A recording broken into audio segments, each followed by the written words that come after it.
having trouble trying to sleep. I'm counting sheep, but running out. As time ticks by, still I try. No rest for concepts in my mind. On my own, here we go.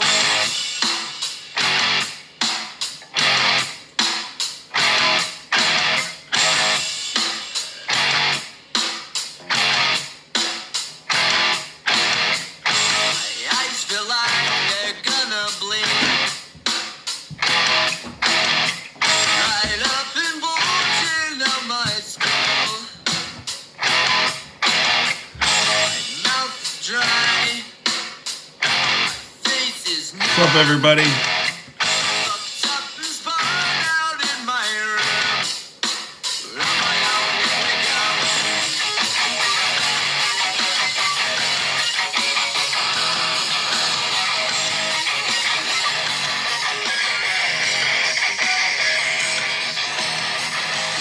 Mind is set on overdrive. The clock is laughing in my face. Crooked spine. My senses dulled. That's the point of delirium. On my own, here we go.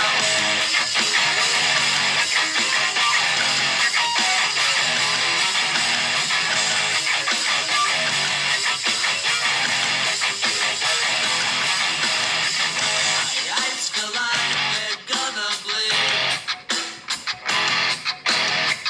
Right up and bulging out my skull. My mouth is dry.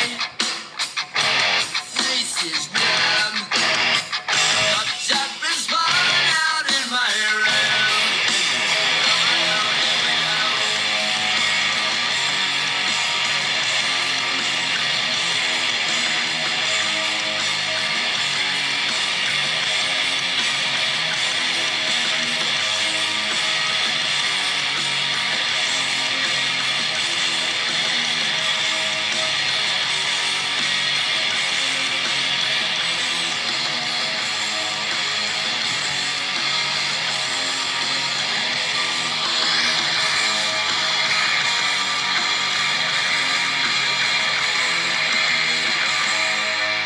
Yeah, Christopher Wray retired or is resigning. I got to say, I'm very disappointed in that news. Why am I disappointed in that news? Because I wanted Donald Trump to fire him. Donald Trump fired the previous FBI director, Comey, and so for Wray to just bend the knee and step down is just weak. And it's the opposite of the message we wanted to send. But if you thought a Trump appointee was going to stand up for you, then you're fucking dreaming. But truthfully, it's gross. That's my opinion on it. Yeah, I was not happy about it whatsoever. I was pretty pissed off. I thought he had previously said that he wouldn't step down. I thought that was the right message to send, is that you won't step down. And then he comes out and says he's stepping down. It's like, wow, what a coward. I mean, what a coward. He would have had to fire me too, especially if he appointed me. I mean, pretty disappointing, but it's one thing after another. You know what I mean?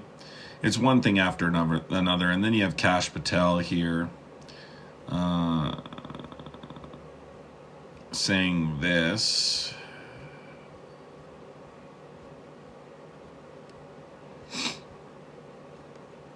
Trump's political opponents. Are you going to be seeking retribution against Donald Trump's political opponents, sir? Sorry, what's your reaction to that resignation? We look forward to a very smooth transition at the FBI, and I'll be ready to go on day one. Have you talked to President-elect you. Trump? He just issued a statement on Truth Social supporting you once again and saying this is a great day. Any response to the president-elect? Always, to the side, to the side. Did he call you after the Ray announcement? Do you think it was smart for him to resign? Yeah, he should resign.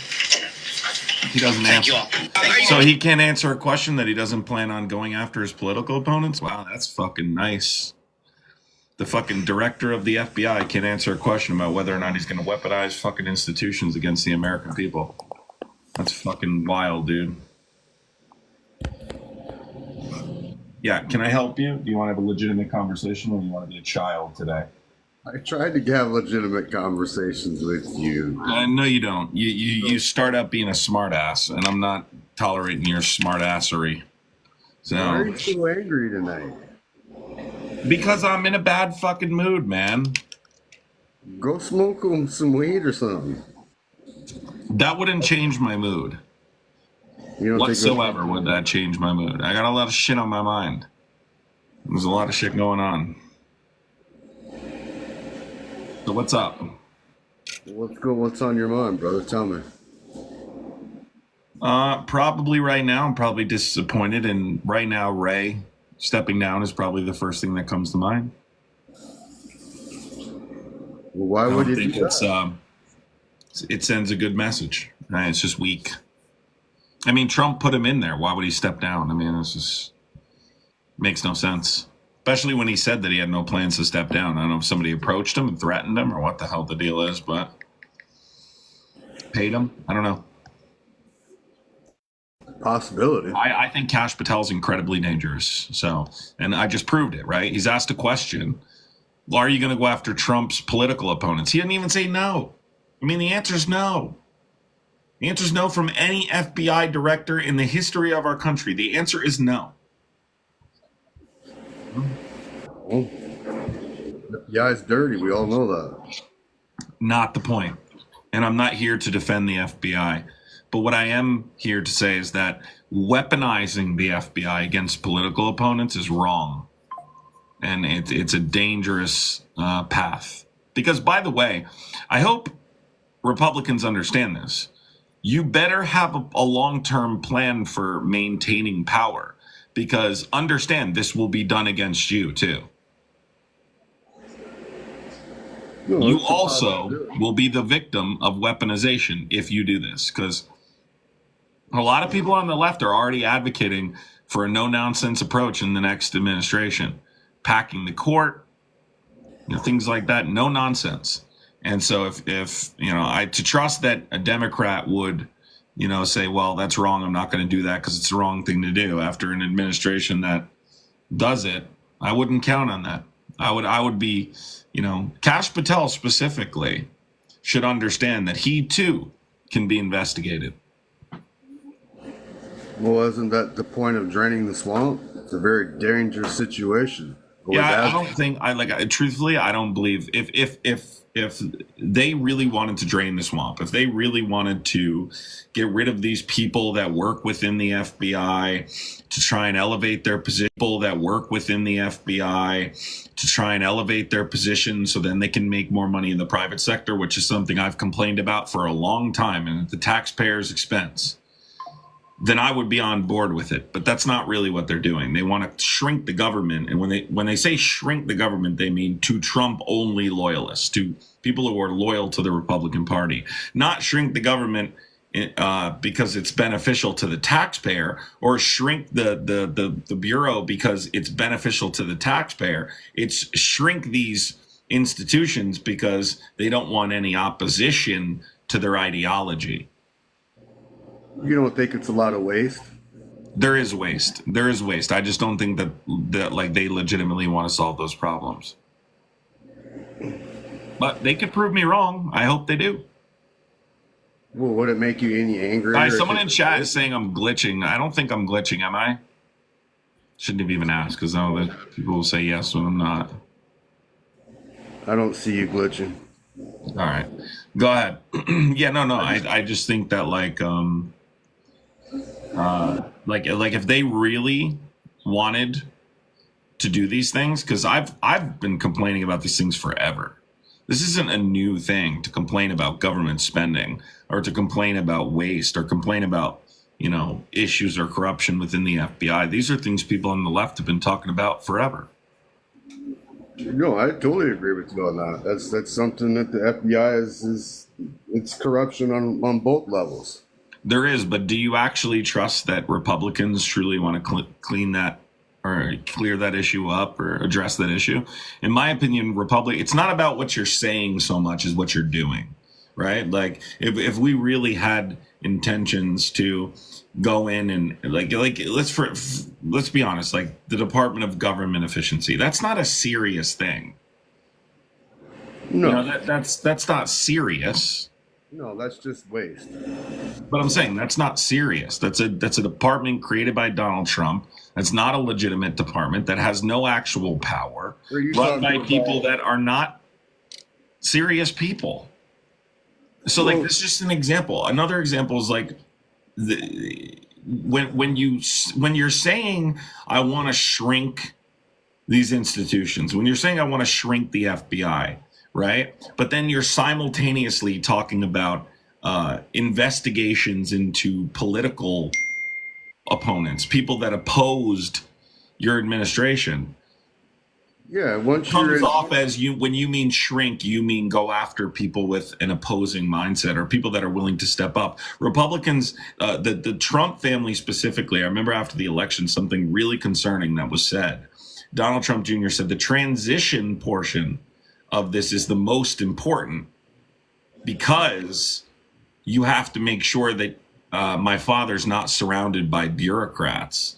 And what they mean by bureaucrats are people that tell them no. People like John Kelly, his second White House chief of staff, who's on the record saying that he had to tell him to stop or tell him that he can't weaponize, institutions, right? Like he can't weaponize the IRS against Comey, for instance. Like that's what they mean by bureaucrats. They mean people who say no. I hope I'm wrong, but I believe that's the case. I think where it starts out is, Adam, is like they shouldn't have a political say within the system and then change around the laws and then turn around and weaponize it for their own party. That should not be allowed. But I don't think that's happening. It is, though. It is. It clearly is. I don't. No, I really, not to say that it's never occurred in our history, but I'm going to have a serious issue with saying it's occurred against Donald Trump because I've studied this stuff. I've looked at these criminal cases, and he legitimately broke the law. And these guys won't even consider the evidence. They just automatically dismiss it as, oh, well, this was politically motivated, and it's evidence of serious corruption in our government. There is corruption in our government, but that's not evidence of the corruption in our government. So this is going to be a whole thing about this is going to be like basically like a retaliatory agenda. This isn't going to be about actually solving these issues so it ultimately benefits the American people. But again, like I said, I'm only speculating. I can present why I believe that, but obviously I can't predict the future. Well, you can't change the law in the middle of an indictment on a person either, though, which they clearly did against Trump. No, I disagree. I really do. You're talking about the falsifying business records case. Yes. No, I disagree. I don't believe that happened, and it doesn't have anything specifically to do with Trump. But what about the other cases? What about the other cases? Are those not relevant? It's impeccable timing, don't you think, Adam? Because it's all related to his actions immediately after and during the end of his administration. Obviously, the first one's before, leading up to, but it's all stuff relative to his presidency, which is why it all occurred in a specific time frame. Well, I mean, truth to be told, though, I mean, they were going to drop it either way. This was just, to me, in my opinion, now just hear me out, my opinion, and everybody knows opinions vary, but in my opinion, it was to scare the public. It was to fearmonger the public. It was to get the public to go against Trump as much as they possibly could, so he wouldn't get any votes at all, if very little. And people recognize that with the Latino communities, the Black communities, the white communities. I mean, clearly they didn't recognize it because, why didn't they all vote for him then? Quite a few did. Just not in the. I think it was like up a percentage point and a half, 1.5% for Black men. Not really. A little bit. From 2020, I mean, a little bit, not much. Well, But okay. overwhelmingly, black people vote Democrat. Well, when you're living bigger cities such like say L.A., Chicago, things like that, majority of the people in those cities are going to be Democrats. But then yet the Democrats that live in those cities are forgetting about everyone else that lives in smaller cities, like cities, towns, villages, rural areas. You guys completely forgot about all of those people. You only really gave a shit about what was going on in your own particular city or cities, bigger city. That's all you care about, the population of the city. You didn't care about the rest of the country. I don't agree with that either. I really Well, don't. Let me focus on the first part of what you said, right? So you said because the prosecution, so like Trump, let's just lay this out, right? Trump leaves the White House, right? After that whole debacle, he leaves. He starts getting investigated relatively quick for the classified documents. He's being investigated already for the falsifying business records, that case. He starts getting it was 2022. He starts getting investigated for the end of 2022. He starts getting investigated for the January. They start building the case for the January 6th case. These are all things related to his presidency. How does that indicate that it's an organized effort when where else would they have brought up these charges before? It hadn't happened yet. You understand what I'm saying? You guys, like, because something looks a certain way, I guess you could like frame it surface level to say, oh, it looks like an attack, but it's really not when you break it down, right? This rumor that they changed the law in the falsifying business records case, not true. That's existing state law. It's a misdemeanor. Falsifying business records is a misdemeanor, but when it's to conceal another crime, it becomes a felony, and that's New York law, right? Yeah, they say he changed the law, so people go right along with it. It's corruption. How is the documents case weaponized? Just because you shouldn't have prosecuted them? But I have a 335 page of a PDF stating how they changed that law during that indictment. No, not true. 335 pages. It's not true. The confusion comes in because you can elevate a misdemeanor to a felony if it's done to conceal another crime. You know how many people committed that crime? The same crime he committed in the state? It wasn't the same. And if they did it to conceal another crime, they were charged with a felony. This is where the confusion comes in. It is a misdemeanor, but only remains a misdemeanor if it's done to conceal another crime. That's pretty hard to find. Falsifying, it's very simple. Falsifying business records, yes, generally speaking, is a misdemeanor, right? Not always prosecuted as it stands alone is a misdemeanor. Okay. But when it's used to conceal another crime, it automatically elevates to a felony, right? This is how easy it is to explain these things. And I find that with Republicans, you guys like just believe what you're told surface level, and even if it may seem that way, like let's pretend for a second it just seems that way because the guy's running for president and all that, right? If you actually take the time to research these things, like if you really look into it, you find, well, he did break the law. This person keeps asking you to bring him up. Are you a Trump supporter? Because you gotta stop spamming my chat or I'm gonna remove you. Which one would you like? Are you a Trump supporter? And I'm just gonna finish on this note. With all due respect, like I said, in order for my mind to be changed, that 335 page report that I have about that stuff would have to be drastically altered in order Send it to me. Drastically alter my mind. Send it to me. How do I go about doing that? You could send it to me on Instagram. I'll read it. Okay. I'll look at it and read it and see if I can explain it. or what case they're trying to make. But if you send it to me on Instagram, I'll try and explain it the best I can. I mean, I'm not an attorney, so I can do it the best that I can. I think I've explained it pretty clear in here, right? That essentially, well, it's because they're not including the fact that it was to conceal another crime, which automatically elevates it to a felony, which is New York state law. So they're trying to mischaracterize the charges. But if you send it to me, then I'll look at it and do my best to try and explain it. And I understand you worked in a courthouse, so you do understand exactly. Right. Right. Okay. All right. Well, I will do my best.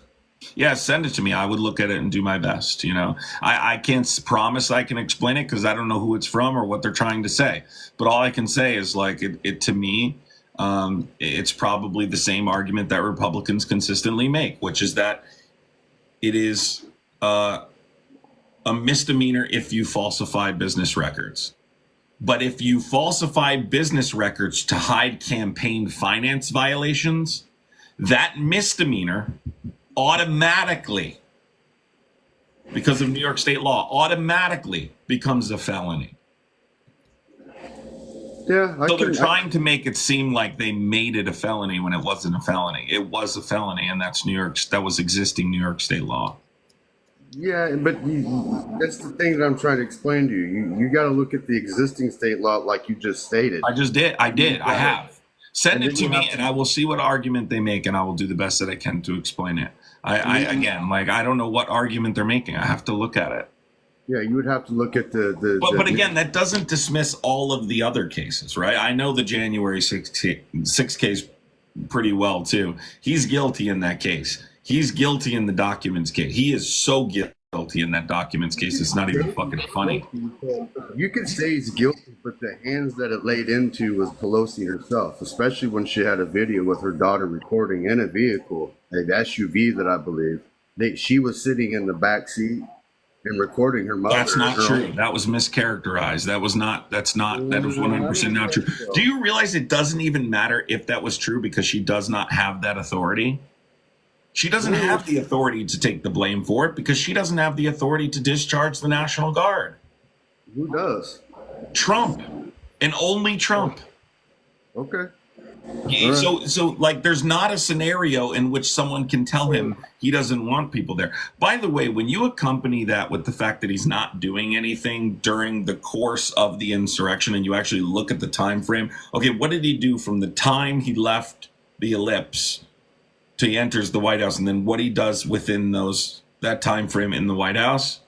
You realize very quickly this guy had very bad intentions, because if you were someone who had good intentions, you would have put a stop to it. You know, and when he eventually did come out and actually speak and say, hey guys, go home, they actually did it.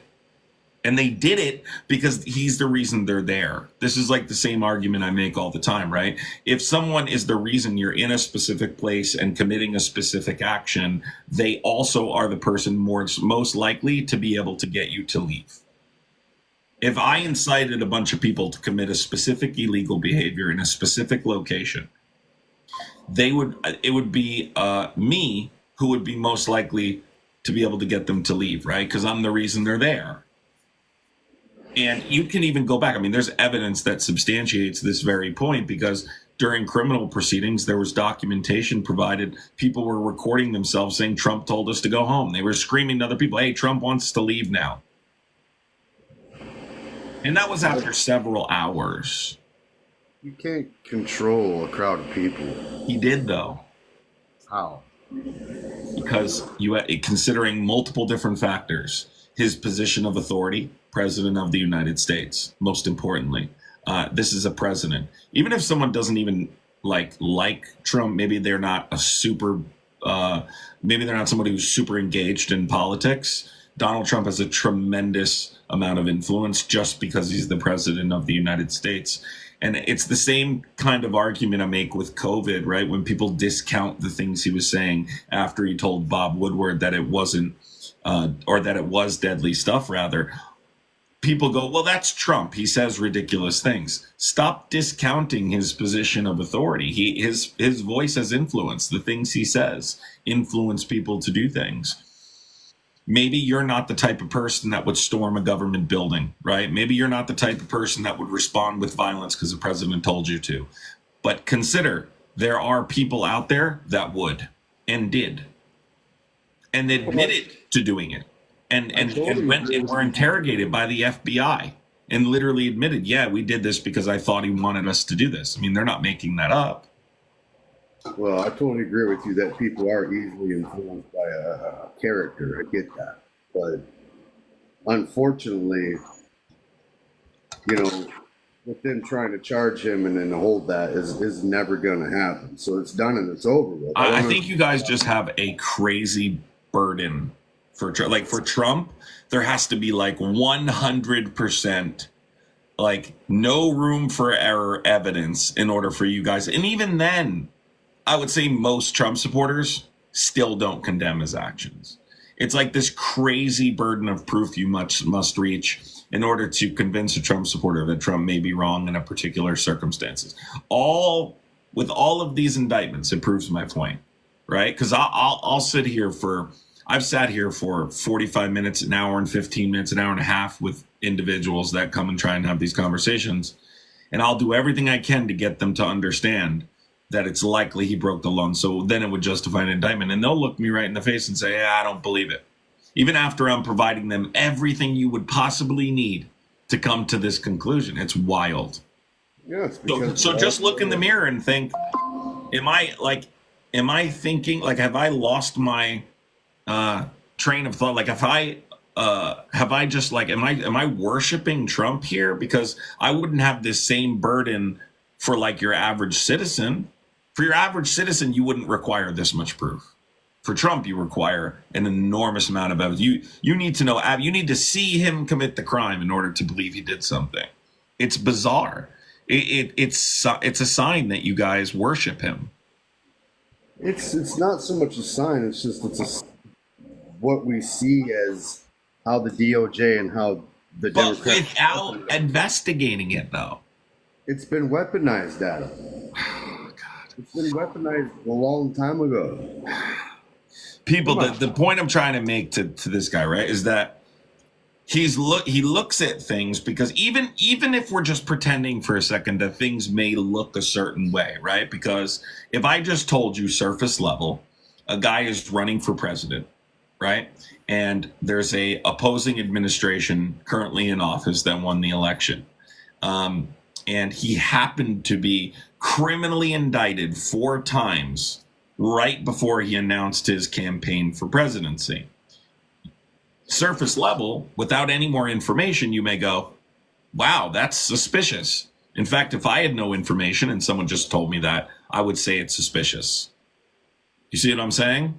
Well, but then when you look into it a little more, it's like I can almost tell when I have this conversation with people that there are groups of people within MAGA that are totally unwilling to even examine whether there's evidence that substantiates the opposition's point. I think once something happens, like let's say if someone's guilty about something and they know it and they kind of step back from it, those that aren't guilty about it, they're going to fight 110% more than what the opposition's going to even fight against them, because they know that the facts are not truthful. So of course they're going to fight. If they knew it was factual, they're going to back out, Adam. That's common sense. Look at Biden. He backed out. Why? Because he knew. Wait, what do you mean he backed out? He backed out because he knew he couldn't win his another term. Oh no, I don't think that's the. I don't believe he believes that to this day. As a matter of fact. Okay. I think he would. I think if you probably hooked Biden up to a lie detector right now, and whether he's right or not, and you asked him the question, would you win this election if you ran? He would probably say yes, and I bet you he would pass. I think it's likely he would pass. We all know that Pelosi and Schumer and, you know, those disgusting kind of people, you know, forced him out because he wasn't doing what they wanted him to do. No, I really think that they just didn't think he could win. Yeah. I'm not defending them. I have a serious problem with both those people you mentioned too. But that's not the point. The point is, I really believe, as much as I think Nancy didn't do a good job with all of this, I think she really believed he couldn't win after the debate, and I think she was unsure prior to that. And so the criticism from me is that you should have made a decision way before that. And if you had to pull the trigger, it was likely you should have told him he needed to step down earlier. But we don't know what happened behind the scenes, so who knows? From what I understand, Kamala was just an idea. They were hoping it's going to work. They were hoping the color was going to work, and it absolutely backfired on them. The color? What do you mean? They tried to use the color of her skin. No, they didn't. She was the vice president. That's why. She was the vice president, and that's why she was next in line. It had nothing to do with whether or not she was black. It really had to do with her being the vice president. In fact, it would be the opposite argument, because you're putting a black woman in a position in which she has a limited amount of time to overcome such incredible hurdles, historic hurdles. So what's the two most powerful things that are going on in this country right now, Adam? Feminism and blackness. Black feminism. Your point being? That's what they want empowered in this country so bad, some people. Who's they? Democratic Party. No, I'm telling you, that's not the case. Well, it's not. Nope, Okay. I actually think it's the opposite. Okay, what do you think it is, Adam? I think that she was I think Democrats absolutely are racist as well. But I think that they picked her for a couple of different reasons. You can just look at polling. I mean, that wasn't set up. She was the only person polling within the margin of error. That's number one. She was the vice president. I think there's probably an argument to be made that you couldn't skip over her because it would look really awful if you skipped over her. But I don't think that that has anything. What you're saying is just craziness. You don't think in black empowerment is a thing? Within the Democratic Party? No. Yeah. No. You don't I do believe? not. No. I don't think Democrats try and empower black people. No. Okay. Absolutely not. What are you guys empowering? What's What are you guys? I mean, I'm not a Democrat, but liberalism is what they're trying to push. Okay, Liberalism doesn't typically include empowering, truthfully include, well, at least it's not first on the agenda. Well, don't you think liberalism has become a problem nowadays? Yeah, I think it's weak. I think it's not far left enough. I think I think liberalism is a problem because it placates to the right. But I also think there is, you have to work within the system in order to change the system. And so I think there's you have to have an understanding. Like, people often mischaracterize me as a liberal. I am not a liberal. I don't even like liberals, really. But I also will work with Democrats to try and get Democrats elected, because I understand it's important to get Democrats elected if we're going to make any progress at all right this second. And we can't just refuse to vote for Democrats too, otherwise Republicans take over. And again, we've seen this now. Look, Republicans have it all now, including the Supreme Court. So the strategy that you should you can be angry at Democrats, right, and be angry at Republicans. That's perfectly fine. The solution can't be, though, to stop working with Democrats in the process. You can be angry at both. You can understand that liberalism ultimately is not good for the American people, is not enough for the American people. But you still have to work within that system in order to win elections and ultimately progress as a country, because I don't think you can just abandon both parties, refuse to vote, and then hope that suddenly, you're going to become, you're going to gain power or momentum. You're just kind of letting Republicans take over, hoping that they ruin everything so it sparks a revolution. And that's just not my strategy. I don't like that. I think it's fake. It's like a cartoon for people, and so I disagree with liberalism for different reasons than you. You think liberalism is far left. You think liberals are far left. I don't think they're far left enough. I think a majority of liberals are extremely far left. Yes, Adam, I totally do. It's so far left they've gone into a monarchy ideology way of thinking, into a monarchy rule of government is what I'm looking at, and I don't like that shit.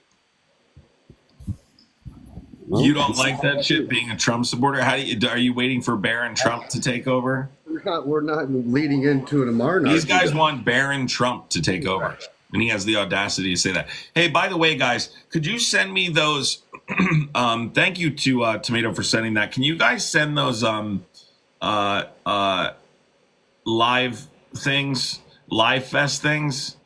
There's one here called like Fest Celebration or something.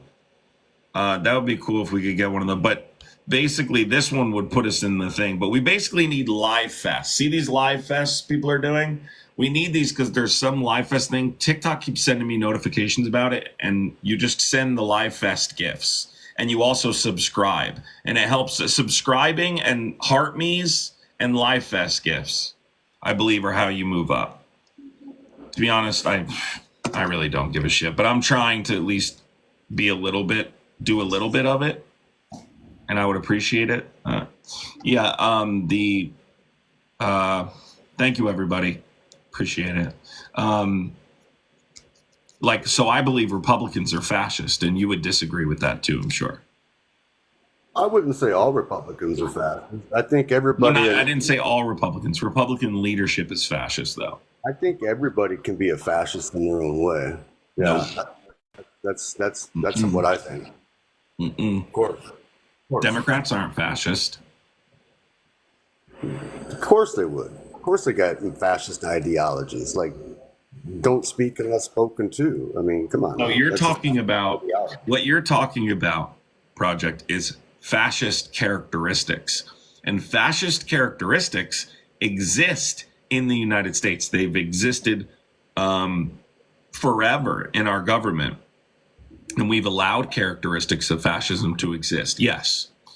But Democrats are not fascist because they do not meet the tenets of fascism. You can have characteristics of fascism, but you're not necessarily a fascist, right? We have allowed characteristics, tenets, what are often described as tenets of fascism to exist in our country. Republicans meet the criteria. They meet all 14 tenets of fascism. They are 100% fascist.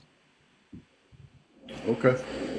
They haven't had a chance, truthfully, to run a fascist administration. This administration incoming will be full-blown fascist, and I plan on explaining to people how they're fascist every step of the way. All right. And you will see, because I'm going to break it down. Someone who studies fascism a lot. I'm actually looking forward to using it as an opportunity to explain to people why fascism is dangerous.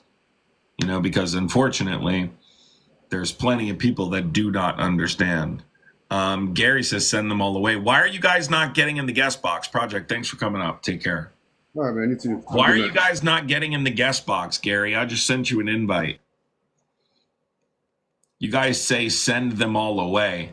We should allow all undocumented immigrants in our country. We should allow them to prosper. We should help them. We should assist them in their pathways to citizenship. And if you disagree with me on that, you can come in the guest box. David, how are you, David? Dave? I don't know where Dave went. Gary, you can say it from the chat. I really don't give a shit, Gary. Thank you so much, everybody, for the Live Fest gifts. Yeah, I'm trying to get on the live. I don't even know how it shows where I am or what this is. There's also I put this one up here. This is like a big Live Fest gift. If someone did that if they wanted to. Whoops. How the fuck do I tell where I am?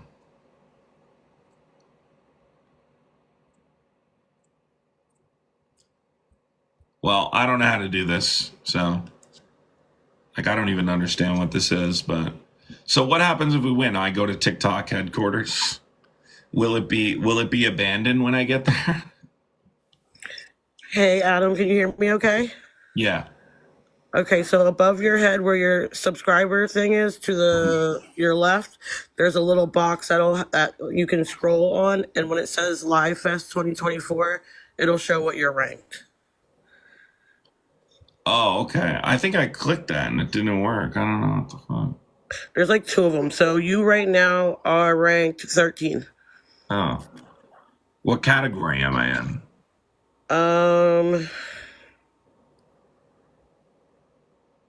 Variety show. They just put Variety you show, in. really? Yeah, Oh, they just put you in there. Wait, it says Top Oh, I 20. see. Top 20 creators will go to the weekend. Then you have to be top 10 over the weekend. Does it end? Oh, it ends. Round 1 ends in 2 days, so we're coming down to the wire here. Yep. Cool. All right. All right, Bye. thanks, Desi. Appreciate it. Bye-bye. I wonder, so when you win, you go to TikTok headquarters and no one will be there.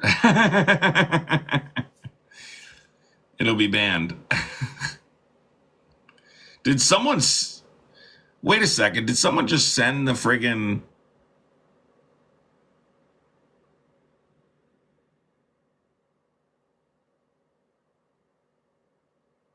Did someone just send that?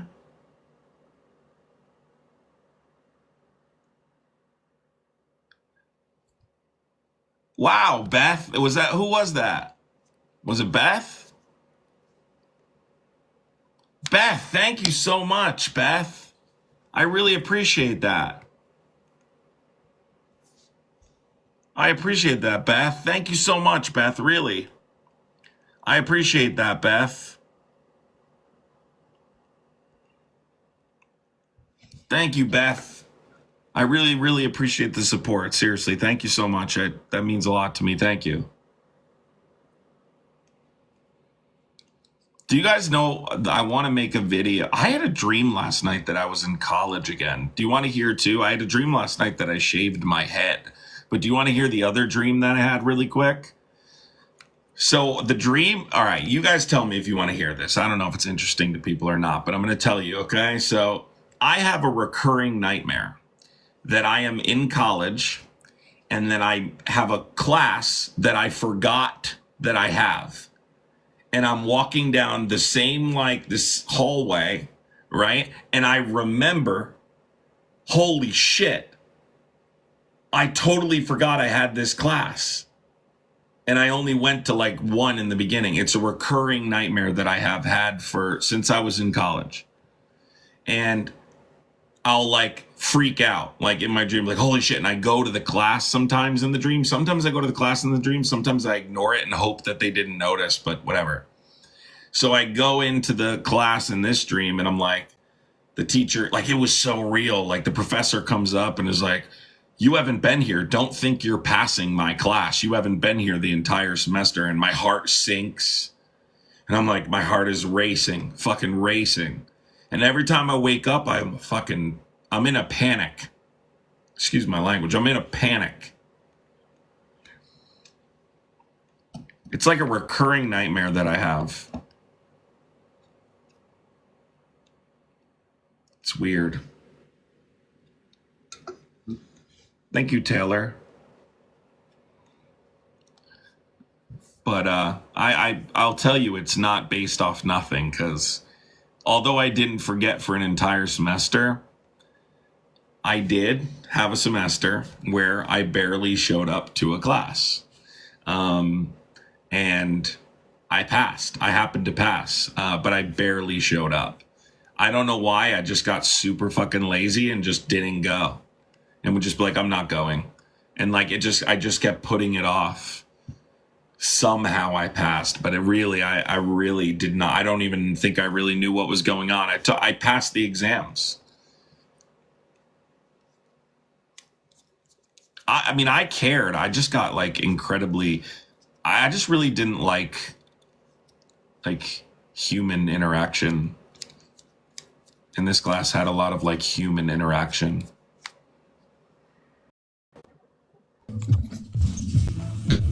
Hello, my friend. Hi, I think you're lying. Hello. Hello, Michelle. Listen, How are you? if Good, John how are calls me you? on Friday, I'll be there, but I'm not going to be there by 7. It is the Christmas season. Lower your expectations. Adam, what you are talking about? No idea who those people were.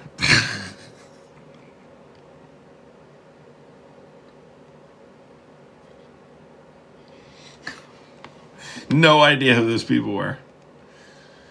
Lower your expectations. It's the holidays, damn it.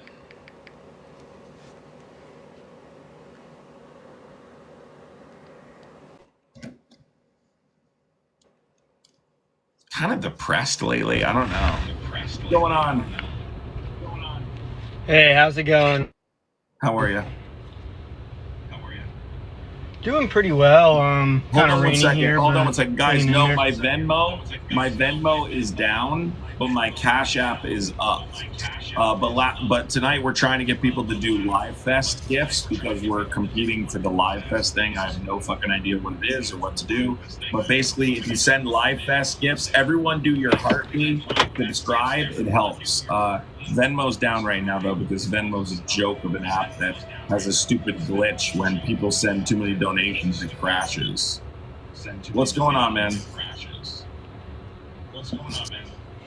Hey, so I don't know if you'll talk to me because I'm not a Trump supporter, but I think that we would have some stuff that maybe we disagree on in terms of maybe the direction of the Democratic Party and that kind of stuff, if you're interested in talking about that.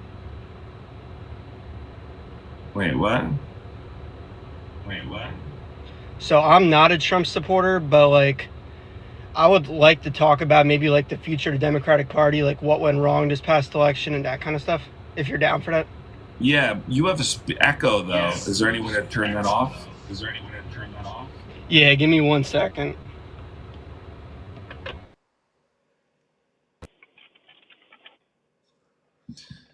Yeah, so if you happen to want to do Cash App is open, but Venmo's down right now. I'm hoping to have it fixed by tomorrow. But thank you, Desi. But if you guys want to keep sending these Live Fests, we're trying to move up in the thing to at least have a respectable thing. I don't know. If you want to support me with that, I would appreciate it. Go. All right, we're waiting for this guy now. Yeah, can you hear me? Yes. Okay. Yes. Could you hear any of what I said originally, or do you want me to repeat it all? I think I heard you. Go ahead. So I guess in your words, what do you think went wrong for the Democrats this past cycle? Like, I guess, Well, I guess the main things that you think could have been different for, future elections and that kind of stuff. well, are you a liberal or what are you? I would say, yeah, I'm pretty far left. No, but are you liberal or are you leftist or are you like independent? Like, what are you? Like on the spectrum, I would where are honestly you? Are say, you on the far left? Like, are you watch me? Do you know? Are you near where I am? I would say I mean, I've watched you some. I would say like I'm definitely like more left than somebody like Harry or Dean or some of those guys online. Yeah. Yeah. Okay. All right. So what went wrong? Yeah. A lot went wrong.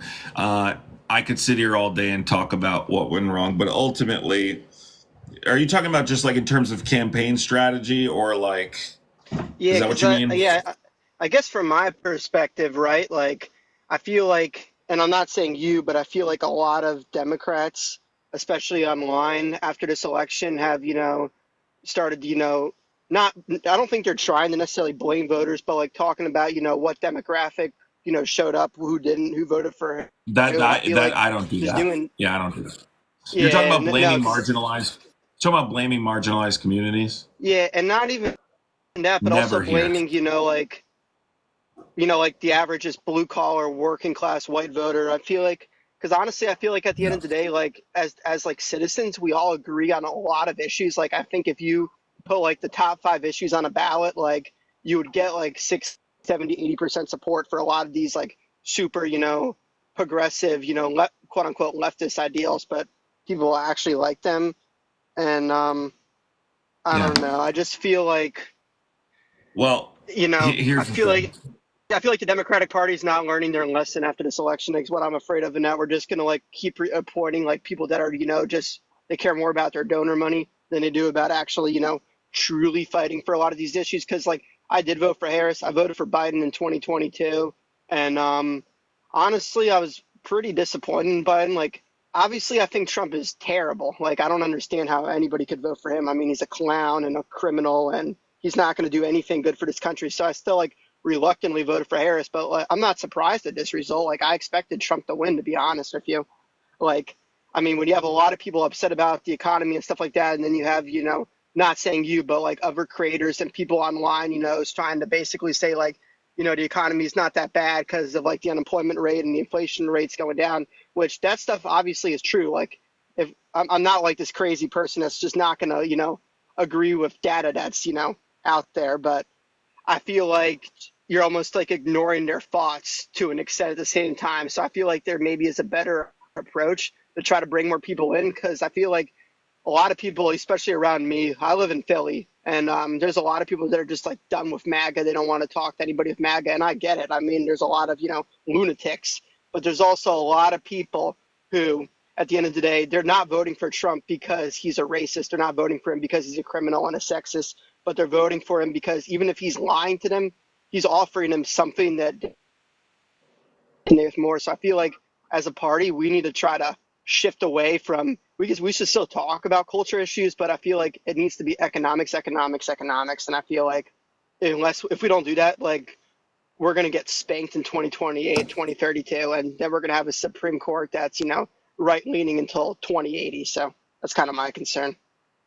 So you're right on some things, but I would disagree with you on a couple things. Not because I think you're totally wrong, because I think that you're only talking about part of the problem. Economics. Right. People vote, generally speaking, based off economic trends, but it can't only be economics. When you say cultural issues, are you talking about moving away from human rights issues like trans rights, etc.? No, I think that's all important, but I think what's happening now is a lot. I think it's who's saying it. So when you have people like Nancy Pelosi, and I know you said earlier like you don't like her, but like even just some like your run-of-the-mill Democratic senator, it's hard to. I think it's hard for people because obviously like I fully support trans rights. I fully support a woman's right to choose. I fully support LGBTQ rights, like etc. Like that. So I don't want you to think that I'm not supporting that, but I guess what I'm saying is I think when there's a lot of people struggling with their pocketbook, and then there's a lot of those people that I think just don't have a good understanding of those human rights issues.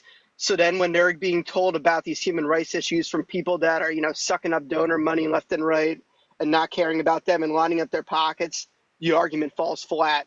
So I feel like if you gave people, honestly, my theory is if you gave people great economic policies that were put in place, and I'm not talking about just like what Biden and Harris are talking about.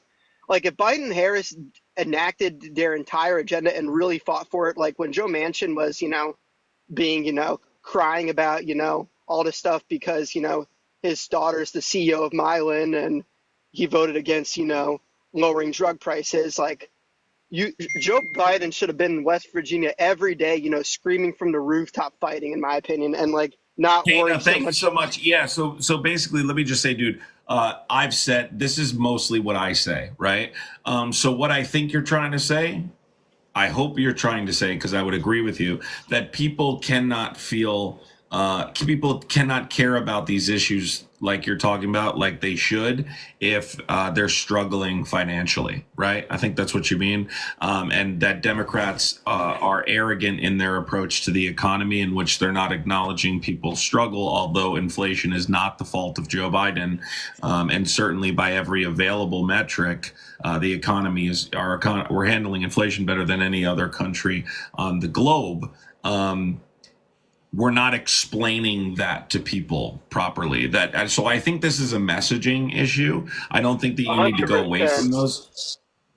Yeah, I think this is a messaging issue, though, is what I'm trying to explain to you. So I don't think, I think the problem is that Democrats have a very arrogant approach to politics. They expect that people understand these issues. Bumper stickers are effective in our political climate. Why?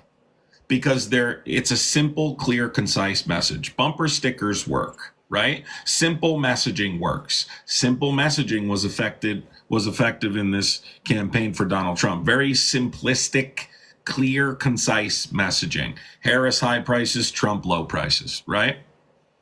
Exactly. So I think a lot of it. I agree with everything you're saying. What? I agree with everything you're saying. Yeah. So what I'm saying is, while I agree with you, I think that you should think more about messaging as a whole, right? Democrats are super arrogant. They're super arrogant. Their messaging is too sophisticated. They expect that people are going to understand these issues when they don't, and then simultaneously expect that people are going to care enough about these other issues when they're hurting financially. And I agree with all of those things, and that is certainly true. But I just think it all goes back to messaging. Democrats, I don't think fully understand that not only is their messaging poor, but the political landscape has changed. Social media is now how the message will be perpetuated effectively. And you have to take a hold of it. But they partially understand. I was actually shocked at that they understood what they did, because they really didn't fully get it, but they kind of got it. When the campaign started, they kind of gave off you felt it was more of a progressive ticket, right? This goes back to messaging too. I'm going to another part now. That you felt it was more of a progressive ticket. Well, at least the most progressive ticket we've had, not necessarily in its true form a progressive ticket. And before you know it, they were holding town halls with Liz Cheney. Before you know it, they were like highlighting the endorsement of Dick Cheney. So like this is all messaging. It's all, hold on a minute, it's all messaging, but understand it's because Democrats are arrogant and pathetic. And they think that they know that people are going to just keep getting out there and voting for them because Trump is bad, right? And I hope they learn their lesson too, and I hope they do better. But I will say this, I'm not abandoning those human rights issues under any circumstance. If the Democrats decide to go farther right, they will lose me and many others. I am not abandoning the rights of human beings. I'm not going away from those issues. And so my concern now is that there will be an organized effort to try and move Democrats to the right and abandon these issues and say, hey, guys, your considerations for the rights of trans children is what lost you this election. And that's kind of what I'm hearing now. I'm hearing this now actively and trying to knock it down as it's coming to me. And I hope others are doing the same. I think the opposite. I think the problem was Harris, she tried to go too moderate. And part of me thinks, she thought that was the only way she could win, was, having people like Liz Cheney campaigning for her in Michigan, and then you get surprised when Trump wins the Arab American vote in Dearborn. I mean, you just have this stuff, and then I feel like, I don't know if you listened to that podcast that Harris's, some of her campaign leaders did afterwards, but I heard a little bit of like a coming to Jesus moment with some things, but honestly, I think they're still pretty arrogant and defiant and out of touch. Yes. Well, you know how you can tell. Wait, you know how you can tell that? What's your first name? Robert. You know how you can tell that they're still arrogant? Because where is Democrat leadership right now? Where are Democrats to come out and at least put out an encouraging message to try and get people on board? Because listen, people are defeated. So now more than ever, you need to make sure that people understand that we do lose elections, but that doesn't mean that it's over, right? And they kind of just went away. And that is another example of their arrogance. So here's my proposal. The first thing we need to do is start moving away from the old guard. Nancy Pelosi, Chuck Schumer, those people should not be front and center. AOC, Jasmine Crockett, Pete Buttigieg. Those are examples of Democrats that should be front and center. And the second thing we need to do is sit down and start talking to younger people about how to dominate the social media sphere, because we are losing. They beat us on social media, and that needs to be accepted. If they do not accept that and change some things, we will lose the next election too. Exactly, because I mean, going on Joe Rogan would have been a much better use of time than going on Brett Baer, for example. I mean, Agreed. that kind of stuff. It's like I feel like they're living in the past. And then I guess what I would say is I'm definitely not trying to say when I wasn't trying to say abandon those human rights issues. If anything, I think we need to move more left economically. And I guess what I was trying to say is I think if you implement those leftward economic policies and really get a majority of the country on board, you'll get people to trust what you're saying more about those social issues because you gain their trust. Because you've given them a tangible thing. So it's like I like to believe that like a lot of MAGA they're it's not from a place of hate. It's from just a lack of understanding, and they don't have like a trustworthy source. And that's the Democrats' fault that there's no trustworthy source, not their fault. 100%. You're 100% right, Robert. That you couldn't be. This is exactly what I've been saying since the election, and I totally 100% agree with you. Do they hear us? I don't know. I'm hoping they're listening to younger people, but they'll continue to lose if they don't. I think they're going to find out. If they didn't already, they'll find out again in the next election, because people are not going to get out and vote for you if something doesn't change. It's not going to happen. You got to go to the mat. You got to go to the mat for the working class. You got to fight for the working. If you really want these people and you have to also understand that people don't just understand what you mean. You know what I mean? People don't just get it. Where was the attempt to, like, Donald Trump has horrible policies, right? He has terrible policies. His deportation program, which he ran on, which was the central theme of his campaign, right, is a terrible policy. Where was the campaign messaging to warn people about the consequences of deportation? I could spend 20 minutes and come up with a commercial that would scare the shit out of people about his deportation operation. Not a single attempt. Not a single attempt to explain these economic issues. Not a single attempt. Not one. Meanwhile, Republicans are fear-mongering about trans rights and doing all these commercials around things that these things aren't even true. This is real. Poor messaging. They failed in the messaging department. Exactly. Because I do think that they're good at messaging to some groups of people. I think there's something called like the main line outside of Philly, which is like the white upper middle class. White upper middle class people, they're good at messaging too. And I'm not saying neglect them either, but like we can walk and chew gum at the same time, and I think that's what these guys are in understanding. And then it's like I think we could honestly get a lot of the Trump supporters on board. I really believe it, because I really think that they're just looking for a better life, and unfortunately, I'm pretty populist, and I think there are a lot of populist people on the right, not quote-unquote just small government conservatives, and it's just sad because they don't realize, this guy Trump, he's the biggest, corporate swamp creature that there is out there. He's the least populist. He's not tough. He's a weak little guy, and if they could understand that, I don't know if I'm hoping that, I want him to do well. I want the country to do well, but I think it's going to take just, seeing just how terrible, he's going to be over the next 4 years to really wake people up. And let me just say this, though, Robert. Let me say this, though. I want to just critique one thing you said. Maybe this is not what you meant, but I want to say one thing you said. We need to not be worried about getting MAGA on board. Okay, we just need to worry about getting people out to vote. We need to focus on the left, right? If you get, like we said, if you go to the mat for working class people, you don't need to convince MAGA. Part of the problem to this approach to this campaign was that you were trying to convince people not to vote for Trump rather than just doing the right thing, doing things for the working class. We need to not.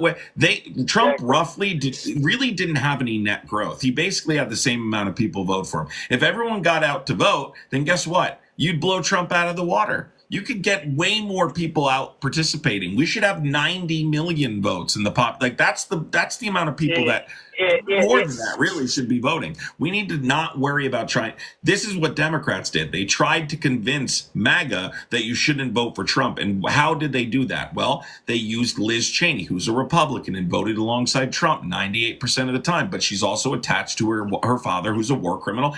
And that's the problem. She voted along Trump 98% of the time. People do not care. They don't care about Liz Cheney. They don't care about Dick Cheney. People are over this kind of shit. They also, one thing I really think is super important, I want to make sure is mentioned in this conversation. Another example of Democrats being out of touch. Stop trying to use celebrity endorsements to win elections. The general consensus is no longer in support of celebrities. People don't like celebrities.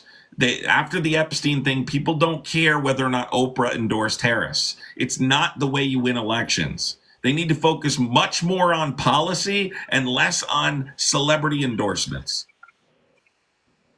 Yeah, and I agree with what you said. And I guess the one thing that I would just like to add is on top of just getting, people that didn't vote out the vote, obviously, in an ideal world, every person that has the ability to vote should vote. But I really think if you pushed leftward economic policies, honestly, I think instead of pushing for neoconservatism, that's not going to win MAGA. Obviously, it doesn't. It doesn't work. It's never worked.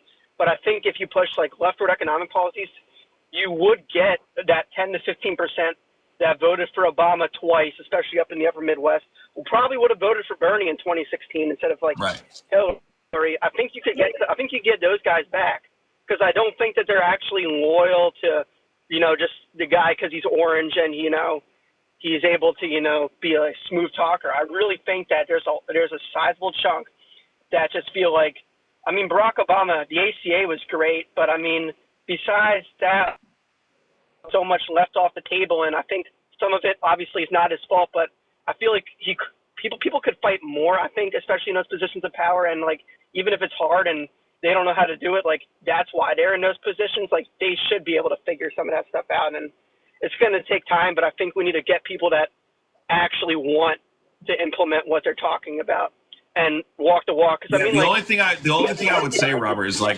I think you have this idea in your head that they're voting for Trump. I just think they're not voting. Right. I think there's just people who are just done participating. And I used to say leading up to this election that Democrats were underestimating how many people are just tired. They're just tired of the political system. They're tired of the same old. They're tired. And they're just not going to vote. Trump might get the same amount of votes and we still might lose the election. That's exactly what happened.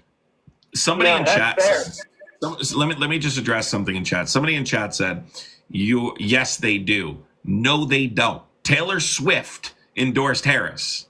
She lost. No, they do not care about celebrity endorsements the way that Democrats think they do. They do not. They care about you advocating for the working class. If you advocate for the working class, that's when they get out and vote for you. And you're right about economic trends. People vote based off economic trends, and they underestimated how much people are hurting. I don't even think it's they underestimated. I just think they're arrogant, like I said. They just believe that people get it and will understand that even though they're hurting, that's not the fault of Joe Biden, and we shouldn't then replace him with a fascist. And that's arrogant to think that people are going to do that. They can't feed their kids, but they think people are going to do it. Arrogant is the correct word. Exactly. No, I agree with everything you just said, and I guess I would say whether or not, those, people that, used to be, those blue collar Democratic voters, whether or not they're voting for Trump, not voting at all, still voting for, Harris and Biden, we need to make sure that they're still voting, but we also need to make sure that, to your point, we're doing it in a way that we're not abandoning, people that, are struggling in other ways. Oh, sorry. Can you hear me now? Yeah, it's okay. Go ahead. I was just saying, I feel like we're struggling to, I think that in some ways it's easier for the Democrats to talk about these social policies more. And I think that's kind of why they do, because it doesn't affect their pocketbook as much. I really do believe that the average Democratic politician is corrupt, even the generic ones we haven't heard of. And they don't want to do. the average politician is corrupt. Let me address another thing in chat. Someone in chat said it's not arrogance, right? It's systemic racism. No, it's both. Okay? Systematic racism exists and is a problem. Democrats' approach to this problem is arrogant. Okay, acknowledging also. Let me give you an example. Right, your Harris giving Harris 100 days to overcome these incredibly difficult historic hurdles is an example of their arrogance. Right, the fact that they don't understand these, either they don't understand or they don't care. One of the two, that these issues exist and that they're as serious as they actually are. Because if you understood how deeply rooted white supremacy is in this country, you would never think that a black woman would be able to overcome those historic barriers in 100 days. You would never believe that. If you understood, they put her in an impossible situation. Again, this is back to Democrats and their it all goes back to their arrogance, right? Democrats don't they look at Joe Biden, right? That was the person that was supposed to save us from fascism. And then think about it, people. Think what's on the line here. Think what's on the line. And Democrats are the people that are supposed to prevent that from happening. And what did they do? They sent an 81-year-old man out on stage sick at 10 o'clock at night to debate Donald Trump. That's arrogant. That's what that is. That's arrogance. Yeah, and I guess what I would say is, like, to be able to do some of this positive social legislation, like, codifying Roe v. Wade. We can't codify Roe v. Wade if we're not winning an election. So we can talk about that until the cows come home. But if that's not going to be enough of a winning issue to win an election, we're not actually helping women. So, I mean, I feel like we need to make sure that we get a winning coalition into the, I feel like that's so simple. Like, in order to pass legislation, you need to win. So if we're not winning, we're never going to actually help people out. So I don't know. I'm honestly 100%. I'm honestly scared for the future. And I mean, I'm really hoping that, and I actually had to go in 1 minute, but I've really enjoyed this conversation, and I really appreciate you having me on and, being willing to not just have a conversation, because I feel like a lot of these, big TikTokers like yourself, Tommy, some of those guys, I feel like there's a big focus on just debating Trump supporters because to an extent, I mean, it is helpful to get people to, see what's going on, but it's also, I think, probably more entertaining than this kind of conversation, if I'm being honest, that we're having. So I really do feel like having more of these conversations would really cause a lot more, positive awareness. I don't know. Well, I'll tell you why that is an approach for political commentators and content creators, because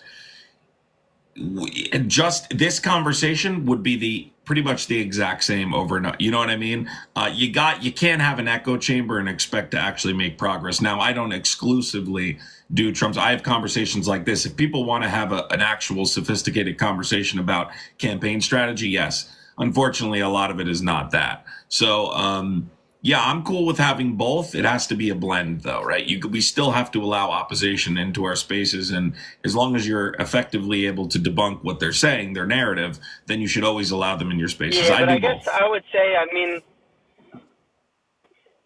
it's on one hand debunking them, but I feel like if we could just convince them, and I know you're not going to convince 100%, but even if you convince 4% of these, people that voted for Trump, and I know that's hard. I know that's hard still, but I feel like, pointing out, how terrible Trump is, it does get some people to wake up eventually. But Robert, your target as a political content creator is not the person in the box, right? This is often overlooked. When we debate people, when you're a debater, you're actually showing the chat two different people, right, with opposing views having a debate, and then the chat gets to see who can substantiate what they're saying, right? The chat sees a clear winner every time. That effectively convinces people, not necessarily convincing the person you're speaking to, but you're convincing people watching, right? So there's people just who will come in and they'll, in my morning lives where I just do nonstop right-wing debates, right? People will come in, they'll listen on their phone, they'll put it down, and they don't touch the phone, and they're just listening. Those people get their minds changed by those conversations. So it's not necessarily being able to convince the person in the box, but it's talking to the chat, it's showing the chat. Yeah, no, that's a fair point. And yeah, unfortunately, I do have to head off, but I really enjoyed you having me on here and being able to share my views. And I'd hoped, be able to come on again sometime soon. So again, really appreciate everything that you're doing. Yeah, I'm sure, man. Yep. Thanks, buddy. Thank you, Have a good Robert. night. Take care. You too. Yeah, the chat knows I've had several conversations with Democrats since the election. But in the mornings, I do nonstop debates. I debate in the morning pretty much. And I don't just debate Trump supporters. I debate independents. I debate, people who are not necessarily Trump supporters or Republicans that left the Trump party but don't vote Democrat. I debate all sorts of people on the political spectrum. But it is productive to have conversations about where we went wrong.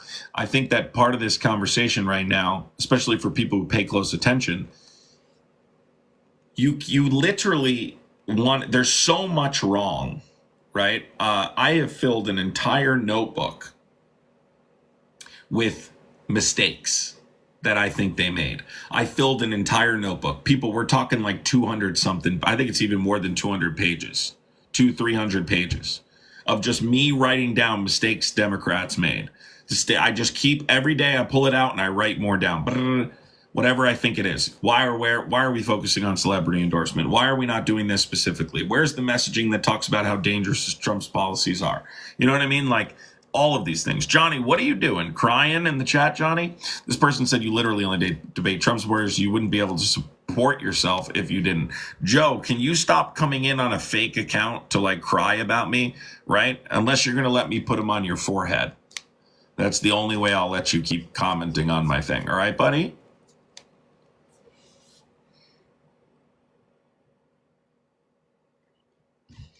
Oh, look, it's Yo-Yo Binks. It's the uncle that you have to get dressed for during the holidays. It's like, oh, Uncle Bill's on the phone. Make sure that you're wearing a sweatsuit. Why do we always have to get fully dressed when Uncle Bill calls on dressed. I'm FaceTime? sitting here watching the news, flipping between MSNBC and Fox, because I watch both.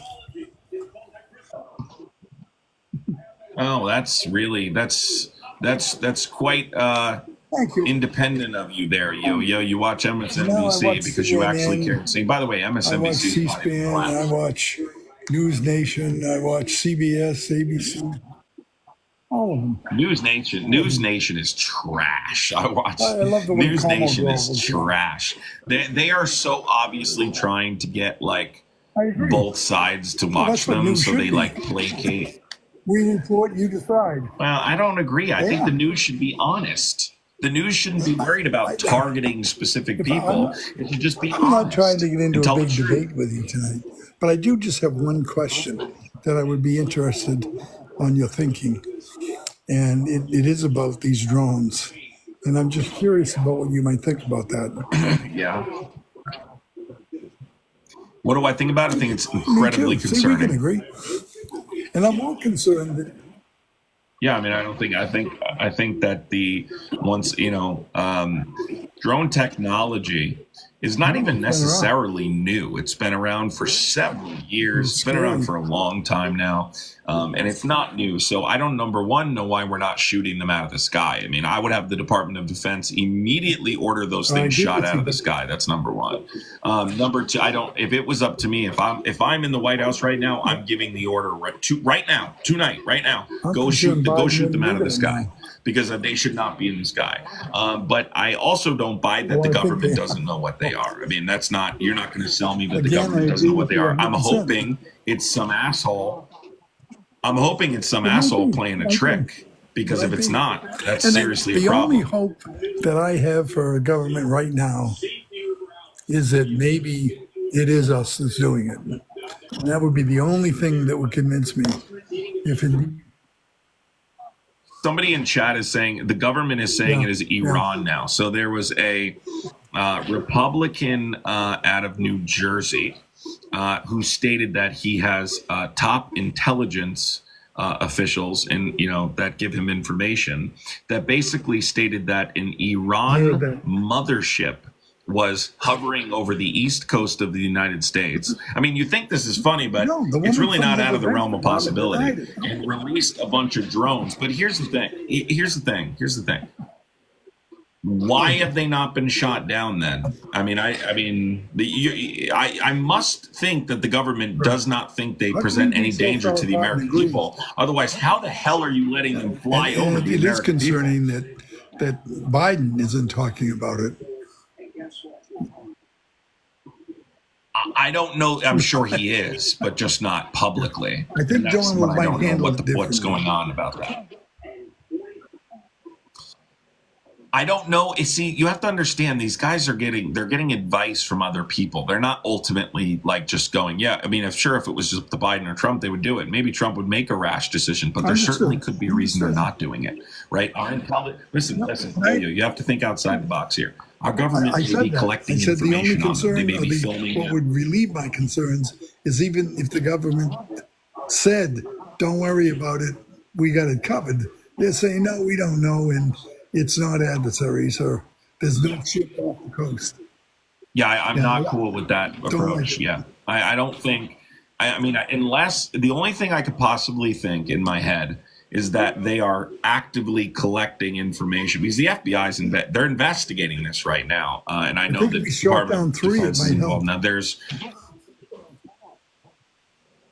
I don't know if that there may be a reason though that's not available to you that they're not doing. That's what they said about the China balloon too. There might be a reason. And there was a reason. They were collecting data on it. China collecting data on us for the whole time. Well, we shot it down, and it actually, I don't think it ended up. Well, it ended up being a spy balloon that was collecting data. Who knows how much was sent back or how much we prevented from sending back. I thought they said it didn't have the capability to send the data back, but I don't know. No, nothing was sent back, and that might be true. I'm not disputing that. Yeah, my take on this is very simple, right? Our aerospace is very sensitive. I think they need to make sure that it's controlled. I am concerned that the government is not giving us the details, but I also know that they may have information we don't know. I think it's very strange, though, and I've seen videos now, and I am concerned. And the only thing I'll leave you with, I would say that, and I really will leave because I want to finish watching the news, is that is one reason. If this is Iran, that is one reason that I voted for Trump, because I think he deals and will deal with Iran better than the Biden administration did. And get us into World War III. That sounds great, yo. Get us into World War III, yes. No. Iran could cause World War III. If the United States and Iran go to war, that's World War III. Who's going to throw the nuke? They don't have it. That's World War III. The capabilities, their weapon capabilities, is what will make it World War III. No, it's not. And that's World War III. Israel, Iran, and the United States all firing at each other. That's World War III. That's where we agree to disagree, because I think Israel should take out Iran and forget Hezbollah and Hamas right now. Because if they take out Iran, I totally disagree. I don't think you should go anywhere near that, and I'm sure Trump will. So what do you do? Well, I guess they just lost a key ally in Bashar al-Assad. And that's again, I think that since the election, things have kind of tempered a bit worldwide. I really do. Just generally speaking, I think things have tempered quite a bit. I don't. I think the Ukraine situation is going to be an absolute disaster. I'm really. I very much hope that's not the case, but I don't think Donald Trump is intelligent enough to understand these geopolitical issues. I mean, look at the stuff with. In the Middle East, like the Abraham Accords, right? Not considering how sidelining Palestinian issues would escalate tensions in that particular region, causing a terrorist attack. right? Causing an attack, causing a I don't retaliation, think whatever you want to they were the characterize it as. cause October 7th. No, I really don't. And again,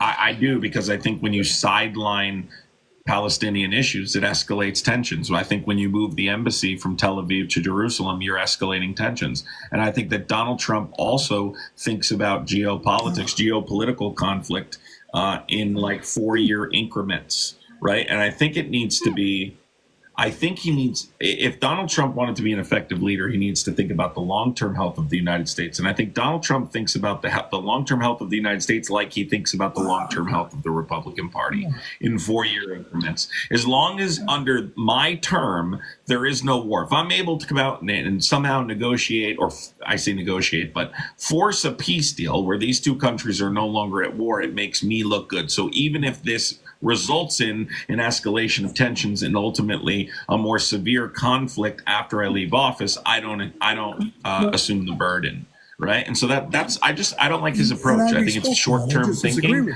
I like long-term thinking. I don't think he's made the evil person he is. I hope he does. I think he is a businessman. And what I think I've said to you earlier is in 2016, the Republicans went just as crazy that Trump got elected as the Democrats did. And you know what? If he was treated like a regular old president, if he was treated like Bush, he would have got elected the second time, and we wouldn't be worrying about him. There'd be some new president coming in. No, he would have got elected a second time had he not lied about COVID. If he had been, I think he handed the only reason. Let me just get this sentence out completely. He would have gotten reelected had he handled COVID right. The one thing that I use that Trump did that I liked, and he never, ever got credit for it, and this has nothing to do with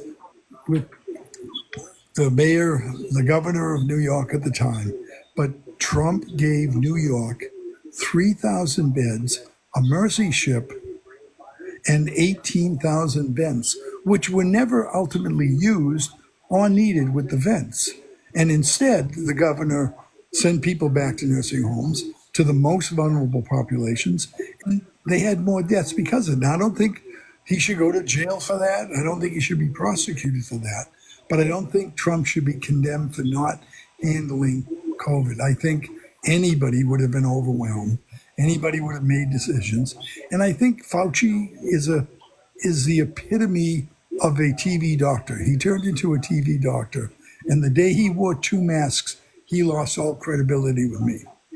While it's true that any leader would struggle with handling an incoming pandemic like that, correct?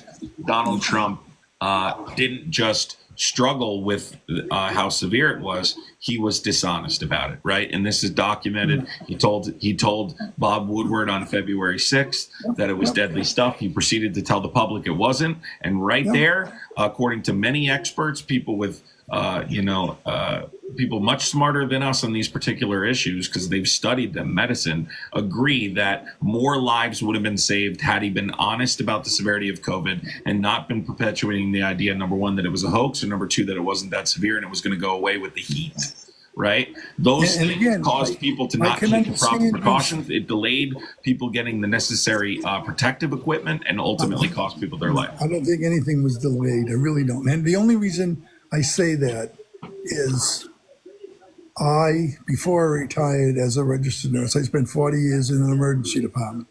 And before I retired, I called myself the Ebola Queen. I spent a week out in Nebraska in their containment unit and how we were doing it.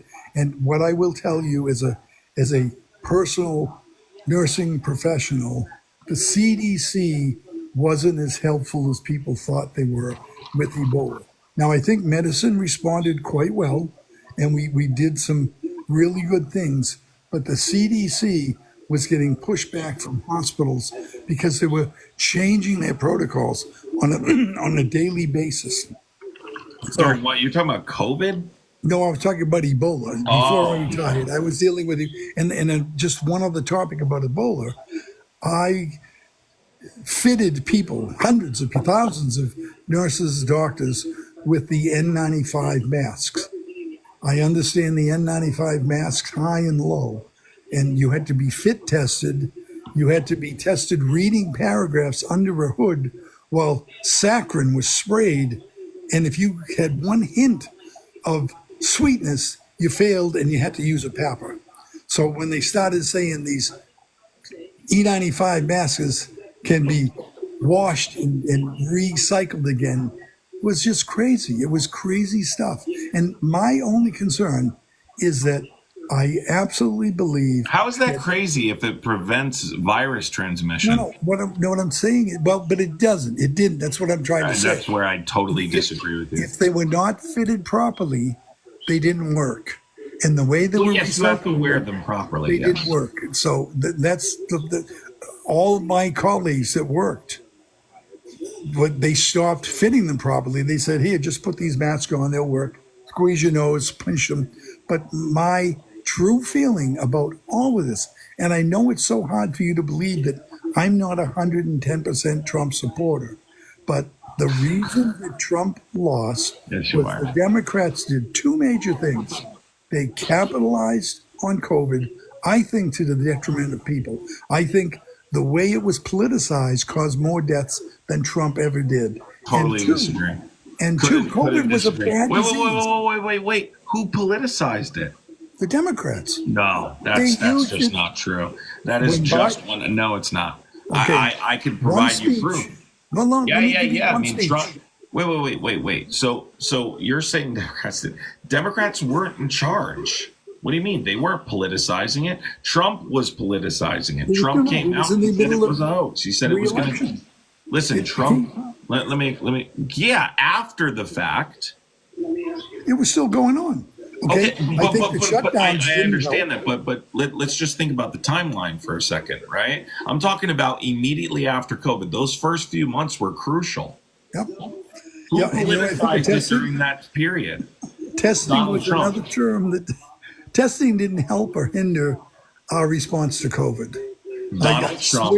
I'll go to my deathbed. All right, let me ask you a very surface level question. Yep. Do you think Donald Trump telling people that it wasn't that serious after remember, because I'm adding this fact in here, he's acknowledging it's not like he didn't know. So there's no excuse that, well, he was told that and that's what he said.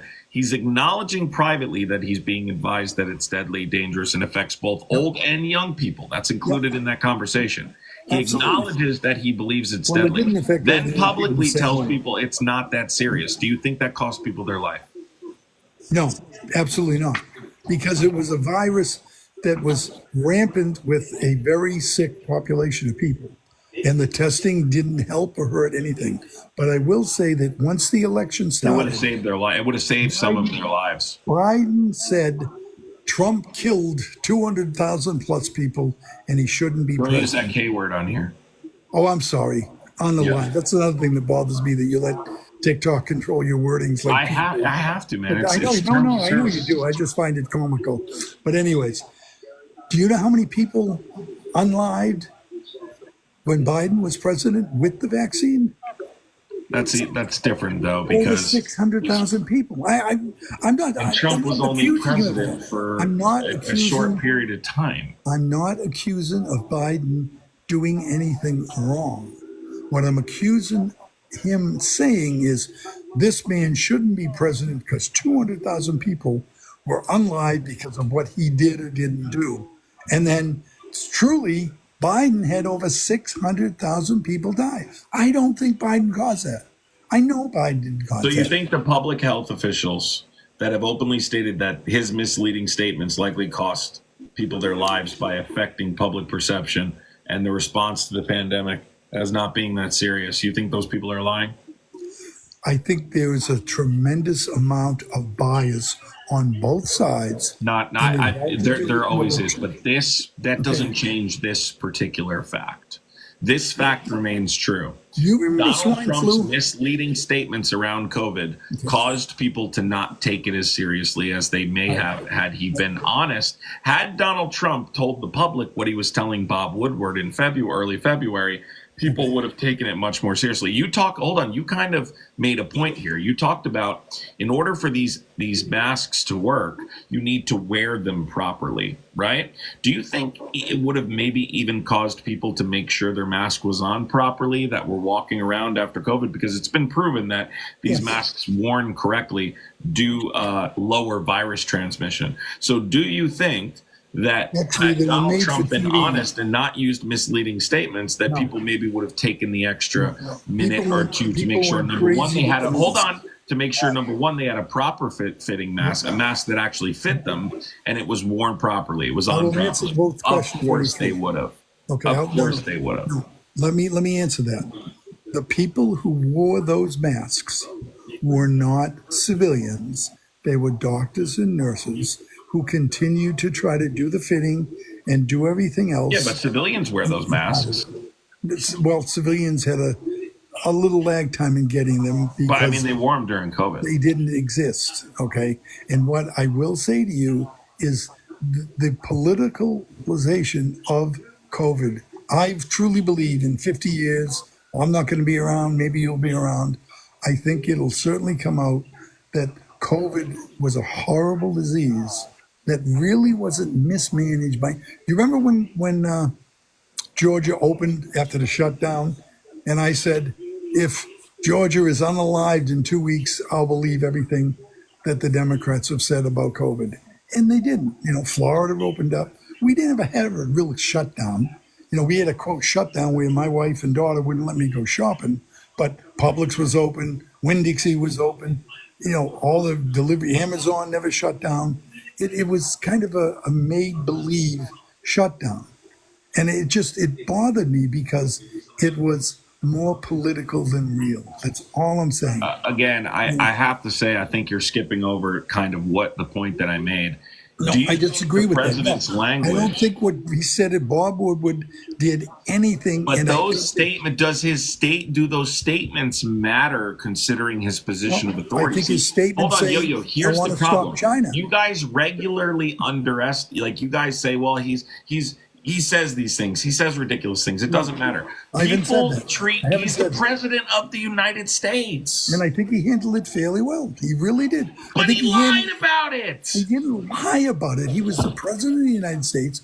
Yo-Yo, if you tell Bob Woodward on February 6th that it's deadly stuff and that both old and young people will die from it, that it's deadly and it affects both old people and young people, and then you tell the public it's not that serious, is that a lie? He said what he said. A lie? I am not disputing. He said what he said. Yo-Yo, but is he it a also lie? said, Yes or no? let's stop people Is it from a coming lie? to China. I just said that. It's a lie? He said what he said, and he admitted that he knew the COVID was bad, but he didn't want to alarm the public. Okay? So Right. yes, he said that. Absolutely. But that's still a lie. But he also said, I want people to stop coming from China. And everyone hated that too. Guys, remember 5 minutes ago, Yo-Yo told you he wants government transparency about drones over New Jersey, as potentially foreign governments like the Iranian government may be involved in these drones over New Jersey, but does not care about government transparency when it comes to an incoming pandemic. We're not going to then look at the president and demand that he's transparent about the severity of an incoming pandemic and it costing people their lives. That's a contradiction. But no, let me answer that. I think that you're absolutely right. He said what he said. You're absolutely right. He said what he said. But that was one thing out of a year and a half of dealing with the COVID virus. And if it wasn't one thing. He said it multiple times. Bob Woodward. No, he didn't say it multiple times. Yes, he said did. it with Bob Woodward. No, he told it to Bob Woodward. Right. No, well, they had a private conversation. He didn't speak to him again after What he that. was doing as president, I don't think was bad as a whole picture at all. And let me go back to the COVID and Wuhan. Listen, Yo-Yo, let me be clear. I'm not blaming Trump for COVID happening. That's not what I'm doing. I'm simply saying he could have done better had he been transparent. That's all I'm saying. Telling you that everything he did didn't cause anyone to die. And I believe that's that from the bottom of my heart. Absolutely true. And just the mere fact that our great guru, Fauci, helped fund the Wuhan lab. And you know why? Well, don't say that in here because TikTok is not. What can I say? I'm sorry. I can't say Wuhan. I wouldn't go there. Okay. Well, the lab that was in the area where C19 came out of, and we were told it was bats. And not only were we told it was that, anybody who said, well, maybe it might not be. Yeah, here's the point. Here's the point, right? What you're trying to do is pass the buck. He's the most important person in the country. He has because he has he's in the most powerful position. And all I'm saying is, among a few other arguments I can make too, but all I'm saying is he's recorded, he's on record acknowledging its severity. So there's no disputing he understands its severity, he understands the science behind it. And then he told the public that they shouldn't worry about it. And so that is going to cause people to not take it as serious, right? When you're changed, do you think his statements affect public perception? I'm just acknowledging. Do his statements affect public perception in regards to an absolutely every one of his statements? So when you lie and you say something's not severe when it is, you certainly cost people their lives. Your response to the pandemic is important. Did he agree with Fauci for the first 6 weeks? Did he have a meeting every day and try to tell people? Did he tell the public it was going away and it wasn't that serious though? Yes, I'm not telling you he didn't say that, but he said the other things too. You got to look at the whole picture. That's all. So honestly, I'd be happy to talk a little bit later about Ukraine and stuff. But it's amazing that we can agree on some things, and I think that's good. But I really and truly believe that we're in a better frame of mind worldwide right now, and I hope that continues. Well, do you notice my consistency? Government transparency drones, government transparency incoming pandemic. Your statements were inconsistent. You said that you wanted government transparency, and then when it comes to Trump, it's like, well, no big deal. No, you can't always compare apples and oranges. I'm simply clocking your inconsistent. I'm pointing out your inconsistency. I'm not inconsistent about it. I think it's there. I think him saying to people and trying to minimize it, not cause widespread panic, was not a bad idea. I don't think it really changed anything. This drone thing may not change anything, but I think ignoring it like we're doing, unless they can comfortably come out and or say, maybe, well, it doesn't matter what they say. I mean, who cares? Like, if they drop some sort of chemical weapon on you tomorrow, I mean, it is what it is, because it doesn't matter if Biden tells you or not, because you can't demand transparency on one issue that endangers the American people and not transparency on another. I never said that. I never said that. But what you're doing is you're basically trying to make the claim that because Donald Trump may have acknowledged that it was severe in certain circumstances, it no longer matters that he downplayed it in other circumstances. And my argument is simply that my argument is simply that his downplaying the pandemic changes the public perception, so people are less likely to prepare themselves. And again, I'd be happy to answer that. I don't believe that at all. I look at the whole picture, the global picture, and the good things he did. Did he make some wrong decisions? Did it totally sway any part of the public not to wear masks? I can tell you, no, it didn't. That would be a straw man, because that's not what I'm arguing. I can tell you right now, my wife has had. That's not what I'm arguing, though. And I make fun of her. I've never. I know, but that's not what I was arguing. I didn't say everyone did it. I didn't say it swayed everyone. I'm just simply trying to get you to acknowledge it did cost some people their lives. No, I disagree. That's a wild fucking claim, dude. No. What I know from healthcare is it didn't in any way affect. But again, if you're going to tell me 100,000 people died, I'd say you're wrong. Who cares if it's 15? You're going to tell me if it's 15, maybe you're right. Maybe they would have died anyways. I don't know. I really don't know. Well, what I do know is I demand a certain level of transparency, especially in regards to an incoming pandemic. Is severe and will cost the American people their lives. But let's switch to your President Biden, Anna, Kamala, or I'm not trying to mispronounce it on purpose. I do laugh that everyone corrects everybody, but yet for 5. Let me just ask you one simple question, right? The hundreds of thousands of people who passed away from COVID under Donald Trump, right? Yep. Would less people have died had he been transparent? I doubt it. I So absolutely. you're just being dishonest then. If I You're had being any dishonest then. If inkling, you acknowledge it was 10 or 15, that's less. if I had any inkling that Donald Trump caused anything like that, I would have never voted for him. And I'm only basing that on my own professional knowledge of healthcare systems, CDC, INH, World Health Organization. It was not handled very well worldwide because there was a lot of lying that went on about it. And that's just, but I just, one last, I keep saying one last thing because I want to go to bed. But do you Don't really, make it a statement I need to respond to, or go otherwise. ahead. Go ahead. All Just right. gonna let me have one more statement after that.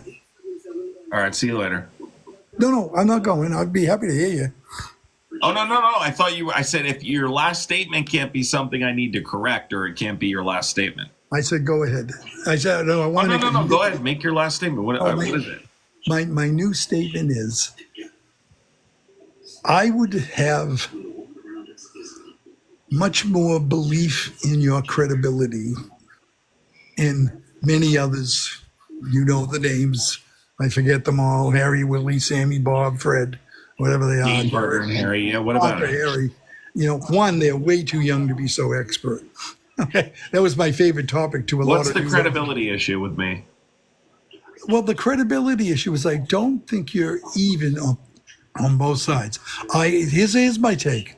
I absolutely I think I am. believe long before Biden became the nominee that he was a absolute useless politician from the time he started. He ran 2 presidential campaigns, got thrown out because of plagiarism, got knocked out of the race. Nobody really panicked with Trump, and the only way they were going to beat Trump was with an old white guy. Okay? Well, so why do you think my credibility is not good? Because I don't think you could look me in the face and say that Biden was not a one-off debate. Biden really, really opened up the Democrats' eyes, and they said, oh, God, we can't do this. And secondly, Obama, who I absolutely believe did not want Kamala. But how could the Democrats possibly get rid of a black woman vice president and not support her? And I think, unfortunately, So you're talking about lying about her any a better than I cognitive. like Hillary. So you're I talking about don't lying about a think- cognitive condition, you mean? Absolutely, and I don't think Yeah, Trump no, is yeah. even close. I don't think that hurts my credibility because here's why. Because I only work off facts, not conjecture. That's not me being unfair to both sides. That's me acknowledging that zero evidence has ever been presented to whether it's proof of psychological symptoms or an actual, proof of an actual diagnosis.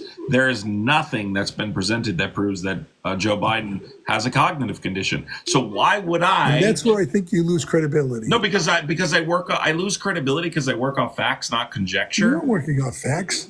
These are been facts. president- No evidence has ever been presented. No evidence has ever been presented. Ever been presented of any Well, cognitive because the doctors there say he's fine. He had a don't think neurological that's why it's coming exam in up? February. You He had don't, a you don't neurological think Karine exam. Jean-Pierre saying he's sharp as a tack? He had a neurological exam on Yeah, you're the absolutely 17th of February. I still don't think he's capable of being. I don't think he's president right now. I really don't. I mean, you're nuts. I'm not sure I mean, who is, but I sure. really don't. Do I have absolute facts? No, because no one's going to tell you that. But we've lived since the election without a president. I won't even go before the election. But So since the all I would election- say, like in response, because you said I'm not credible politically because of my stance on Biden's potential neurological condition, is this: I think people find me credible because I do not work off conjecture. I only work off whether or not I have evidence. And all I've ever asked is Republicans who provide or make this claim I'm that there's a amazed you cover don't up. think that But Biden's all I ask Republicans who ever ask me this question is to provide me proof. If you can't provide me proof, then that's just your feelings. Let And most me of give- it comes let me from give people you my not proof. qualified to make such an assessment. Let me give you my proof. I would love you to sit down and start with the debate. But before the debate, look at all of the things Joe Biden said, didn't do. I don't care that he fell off a bike. I don't care that We've done it all. I I've don't done care. that. Well, again, and then take another. If you have a presidential candidate who honestly and truly, I've seen him fall apart by self when he's not on a teleprompter or he's not on a pre-prepared speech. So is that the standard? Because I've seen Donald Trump do the same thing. Everyone uses a teleprompter, so you normally finish. But when he's not, he fell apart. Trump gets up there, and you can say he's crazy. Jesus, I don't like what he's saying. This guy can talk for 3 hours. Biden can't talk for 30 minutes without sounding like a fool. That's just common sense. That's not, is the president's doctor going to say, I think, you want to know what I think? I think Kamala Harris should have invoked the 25th or 26th. I always forget that. I think it's the 25th Amendment and say, you know what? I think it's time. The Democrats finally came to that. Now they're blaming him. Oh, he should have got out earlier. He didn't get out earlier because they hoped they could get by it. That's all. So here's the thing, right? If that's the standard, like just to make the claim that he has a neurological condition or a cognitive condition, then guess what? Yeah. I can provide Donald Trump doing the exact same thing. So outside of things that I can't provide you, Donald Trump doing the same thing, what evidence do you have of some sort of psychological symptom that proves he has a cognitive condition?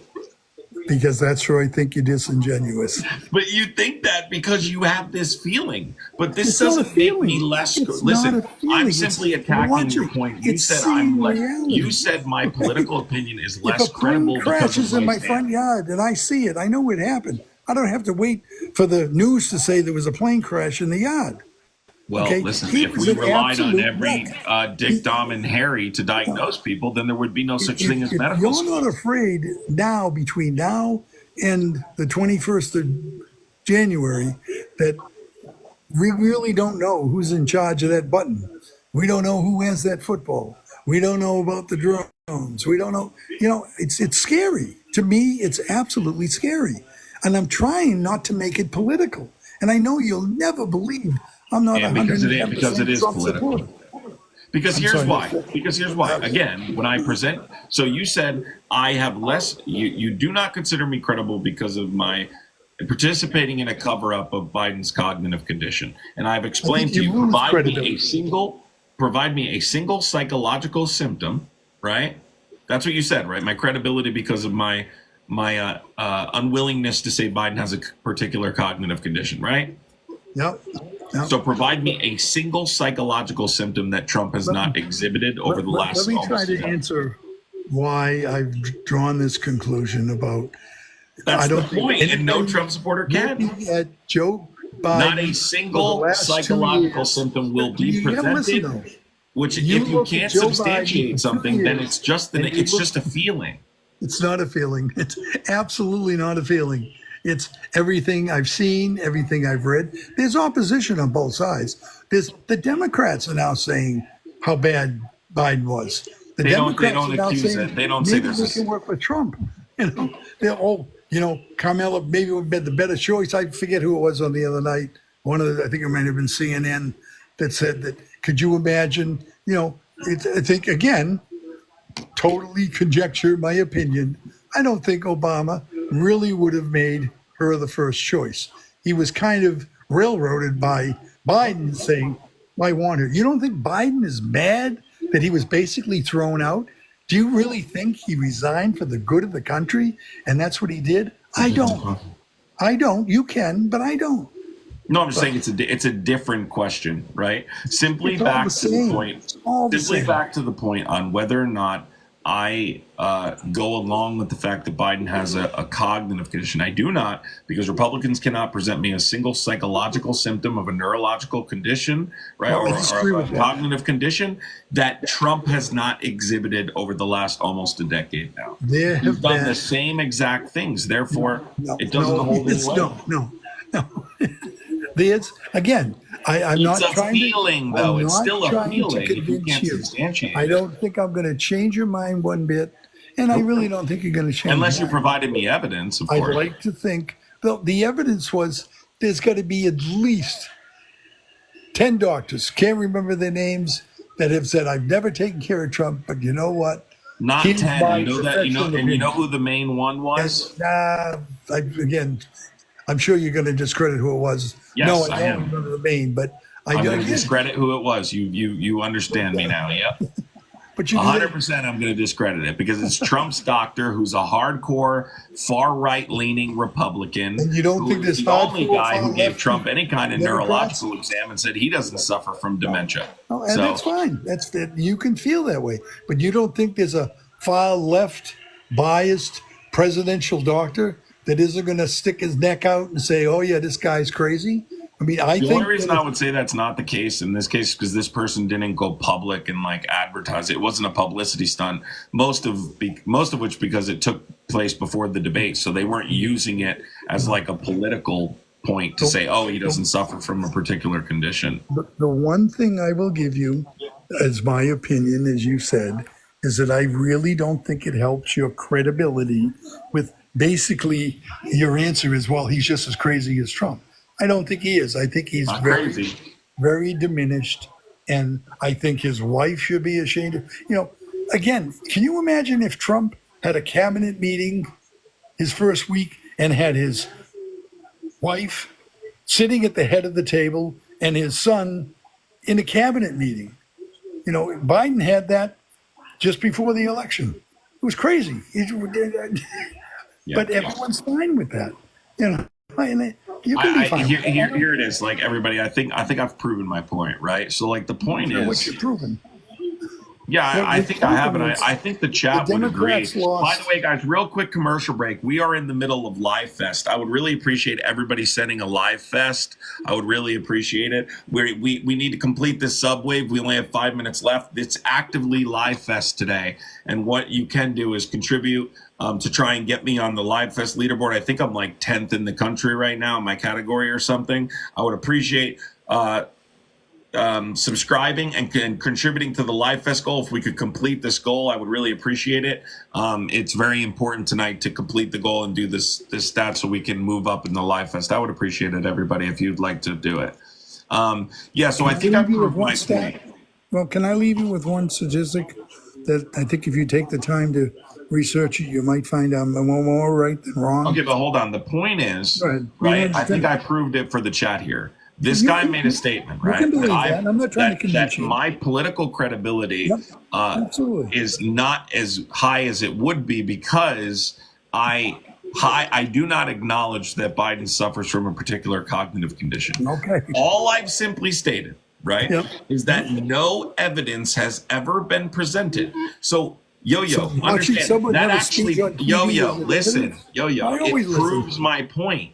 You're literally proving my point. What it proves is I do not work off conjecture. I am credible. People consider me credible. Most people consider me credible because I work off facts. Republicans don't consider me credible or don't like me because I disagree with them, not because I don't work off facts. They know I work off facts.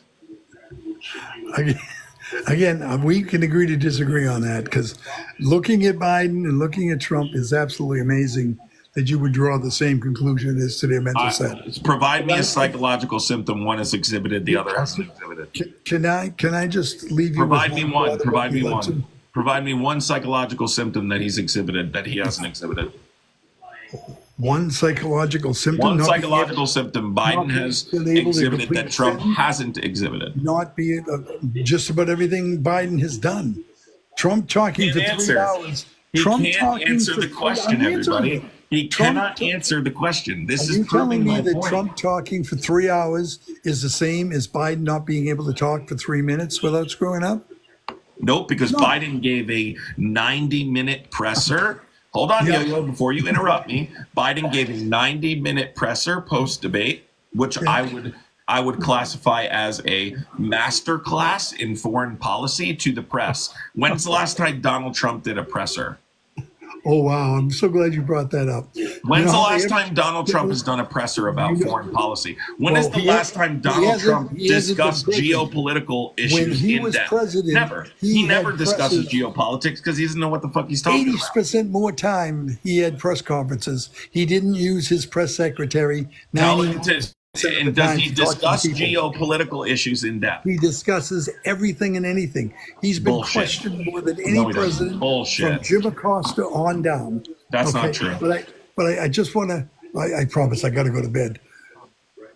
I believe, it's my Yes, you belief, did. but I would really love you to try to prove me wrong with your facts, that walking in on the day of election, 43% of Democrats that walk in the door will vote Democrat. On the day of the election, 43% of Republicans will vote Republican on the day of the election. I don't care who their name is.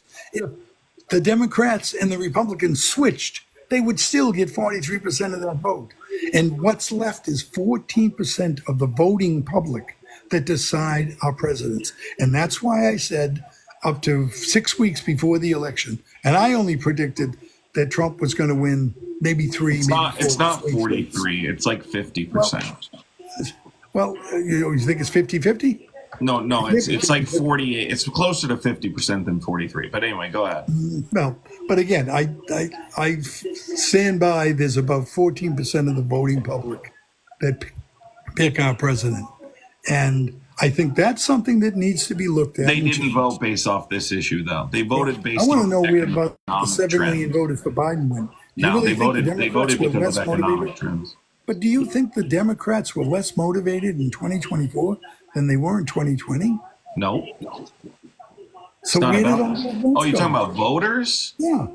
No, But no, the that's a Democrats complex didn't issue. lose No, this. that's a complex. No, that's a complex issue. Doesn't necessarily. Very complex. Definitely doesn't have anything to do with this particular issue. You think it has to do with this way? It has everything to do with like messaging.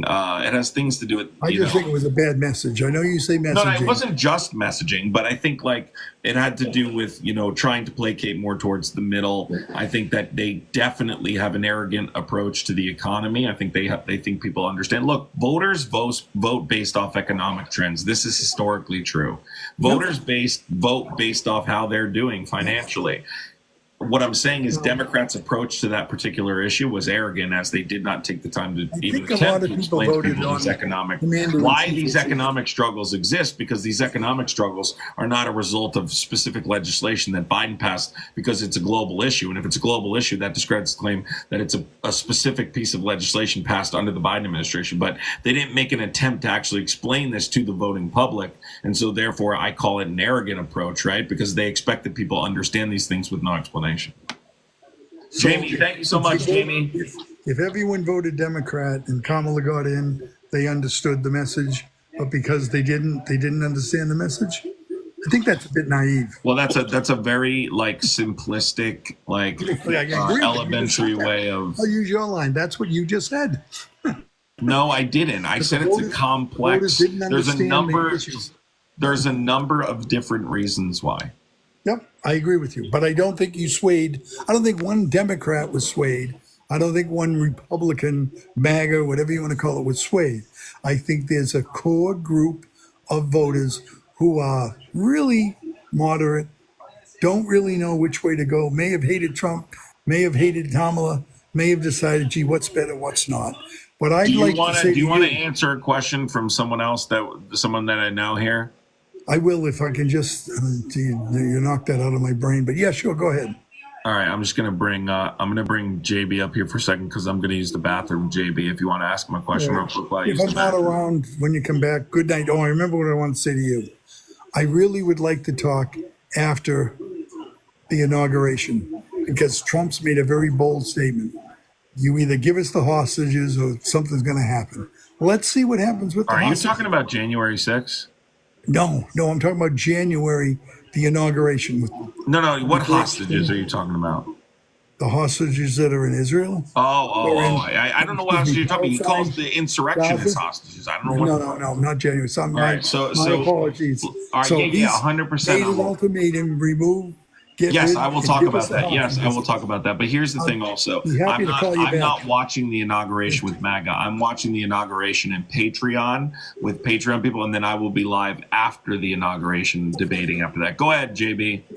Hey, JB. yo. Well, good night if I don't see you. How are you? What's your name? My name is JB. That's all you need. JB.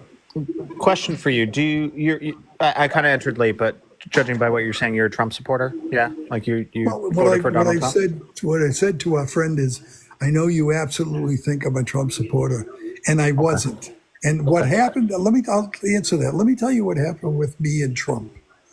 It was a yes or once no question. made a political issue about Trump being president.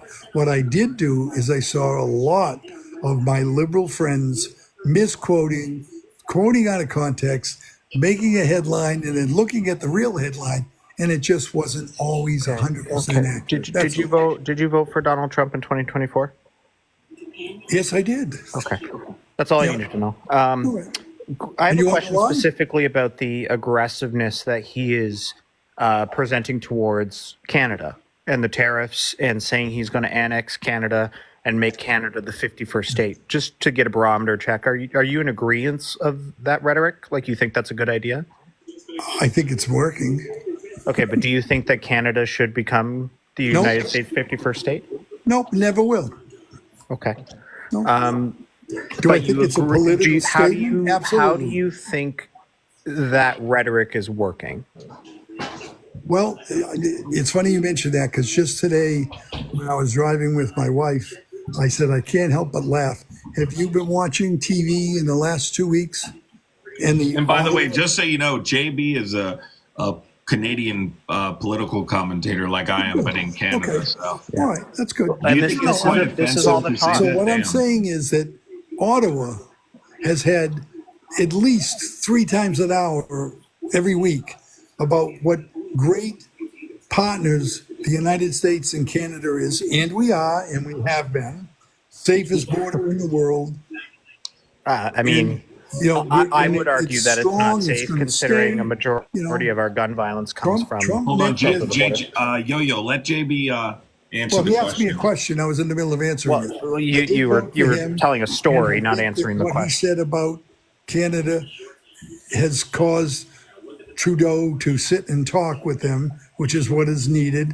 I think what went on with Mexico is very similar. I think things will change, and I think that our allegiance with Canada will be strong as ever. This is my question. So first things first, I was hoping that you were going to say that you agreed with the rhetoric to make Canada the 51st state. And if you want to go down that path, and Trump supporters want to go down that path, let's go down that path, because Canada would become the most populous state in the United States. We would have 74 electoral votes in the Electoral College. You're absolutely It would be an overwhelmingly blue state, and the Republicans would never win an election again. That might be true, although with Trudeau's success, I'm not sure of that. I think Trudeau has actually been very successful. He's going on his 10th year of prime minister. Oh, and just, not that this means much, but my wife attended McGill University, and I love Montreal. I've been there for my 50th birthday. Grew up in Boston. Okay. So I love Canada. Love Nova Scotia, St. John. So if you know that Canada, if you know a little bit about Canada, do you know approximately how much the United States imports from Canada? Oh, I don't know if I can say this. Can I say shitload of money? Not just money, but Not goods. money, but goods. 52% of your oil, 40% of your lumber, 24% of your steel. One the of list our goes on. best allies. Yeah, but this is the thing. All these things, including 40% of your nickel, a quarter of your iron, 85% of your potash. Still not disagreeing. But this is the thing. That's all going to get 25% more expensive, and that's all things that the U.S. can't produce domestically right now. So the United States is still going to buy it. And that's what Canada is basically saying to the United States is, you're still going to buy this. And we are still going to get our money, and your people are going to pay 25% more expensive for those particular goods. And specifically your electricity. You guys get 61.45 terawatts of electricity from us a year. That's enough to power New York City for 6 consecutive months. Still don't disagree. Your oil prices, your gas prices will go up 25%. Like, what I want to know in your brain, how Trump threatening our country, both with annexation, which is just insane, by the way. Insane. It's just insane to even present that to your biggest ally, say, we're going to take you over, and call our prime minister, who earned the title of being our top politician in our country, a governor. Not disrespecting governors, obviously, but it's not the same level. No, it is definitely disrespectful. I respect you being angry at him, but I love results. So if you'd like me to get in touch with this guy in another 6 months and see if that's all come to fruition, I'd be happy to say I can tell I'm absolutely you, wrong. I can tell you right now Yep. that our government, our House of Commons, our Yep. Parliament Yep. has voted overwhelmingly just today to continue the pressure on the United States to ensure that these tariffs will not happen. And I would- if you I need, would the thing you expect need to them to do understand nothing about Justin more. Trudeau, though, is he's been in power for almost 10 years. He's going on his about to be elected to his 4th term Yep. as prime minister because he has been That doesn't he is one impress of the me. I most think that's what's wrong with the respected. system. No, listen. He is one of the most respected negotiators on the world stage. If Justin Trudeau is at the table, at the negotiation table, things get done. And people who don't like Justin Trudeau will say, no, that's not true. But we have to acknowledge that when Trudeau is on the world stage, he represents Canada way better than Trump represents the United States. Well, The United States is hated on the global stage. I'm So if glad there's you a trade support war Canada, between but Canada and to the talk United about States, what what the do you think the United rest States of the Western world is going to do? No, I think, as I said earlier, that this country and I think this world has shown some great steps in the right direction for the world since the election. So if you want to talk about this in 6 months and see what happens with the tariffs, do I think Canada is going to be the 51st state? No. Do I think Canada wants it? No. But it Do I think doesn't the matter. United This States goes wants it? back to things No. that he's saying that are You can dangerous. dislike me. You know, You're people always essentially say, "Oh, threatening an ally. not threatening." Yeah. Have That's you a- ever no, read that's a anything about threat. Winston Churchill? I think Winston Churchill saved the world. And you know what Winston Churchill was? 100% a-hole. And he was thrown out of office The after Winston World War Churchill II. didn't threaten to annex other countries.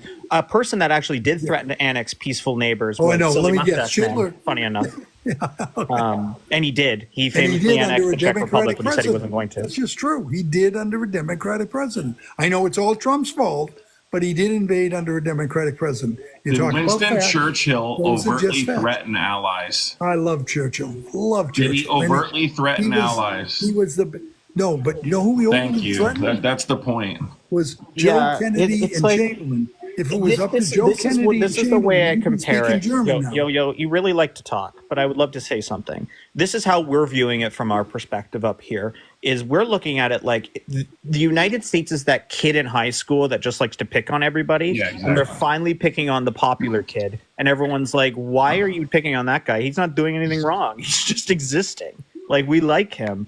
The rest of the world isn't going to stand for this, and you have to remember that Canada not just is the United States, half of the United States oil supply, it's almost 100% of a lot of other nations' oil supplies. We provide so much oil to the rest of the world. And you know who hated that oil production? Biden.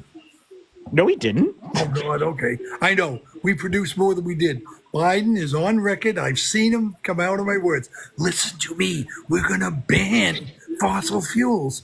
That's what Biden said. Well, we're also in the process of doing that too because our oil supply Process is great. infinite. Not banning them and having. If we went 50% electric cars tomorrow, your grid would collapse. Let alone mine. Actually, we're actually focusing our economy. But Biden has never stated a complete ban on fossil I fuels. have seen him myself Bullshit. while he Bullshit. was campaigning to a Bullshit. little He has girl. never said that. We are gonna ban No, he has never said that. fossil fuels. No, Yes, that's he not did. true. No, Show me where also he said that. Number one. Biden has No, I can't show never. it to you 'cause I've not seen Biden has never explicitly stated a total ban on Absolutely fossil said fuels. that. Okay, I'll but even like spend this time is He's the talked thing. about policies to I will reduce go their to that. use. He has not talked about an outright He ban. said, Well- "I will end fossil fuels." Well, To this a is the little thing: girl. is I wish I could there is find- I will try to agreements. find that for you. Yo, listen. There are agreements that both the United States and Canada and the Western world signed onto with the Paris Accord to reduce the greenhouse gas emissions and fossil fuel production by a certain amount.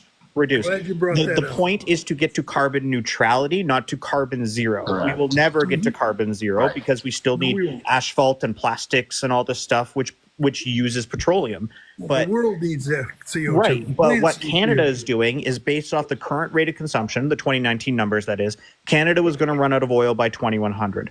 And that's a big part of our economy. So we would rather modernize our economy, green our Can I economy, just stop you there? to But you're gonna run prolong 10 that minutes? oil. Hold on, consumption. let him finish. Let him finish. This is like active policy that we're doing in our country. And even our fossil fuel companies are participating in this because they know that this isn't an infinite supply. So they would rather have a company that exists to 2200 or 2300 by greening up our economy and greening up our industry and allowing got to remember, Canadian oil is tar sand oil. It's filled with sand. It's dirty. It's not really used for fuel. It's used for bitumen, which is used for like asphalt and roofing and other construction materials.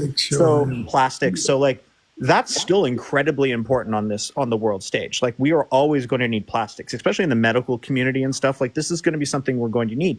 So we would rather take our economy and change it from burning that fuel for moving our vehicles to putting it into better products like plastics and asphalt and stuff that we need, right? So, fabulous idea. But this is the thing, is doing stuff like this. No, tough it is to keep track of how to talk about your specific topics, but go ahead. No, but like, this is important to Canada. This is such an important thing. And for Trump to go around being like, we're going to put a 25% tariff on Canadian oil. Do you know what we're going to do? We're going to take that oil and go to the global market and be like, who wants to buy it? Anybody want it? And all these other countries are going to be like, oh, yeah, we'll take it. Talk to me in 6 months. If you're right, I'll congratulate you. We already are starting that process. Already are starting that process. But listen, notice how dismissive. But notice, JB, notice how dismissive. I am an old man. The threats that, like, it's just okay to threaten. This all goes back to the same thing. We've been discussing this pretty much for about an hour or 45 minutes, which is that Trump's words matter. Now we're downplaying threats to one of our most important allies as if it's no big deal. And by the way, can you please pull up a quote?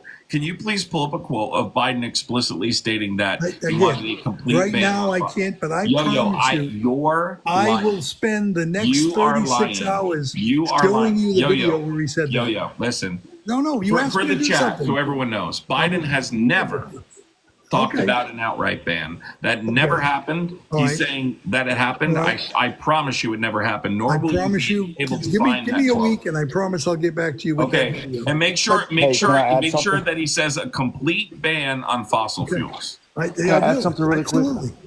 So yeah, I don't care. I know damn well that you can't. Can I add something really quick? Know what I'm talking about. JB, or you can't think of who we're talking about. I just wanted to address JB with the carbon neutral. Do I think carbon is bad? Yeah. Do I think the human race has contributed with fossil fuels? Yeah. But you know, in 1974, when we had the first oil crisis, we were told in 40 years fossil fuels were gone. Okay, and they're nowhere near being gone. So I don't know why do you think someone would say 10 years it's gone? No, but why do you think that is? What happened since the 1970s to 2024? It starts with a T. It's a big long word. It's the phones we're talking are part of that. What has improved since the 70s? What has improved? I'm not clear what you're asking. Technology. We've gotten more efficient. Yes, we drilled more. You're absolutely right. Not drilled more. We've just gotten more efficient in the drilling to extract more from the process. Absolutely. You're again 100% right. But that doesn't make people telling us in 40 years things are going to go away. They were wrong. But can I say something real quick? I'm going to add something before you guys, before you do, Jolly guys, real quick, I'd appreciate contributing to the Live Fest goal. There's this Live Fest thing going on. Don't really know what it is, but we're live, so I would appreciate participating, subscribing, and doing your heart me's and contributing to the Live Fest. I would appreciate it. So Adam, I am sorry. Hang on. But hold on. Jolly wants to ask you a question. Listen. But you got to not make it 10 minutes long. It's Give not me one question and I'll answer it. I'm not asking you. I have no questions for you. Just listen. Okay. I want you to know that you're loved, Yo-Yo. You are loved. Boy, I know I'm loved. Hang on. Let me finish, dude. Just shut up for a minute. Well, that's not nice. Dude, shut up. I know. But also, interrupting people every 3 seconds isn't nice either. But here you are doing it. So just shut up. I want you to know that you're loved and you're appreciated. There are people on this planet who are so happy you're here. Their names are Trump, Elon Musk, and other rich conservatives because you are the mark.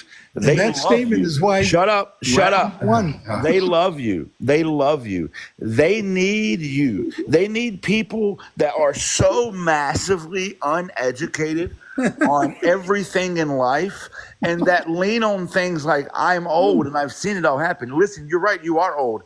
And the reason that we're in the predicament we're in now is because of you and your entire generation. You fucked every one of us. You fucked every one of us so bad because you're such easy marks for the con. Because you were told, shut up and do what we say and it'll work out for you in the end. Meanwhile, they were robbing you and us blind of everything we have, and you smiled while it happened. When you were 20, you could work a single job, and the wife could be home when I was watching the 20, I kids, was in and you Vietnam. could have a That's house, all right. 2 cars, and a vacation. But No. thanks to you and your generation, both parents can work now, and we Dar, can't thank you even for fucking buy subscribing. groceries. Nobody wants to listen to your life experience because you are the mark that conned all of us. Shut up and go to bed Well, let me so say we can this. fucking You fix the promised me country it that wouldn't you be broke. 10 minutes long. This is the point, right? Guys like this, right? That especially if you'll notice, he said earlier in this conversation, Yo-Yo likes to remind you that he's not MAGA, that he's not a full-blown Trump supporter. Well, Yo-Yo, that doesn't absolve you of responsibility, because understand that the Third Reich was created because of people like you, right? Another People reason you unwilling. lost. Another reason you Hold lost. on. People that see the good in a fascist, right? People that go, well, I think that's necessary, maybe evil, but necessary. People who stand by and allow these things to happen. People who are okay with the fact that this guy's openly. JB lives in Canada, right? He talks about Canadian politics. He's talking about our incoming president threatening his country. I mean, that's the world we're in right now. Threatening an ally before he's even in office. I'll also tell you, like, on the global That's fucking stage, crazy, dude. on the global stage, when Trump won his election a couple months ago, the rest of the world laughed at the United States. We're laughing at you, like not in a good way. Wrong. Like we're laughing at you in a nervous way. We're laughing at you in a way that's like, I can't believe they're this stupid. Time will tell. No, but like you're the only country Time that has already told, Yo-Yo. That's what you don't understand. Yeah, Time has already told. We've tried the things. Yo-Yo, listen. We tried did this. Actually, your name is the perfect name, because a yo-yo goes and then comes right back to where the fuck it started, right? And we already know what Donald Trump brings to the table, and it's a chainsaw to cut the fucking table up. We Well, you already don't think tried it's your politics. naive We've already tried your to politics personally and your attack me? policies. That's cute. We've already tried it. Your generation bought this bullshit hook, line, and sinker, and Well, guess where Jolly, it got us? not just here, but in other countries, they've done this before. No. We've seen other countries do this exact same thing. They're acting like it's new. No. Not new. we also did it 80 years ago. Let's just not forget That's what I'm that. talking Like, about. We have a million historical references that this does not work. This strategy does not work. They act like it's some kind of profound new strategy or approach to like geopolitical. It's not. Exactly. It's a Can I get in one tired last statement? fascist strategy that does not work. Can I get in one last statement before I go? Not a question, just I promise you it will be less than 30 seconds. I know you'll never believe this, but calling Trump a fascist, saying we're not going to have democracy, saying there's never going to be another election, is why you lost the presidency, the That's not Senate, why we and the lost. House. That's the dumbest That's shit not I've why ever we heard. lost. That is not why we lost. I know you don't believe that. And he is a fascist. Okay. if I Keep may, saying if I it. may, if I may, I can't do this. in 2013, one of the most renowned Canadian political scientists wrote a paper saying the downfall of the United States democracy, specifically talking about how the United States is primed and ready for a right-wing fascist candidate from presenting themselves and getting elected. Okay. I peer-reviewed that paper. It is playing out literally before. You can see it coming from a mile away. Look, here's the thing. Me and Jolly talk about this a lot too, on here and off here, that this country has had characteristics of fascism for years and has condoned characteristics of fascism. No one in this country that pays close attention or studies this specific ideology is shocked that there's an attempt at a complete takeover, because there was only about, what, Jolly, three tenets missing maybe? They basically were already condoning ultranationalism. We condone political parties having This is what I was... rights. We talk about identifying enemies as a unifying cause. We condone attacking higher education. We have an obsession with national security. So when these tenets already exist in your country, like, it's not a shock when someone takes, adds maybe two more characteristics, and they take advantage of these characteristics that already exist, that we already accept. Ultranationalism is normal in the United States. We don't condemn ultranationalism. Ultranationalism is the United States. We We attacked love it, someone for actually. We taking a love it. knee during the We love national it. anthem. That's ultra We national. worship the military. We worship the police. we worship the flag and the fucking special song that was written Oh, that's so for our bad, I know. country. Like Obsession with Hey, I national stand for the security Canadian with the national border. anthem every time I saw the Bruins play the Canadians. Hey, yo, listen, It's the most beautiful national anthem in the world. Nobody cares, bro. You took your profile picture from your chin. Oh, Listen we to me. go. I know I did. Listen to me. Yeah. Listen to me. Listen to me. Yeah. Your Why the generation. personal attacks? Do you think that makes you credible? Okay, because your entire generation personally attacked my generation. So Because there's your a- entire I have generation not personally personally attacked attacked our you generation. once. No, That's everybody why. attacked your country. That's why. That's why. Because your entire generation personally attacked me and my family. You're You a left bit us with a naive. shit economy. You left us with a shit economy. You left us with unlivable wages. You left us with no health care. You left us with the fucking homeless crisis. You left us with a big pharmacy that runs everything. You left us with fucking billionaires buying presidencies. This is your generation's fault. So And you know fuck what? you and everybody who still preaches the same bullshit and you think we're going to listen to you. We're over you, bro. No. So let's talk in a year. They're 6 trying to months, put 2 here's the years. thing. And What when they're it doesn't trying to happen, do. what are you going to say? Listen, let's be clear. Let's characterize this appropriately. I'm going to okay. put it in the best possible way. Everybody At ready? least you don't personally attack, so I give Hold you credit on. for that. Let me explain. You're trying to take a turd and shine a turd and sell us the turd. No. Right? And that's why Number you one, lost. it's a turd. Why you lost? It's a turd. Yeah. Right? It's a turd. Biden That's all was it a turd, is. trust me. You're trying to shine a turd and sell us a turd again. Biden was a right? turd for 50 years. Okay. Wow, he was. dude. Simply was. Wait. Because So here's the thing. Let me be clear about something so everyone understands this, right? I'm sure a lot of people are thinking the same thing, right? This guy said we lost the election because we called out Donald Trump and identified him as a fascist.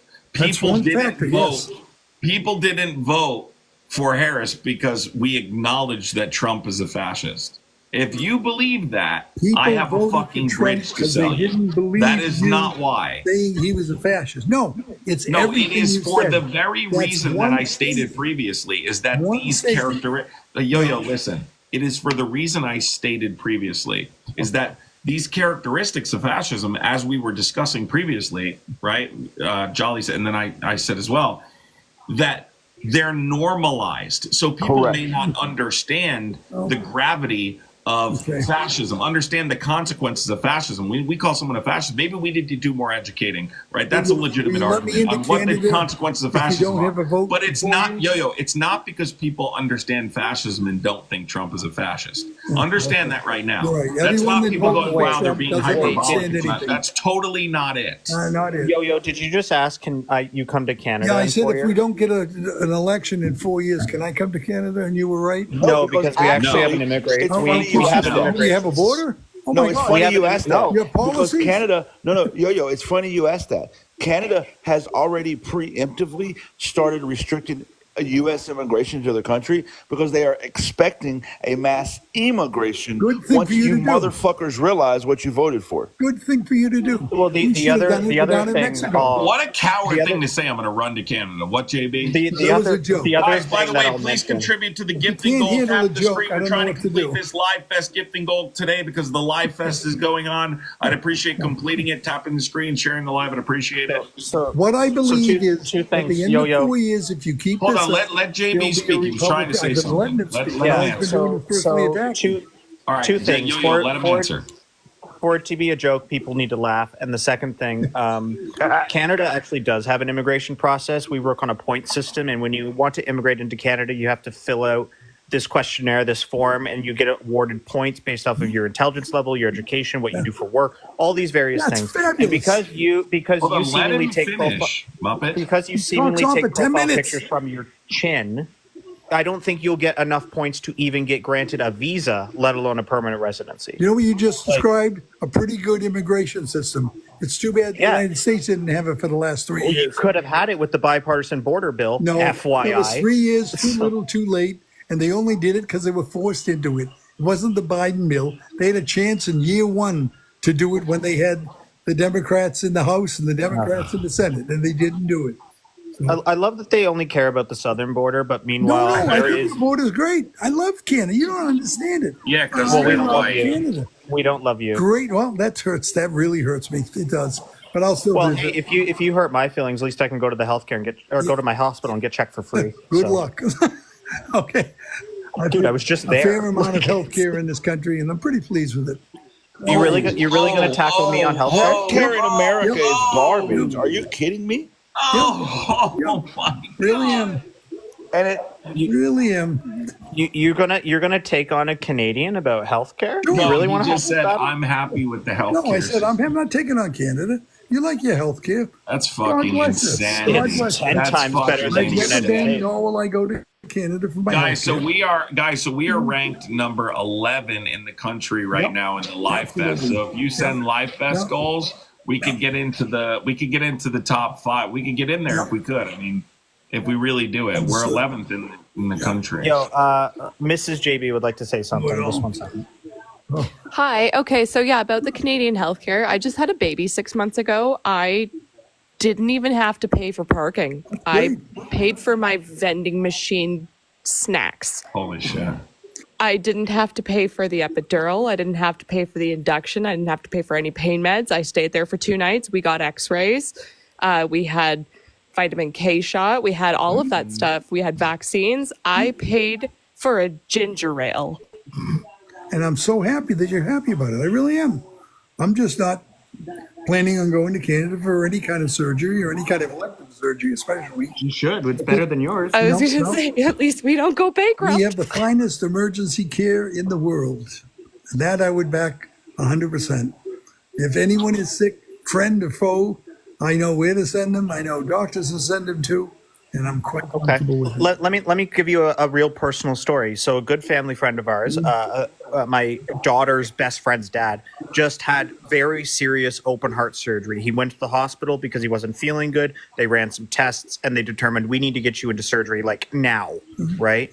He was put into that surgery. He was given that surgery and he recovered and he got out of there with a $0 bill. So you can't sit here and tell me that our emergency care is poorer than the United States because it literally happened so quickly. Thank you for that contributing to the Live Fest, guys. You're moving us up the ranks. If you keep contributing, we'll get I'm into not the top 10 disputing you like and your then the healthcare. top I'm 5. just telling you personally, I've experienced healthcare probably a little more than you, but that's all right. Again, I'm not You don't know personally that. attacking No, you. Yo-Yo. She You just personally said, attack no, me. Yo-Yo. His wife just said It's called he had a anecdotal. baby. Yeah, you're right. And you use that He term all didn't the even time. pay for parking. That's good. That's great. Yeah, and Absolutely like great. it's just it's fascinating to me because the average American pays more on their taxes for healthcare than the average Canadian does. Correct. So Taxes for healthcare. And we just I'm added not sure I dental understand care. that. Thank We you, just- we just- B-Dog. What We tax just do they added pay? dental care to our healthcare. yo, America I'm pays retired. more. I get pretty good dental care. Hey, Yaposaurus Rex, stop for a Yeah, minute. I know. Jolly, did you hear what he Project a lot. said? He said he loves the healthcare system. I know, I heard him. Dude. Listen, America pays more for healthcare than any other developed country on the Yep. planet. And wait for it. We are 42nd in life expectancy. So because those are a bunch of words and multiple syllables, let me break it down for you. We pay more. Attack again. Hang on. Hold Hang on, I Yo-Yo, don't care. stop interrupting. Listen, Yo-Yo, okay, let me slow down. I don't want you to feel attacked. I don't want you to feel that way. I want you to know that I'm actually attacking you. It's not a feeling, it's actually happening. Listen to me. We pay more for healthcare and die faster. So why would you even bring that up in a conversation, especially to a citizen of another country that has a proper healthcare system? We pay more and die faster. Do you Can we understand that? also acknowledge? Can we also know the acknowledge latest that figures of that? 44,000 people? It's like 40. I think it's 44,000 people die a year because they don't have health care in this country. 44,000 people a year, Yo-Yo, and you love this healthcare system. You do know why the Zuckerberg 40, just ladies donated- and gentlemen, Wait a minute. who live in the Zuckerberg United States just- in here, just gave Trump Social $1 million. 44,000 Americans die a year due to lack of health insurance. You know what? ready We don't for this? actually even need to worry about America Preventable attacking us. death. We're all just I'll going to even die. give you That's fucking that insane. we need to work on a healthcare system. And what You is in just there said is you were a- fine with the healthcare I system. am fine with it. I'm fine with what I have. Do I think it can be improved? Absolutely. Do I think that Trump, and I know you hate this, Vivek Ramaswamy, I would have voted for him for president. Yo, if you don't mind answering this question, how much do you make a year? Right now, I'm retired. But so like roughly, how much do you make a year? 70,000 right now. But I own no bills. I go on cruises. I live in a condo in Marco Island, Florida. Oh, it's Florida too. In February.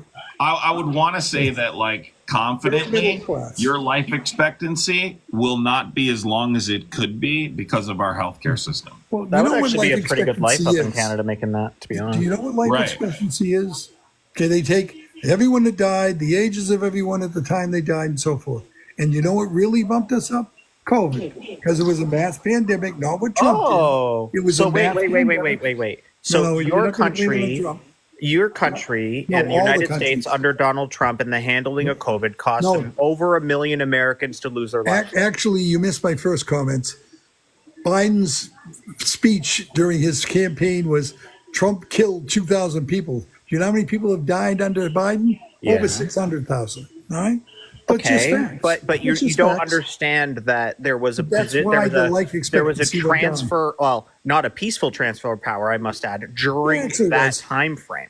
Oh, you're going to hate my next statement. I promise this is my last. I've hated every single statement you've said this entire time. So I love that. You don't Like- understand. I hope you keep doing this, and I really mean that. Because you I think think it's like affecting. No, people are just tired. That's all it is, guys. We're Well, almost in apparently the they top aren't. 10. They We're just almost in the switched the top Senate, 10. the House, and the presidency. So apparently they aren't tired. You're tired. That's, you guys but are it's stupid. not. Tired. But you guys like, are just stupid. yeah, Like, but that's like, what it is. Because there's this. These guys really believe. That's because people didn't get out and vote. It's not because overwhelmingly the country agrees with the direction of this country. The Fucking exit literally. polls indicate that that's not the case. Like, most people don't like the direction this country is headed overall, right? It's clearly That was what, before the not Biden because was people think elected. Donald Trump is good. No, it's just people. There's a number of different reasons, but people are tired, right? I agree. Democrats don't do enough, right? We need to Democrats, come together. because I will say this confidently.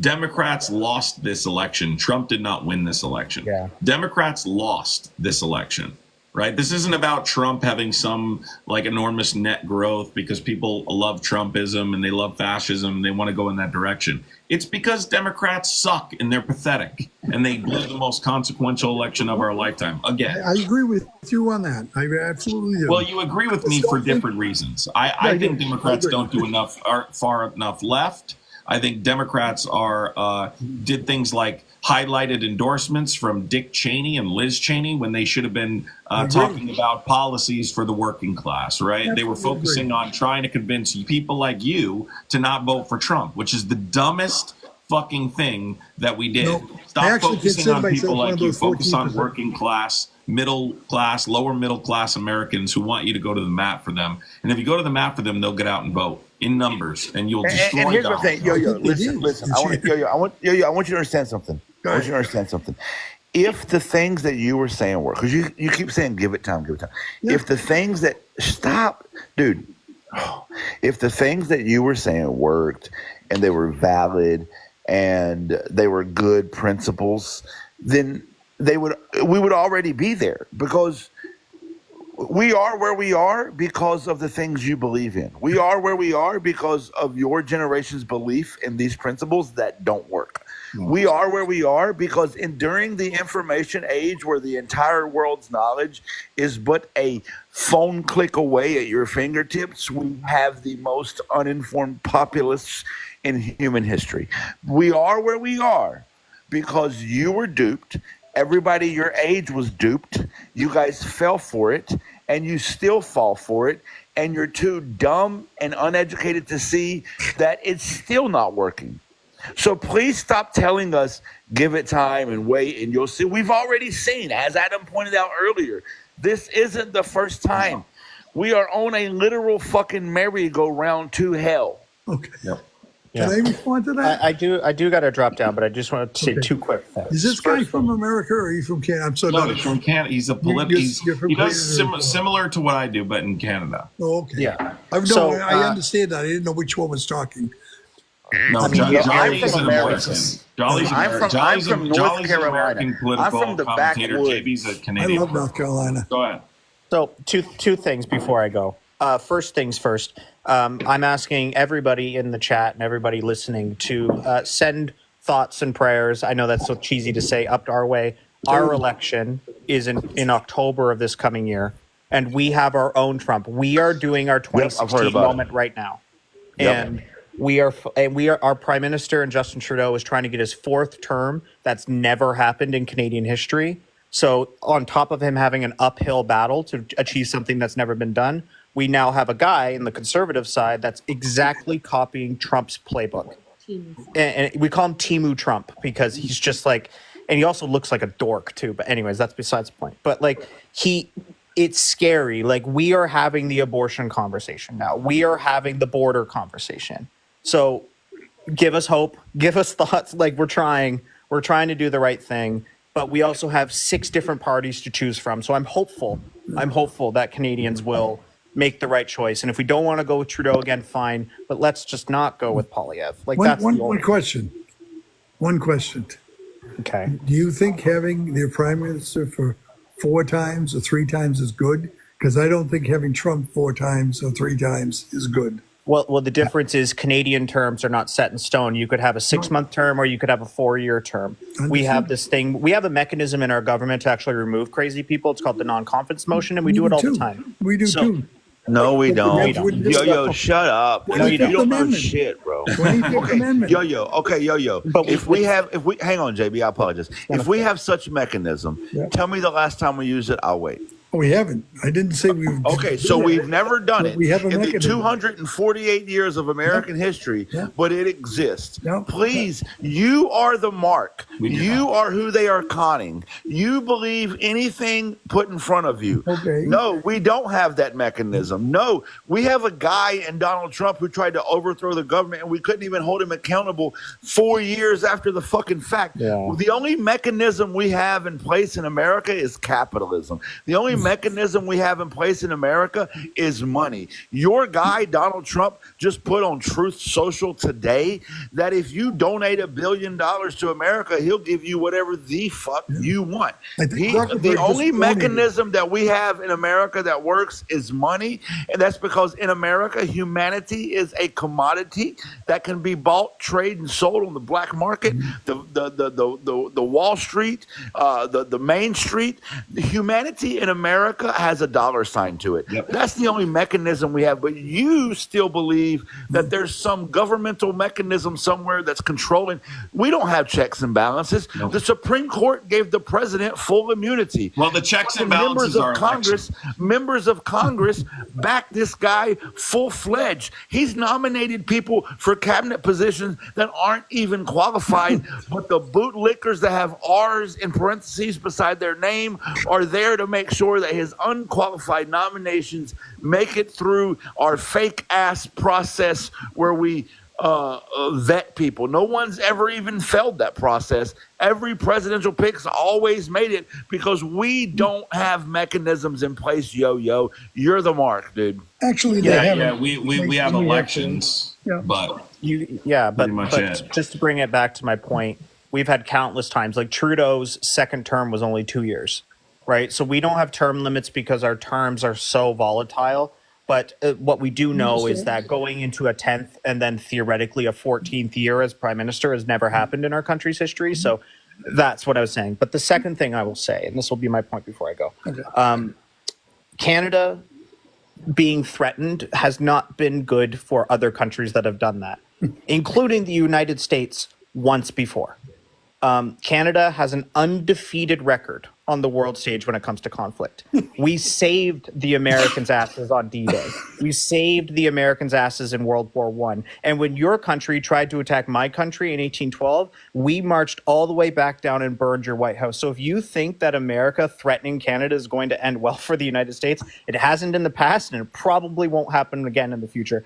Your military, as strong as it is, and I mean this respect to the veterans of the United States in the chat, but your military can't figure out why there's drones flying over their own military bases right now. You're right, because Democrats are in control. It's not the Democrats. It's not why. It isn't. It's the Department of Defense. There's the FBI. There's stuff that they don't reveal to like intelligence. They're not necessarily disclosing what's published. We By the way, they're not Yo-Yo, talking shut up, to each because other. you told me that transparency doesn't matter, like in regards to an incoming pandemic. So do not tell me now that transparency matters with an incoming. Stop. You told me we had a big conversation about transparency from the president of the United States. Now you're going to tell me no transparency because Democrats are involved? Fuck out of here. That's not what I've ever Yeah, said. and like that's just to me that's embarrassing. And to Adam's point, your intelligence community doesn't talk to your military community that much, and that's wrong. My intelligence community is my military. It's right? hilarious that this guy. So basically, this guy told me that Donald Trump's lack of transparency was. And by the way, JB, I don't want to keep you. I know you have to go. Do you? I got to drop down, but all I right, appreciate take care, JB. So basically, this guy had a conversation with me about, and people were in here and saw it, that. Trump's, lack of transparency about COVID didn't really matter, right? Like, it's acceptable to totally deny the threats of an incoming pandemic, but now, JB, Yo-Yo, it's just this. You're just being dishonest, right? Like, you're extremely inconsistent. You're projecting. You're extremely inconsistent. I can point out 6,000 inconsistencies in this conversation. JB, take care, man. It's a joke. Guys, we're almost at the Live Fest goal. We are at about 10 in the country. I'd appreciate just doing the Live Fest, guys. All the Live Fest gifts and all that. I would appreciate it. There's big ones, there's small ones, and they say Live Fest.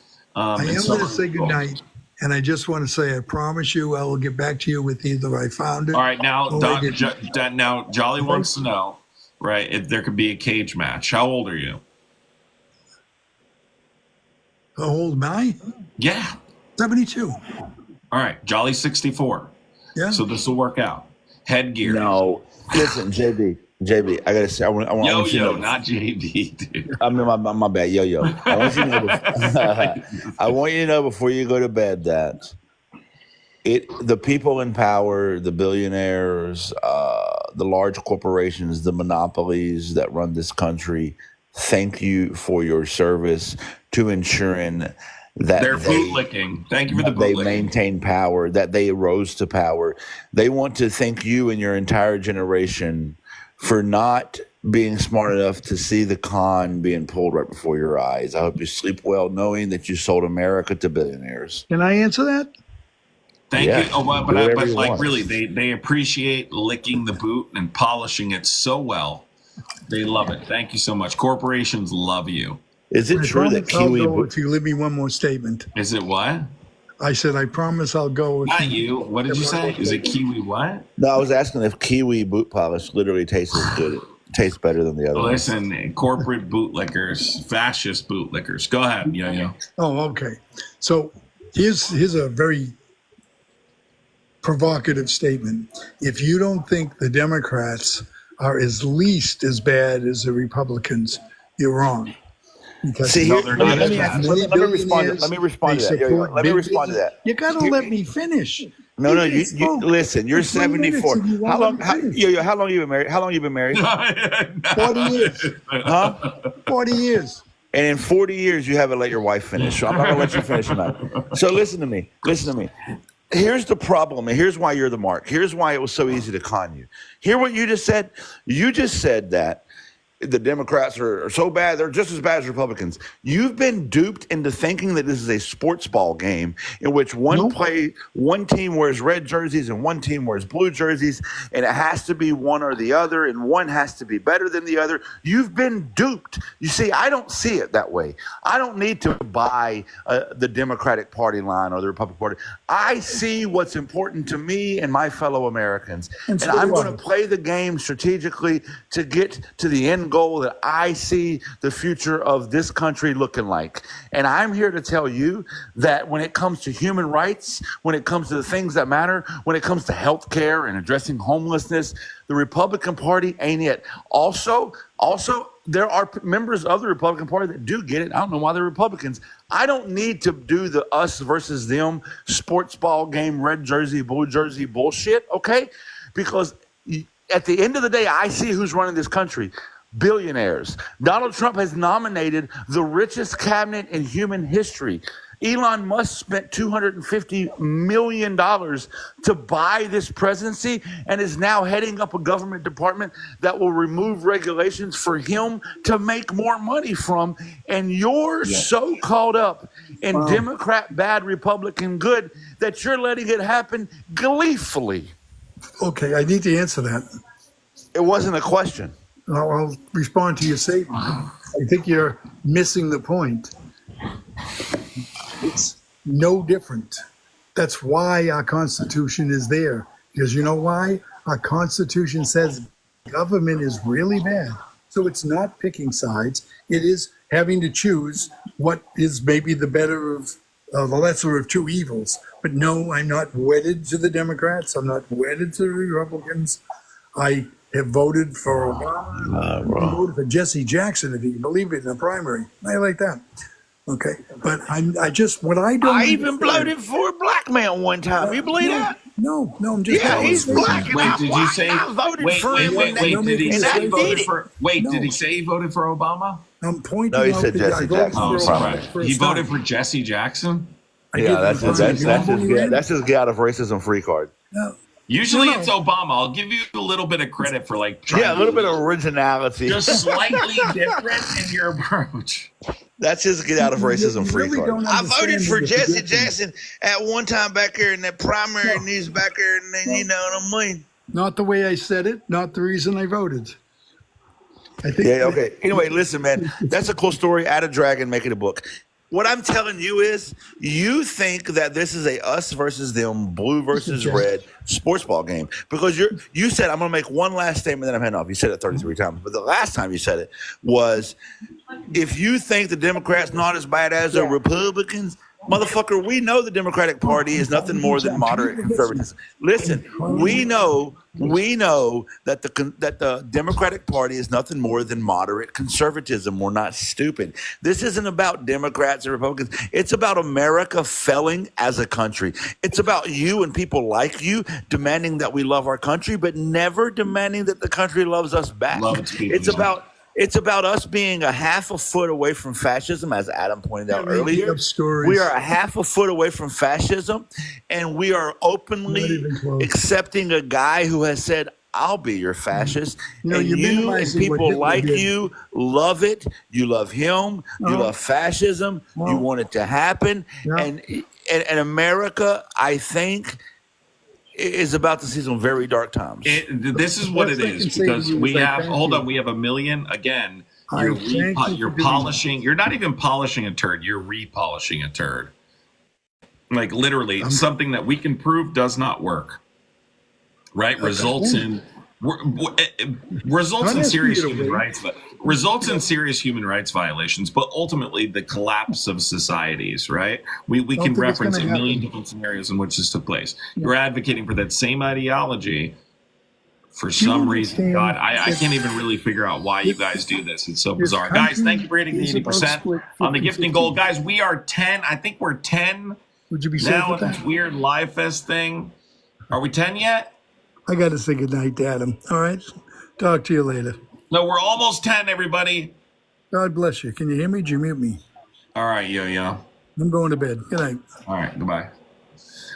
Listen, I got to say, like, what really the most important part of this, right, when it comes to fascism, we've talked about this before, and I hope this lands with people. Yeah, explain that. Let's explain it, Adam. Let's break it down for those who maybe haven't heard us explain it before. That's what I'm talking about. I think this is so important. Do you want to do it, or you want me to do it? Let me just kind of lead off here. For people that aren't aware, because Yo-Yo doesn't have a fucking clue what fascism is, but the sad part is most people don't. Be it whether you're on the left or the right, most people don't actually know what fascism is. If you look into what is fascism, there's 14 characteristics that have been kind of accepted by scholars as identifying a fascist government. A fascist government's a far-right authoritarian government, long story short. And so there are certain things that happen in a society that lead to fascism and that are the result of fascism. And when you look at those 14 things, when you look at what those characteristics, those tenets are, what you start finding out is America has been doing a lot of them for most of America's existence. Let's investigate. One of the tenets of fascism is ultranationalism, meaning super nationalistic behavior. That describes America already. Stand for the flag, hand over the heart, pledge allegiance before the school starts, flag, flag, flag, country, country, country. Even the thing that John F. Kennedy said, ask not to what your country can do for you, but what I don't agree with that. do for your country. Yeah, I hate that phrase. I hate that this is some quote that we cherish and say it was. No, that's ultra nationalism. America's already ultra national. Another tenet of fascism, and I'm gonna say this one, then I'm gonna let Adam break a couple down. But another tenet of fascism, military supremacy. What do you do? I'm a veteran. And I'm going to tell you what happens as soon as I tell people I'm a veteran. In any environment, people come to my house. They're working on my fucking pipes under the sink. I'm out in public or whatever. As soon as people hear I'm a veteran, almost like a knee-jerk program, Pavlov's fucking dog response, they say, thank you for your service, thank you for your service, thank you for your service. Because we have been programmed to basically worship the military. There is military supremacy built into our thinking. Yeah. Also, like something we've accepted in our political climate that's totally should be condemned, absolutely, is having a disdain for human rights. We've accepted that as a normal part of our political climate, right? Attacking specifically the LGBTQIA plus community, attacking the trans community. We see this with trans children specifically are under attack. This is disdain for human rights, obsession with national security, right? Being overly obsessed with national security. Bizarre, right? We see this with Donald Trump's proposals. Everything. Yeah, we see this with Donald Trump's proposals right now in the border and things like that. Identifying enemies as a unifying cause is another one.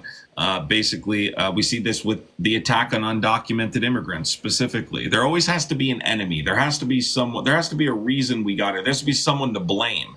There has to be a reason we got it. There has to be someone to blame. Effectively have to they act like there's always somebody coming to destroy America. Yeah. Well, there has to be someone to blame all your problems on, right? There has to be a reason that this happened, someone that we can target specifically to give people satisfaction. Hey, we're going after this specific demographic. We're going after these specific people because they're the reason we got here. Fascism is weird, right? That's why we use Adam, before you move on from that point, just to show how America has already been doing this forever. In the 1950s, it was the communists, right? Right, 100%. We invaded a country because of it. Correct. And before the 1950s, it was segregation. It was the black people. This country is built on identifying a common enemy. This country is built on that. Every decade in American history, we've identified some group of people that is our enemy that we will target and blame everything on. That is a tenet of fascism. Yeah, fascism is weird. Like, I like to, when people ask me, of course, it's an ultra-nationalist, authoritarian political ideology, far right side of the political spectrum. Republicans will deny that it's on the far right. It's on the far right. It always lands on the far right. Always. It always lands on the far right. It just does. But I like to describe it as kind of a loose ideology targeted towards restoring a country's perceived greatness, right? That a country was once great and it's no longer great because of this particular group of people, and we plan to restore that greatness, right? That's the playbook of fascism. That's the playbook of fascism right there. Right. And look, when we talk about hook, line, and sinker, even though it's so surface level, and if you just peel back a couple layers, you find out very quickly, well, that's not the case, right? And there's other ways to address these particular issues. And when we talk about the things that are already American, look at the things that me and Adam already talked about. America's ultra-nationalistic by nature. Whether you're on the left or right, people are ultra-nationalistic in this country. America already has military supremacy built into its culture. Thank you for your service. America already identifies a common enemy all the time. America already has disdain for intellectuals. We remember when you were in school and you make fun of the smart kid. Remember, how we talk about how the universities brainwash you and make you They're liberal. brainwashing liberal, literally, Jolly. Think about it. College now by Republicans, and you see people like Charlie Kirk going campus to campus. What is their message? Their message is that college education is liberal indoctrination. Bingo. That's just indoctrinating you to be a liberal, to push a liberal agenda. They're liberal. Right. Exactly. That's attacking higher education, right? That's 100%. By the way, it's not just higher education, right? They just attack intellectuals as a whole. And please understand, these are things that are already part of American society. Another tenet of fascism is religion being a big part of the government. No separation of church and state. No separation of state. And that is literally what the Republican Party has been pushing for so fucking long. So long. So please understand, we are already, the reason that Adam and I are talking about this, we want you as the guys listening to this live to understand, we are already a half a step away from fascism without a person in power pushing it. So all we need is somebody like Donald Trump to take power, to just give America that little half a step nudge, because we're a half a step fascist already, and boom, we're there. It's going to be too late. The reason we're saying it, right, is we try and push the idea that if you understand that there are existing tenets, right? Correct. Then you take the standpoint that these tenets are unacceptable and you attack them. You don't wait until you're full-blown fascist. You attack these particular characteristics. Fascist, you attack these particular characteristics. Understanding the characteristics of fascism, then you'll know what specifically is unacceptable. We're indoctrinated to believe that ultranationalism is normal, that we should be nationalist, that means you love your country. It doesn't mean you love your country. Okay? It doesn't mean you love your country. It's in fact it's quite the opposite. Your country is its people, right? You saw this like unified effort by people in this country to attack a guy who kneeled during the national anthem at the request of a Green Beret. This guy says, why are you trying to scare people on TikTok? Why don't you come up in the guest box and tell us about it?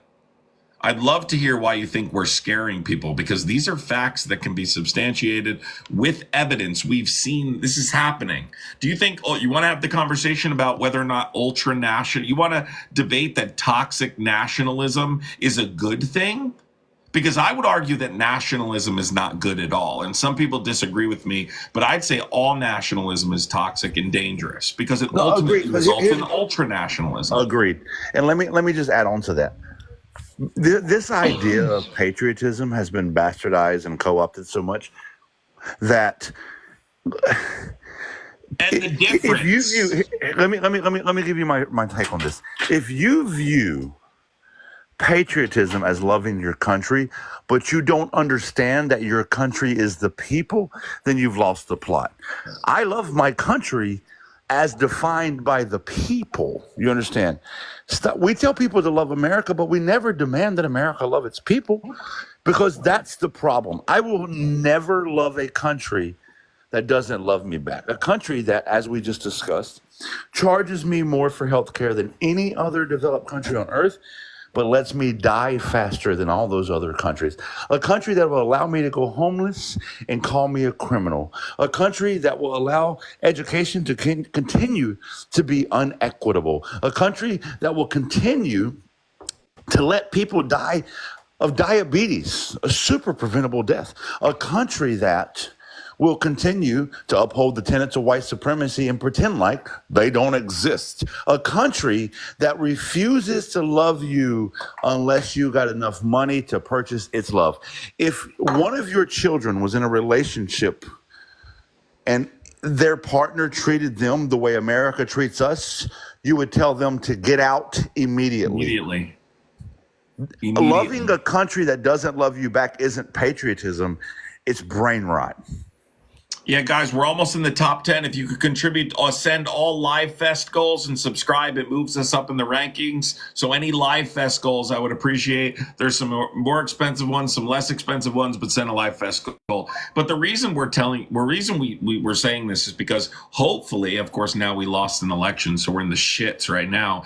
But hopefully, after this 4 years, you guys no longer accept these things as okay, right? You don't accept these things anymore. You say, nope, that's unacceptable. Nope, having a disdain for human rights in our political climate, not acceptable. Nope, ultranationalism, not acceptable. Attacking higher education, nope, that's not acceptable. Having an obsession with national security, nope, that's not acceptable. Identifying enemies as a unifying cause, nope, that's not acceptable, right? These things are not acceptable. We accept them as normal because by themselves, right, they're not as dangerous. By themselves, of course, there's negatives. Maybe you acknowledge those negatives, but by themselves, they're not fascist. But together, they're fascist. So you have to condemn them while they're happening. You can't allow. Donald Trump came along understanding that these tenets existed, these characteristics existed. This country was primed and ready for a fascist takeover. This country was, in fact, I'm surprised someone didn't do it sooner, as a matter of fact. I'm surprised someone did not take advantage of this sooner. I'm shocked nobody did. Yeah. It's like we're overdue. And then the second part comes down to what you said before, Jolly, about checks and balances, because I think there's this like feeling that it's kind of like American exceptionalism, right? That this can't happen in the United States because we have a constitution, and these things can't happen here because we have these checks and balances. I want you to understand a couple of things. Before the Third Reich took power, Nazi Germany had a constitution. They had democratic principles, and they had a president, a chancellor. They had the same things the United States had, right? Until the Enabling Act of 1933 was passed, expanding his power, right? Expanding his ability to govern, allowing him to attack and undermine these checks and balances that are supposed to prevent authoritarianism. Right? So look up the Enabling Act of 1933 and understand that the United States is as vulnerable as Germany was before the Third Reich, right? That you can get in power and you can enact legislation, laws, right, that ultimately undermine these checks and balances. Now let's point out the similarity. Project 2025 is an overall conservative strategy to undermine checks and balances, right? To undermine checks and balances. To consolidate power to the executive branch, no different. It's actively happening. You should be afraid, but you should also be motivated to fight back. And understand that the SCOTUS ruling of immunity is the Enabling Act. That was it. Pretty much. And Project 2025, but yes, 100%. Well, I mean, because you're talking about basically any official act can't essentially be held accountable. Can I just say, Wise, thank you. Wise, thank you so much for the Cash App. Said thank you. Wise, I really appreciate you, Wise. Thank you so much, Wise. Up to and including weaponizing the DOJ against your political enemy, which has been discussed and is now perfectly legal vis-a-vis the Supreme Court. And Jolly, you know what's funny? I can't believe more people don't see this. Donald Trump's regular rhetoric about the Justice Department being weaponized against him, and people actually falling for that hook, line, and sinker, maybe even voting for him, thinking that the Justice Department was weaponized against him, not understanding he's simply justifying weaponizing the Justice Department against his political opponents. This is what a fascist will do. Yeah, he's creating the idea that he's responding, that it's a retaliatory measure, rather than he's just weaponizing. I wouldn't ordinarily do this, but they did it to me. Exactly. No, I'm not using Venmo. Venmo's down right now. I'm only using Cash App, but I also would appreciate doing the live things because there's something going on and I'm trying to do it. Let's see if there's some people in here who want to come up. This guy, American Machine or something. Oh God, great. American Hey, what's going on? Micro Podcast. What's going on? Good stuff, man. I watch you a lot. I mean, this is what Americans need to be talking about. I mean, I'm 65. I grew up in the 60s and the 70s. God damn, you sound young. Well, I thought you were younger. No. Yeah, I'm 65. I grew up in the. I was born in '59, Fort St. Not that 65 is not young, by the way. Right, but you just sounded like 30, 40. Yeah. Well, yeah, I quit drinking 9 years ago. Hey, quit drinking, listen, quit smoking. Are you taking shots at me? Goddamn, I'm fucking with you. No, but I mean, if you look at who we are as, here's the thing. There's America, and then there's nuanced America, and 89% of Americans don't know the nuances when it comes to the historical nature of this country. And if they did, they would understand that, a lot of the reasons we are where we are right now are just based on patriarchal, white nationalism. It's been here forever. Now, and for people to say, "Oh, you're just bringing up the race card, or you're the victim," I'm like, dude, I come from one of the most blended families on the planet. I don't care who you are, but it's who we are as a country. And when people fail to see that, who'd you vote for? I voted for Harris. Okay. I just want to make sure. Yeah. So when white Americans fail to realize that every time when 67% of white America votes for Donald Trump, that's the issue. It's not what she didn't do or what she did do, or she should have done this or she should have done that. 60% of Latino males voted for Trump.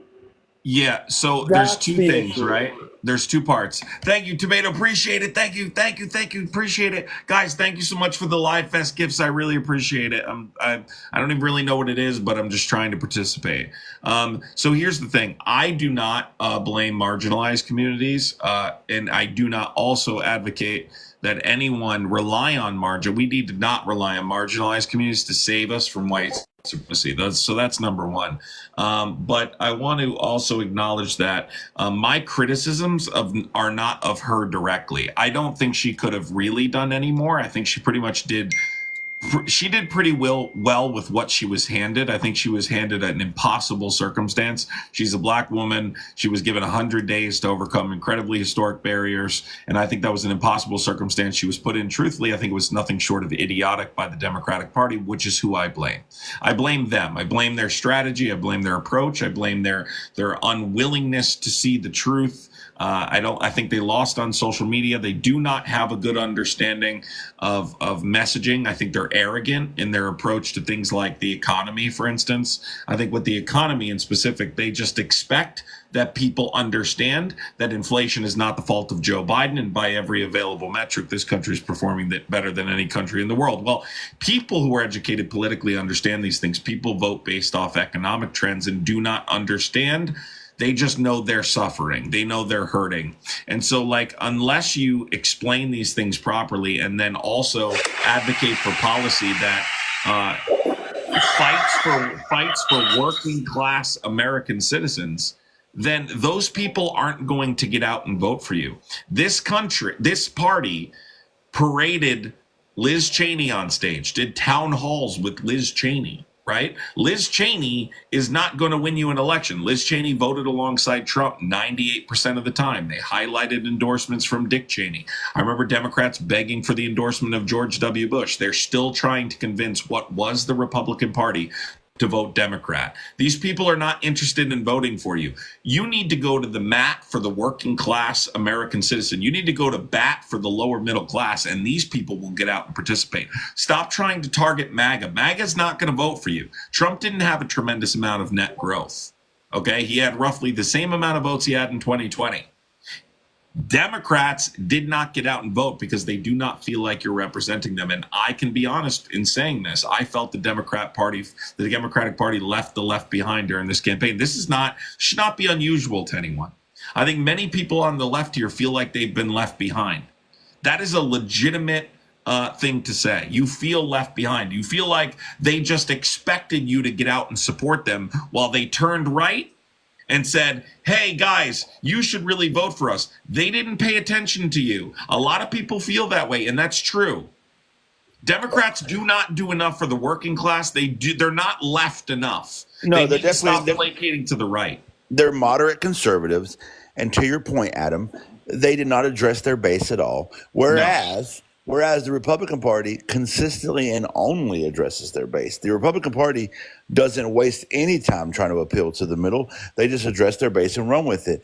And while their base if we were ever able to, accurately paint America with a blue and red brush, as it were, we would find that the people that would vote blue is far outnumbers that of the red. That's true. Yeah, exactly. It's true. 100%. However, the people that would vote blue, would is the operative word, because the Democrat Party doesn't appeal to the vast majority of us. The Democratic Party does nothing to represent me. I'll say that. I'm far more left. I'm far more left than the Democrat Party than Kamala. Kamala Harris is very, middle conservative. We are middle, of the political spectrum. We understand that. And to Adam's point, you're parading Dick Cheney and Liz Cheney. They were really reaching for those Republicans that weren't going to vote Trump because they got a moral compass, and I get that. But also, you got to placate to your base. But that's not a Kamala Harris problem. That's a Democratic Party problem. That's a Democrat problem. It's not a Kamala Always Harris and forever. Kamala Harris was a black woman in a white supremacist country with 107 days to try to convince people to overturn 248 years of white supremacy history. It was an impossible task. However, and two things I'll say. We've been saying it for years. Both you guys probably agree with me. The two-party system is not the answer. But also, the left needs to fucking grow a spine. Yeah. The left needs to say, fuck everybody who buys into this inhumane bullshit that the Conservative Party's selling, the same way that the Conservative Party does it to the left. Right. And unfortunately, America has to get worse before it gets better. And I understand that we all are hoping for that moment where we can avoid disaster. There's a book called The Next Civil War by Stephen March I talk about all the time. He speaks in that book about this. He says that every country that's ever experienced a civil war in recorded human history, the residents of that country say the following. The day before the Civil War started, they believed it could be avoided. And the day after it started, they are not surprised that it did.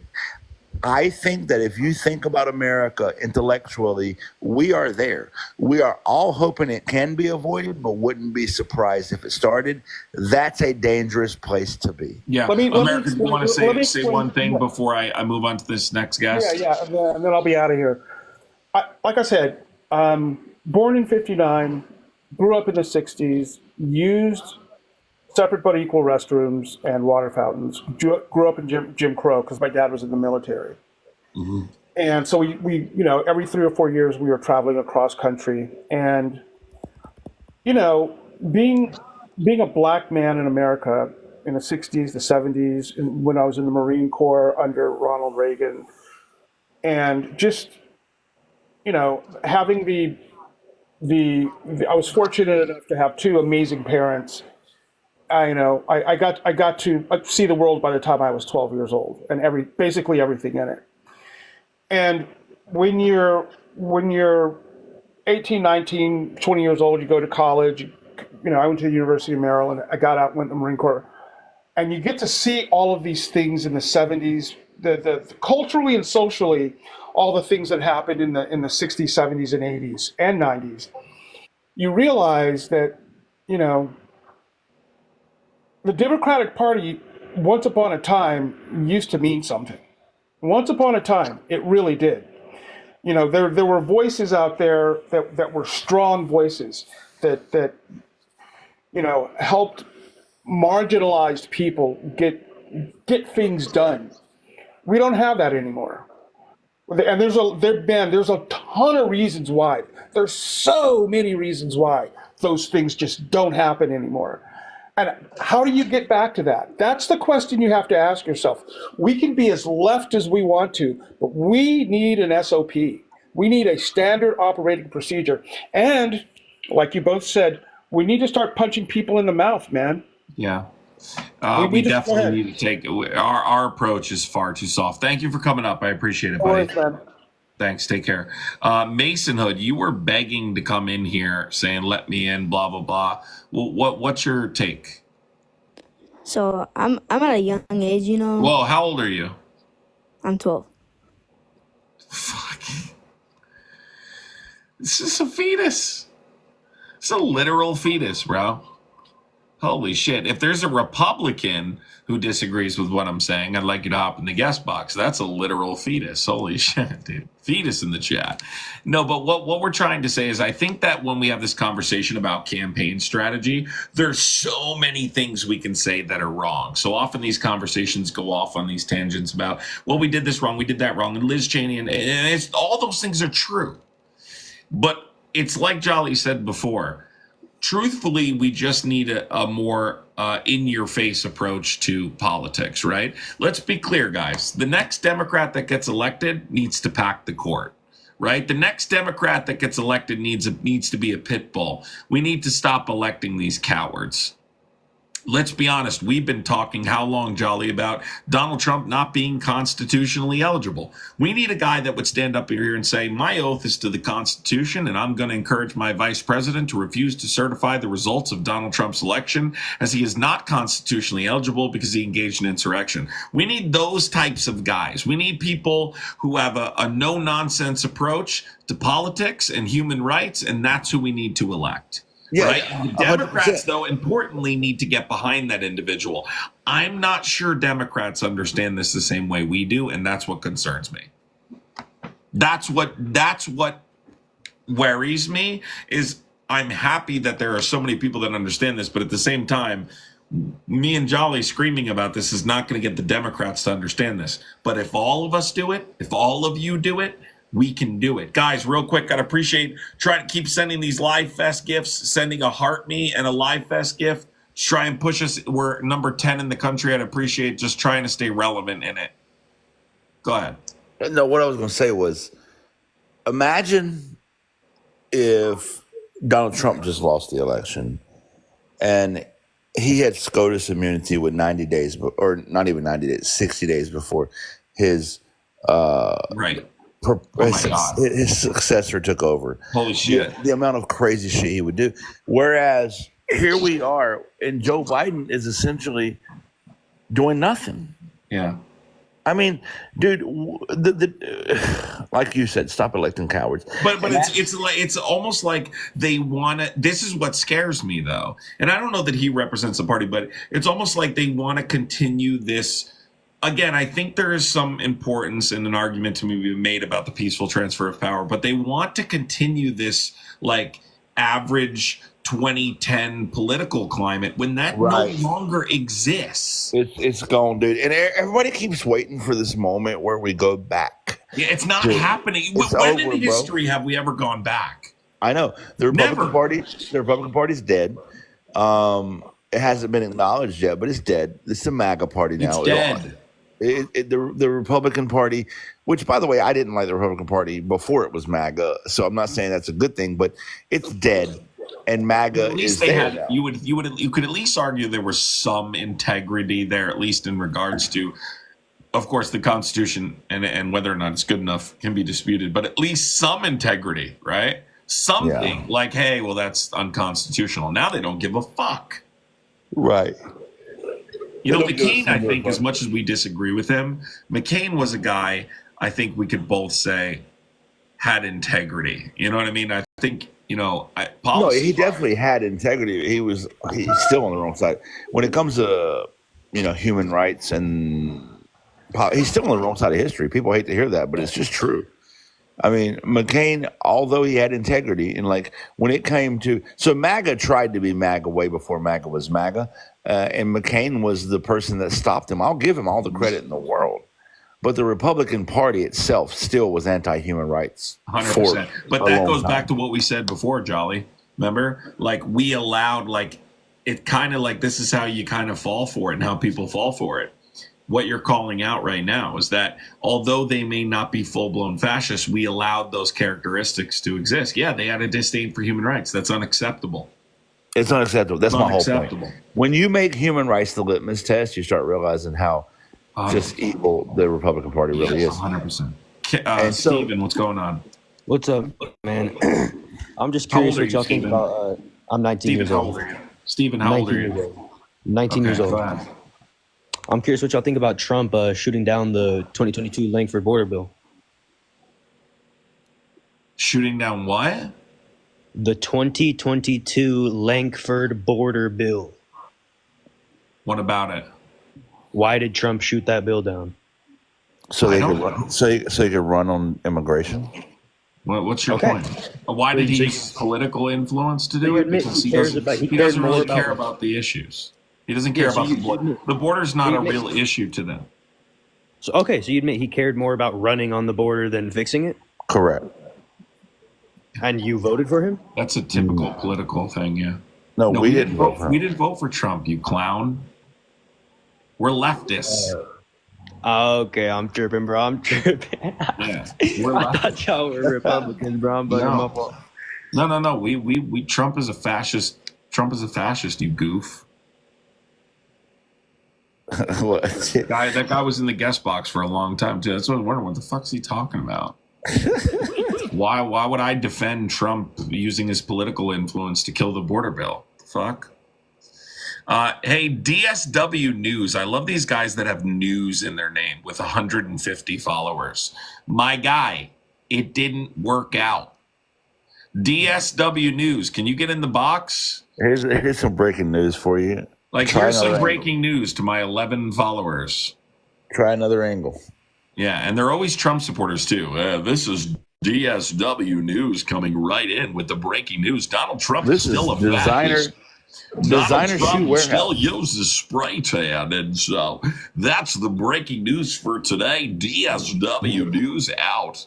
You sound like that one cat. What's his name? You're talking about that. The actor. No, you're talking Bob. No, not Bob. Bob Menry. No, you sound like fucking Harry Carey. No, god damn it. Harry Carey. Somebody tell me the name of them. Harry Carey, that's who you're thinking of. So you sound a lot like that guy who you're talks thinking of Harry like Carey. this. No, I'm talking about the guy who Well, talks the ball like is this. at the 12-yard line. No, what's his name? God damn it. Listen, Republicans do not have... Yeah, Christopher Walken, that's it.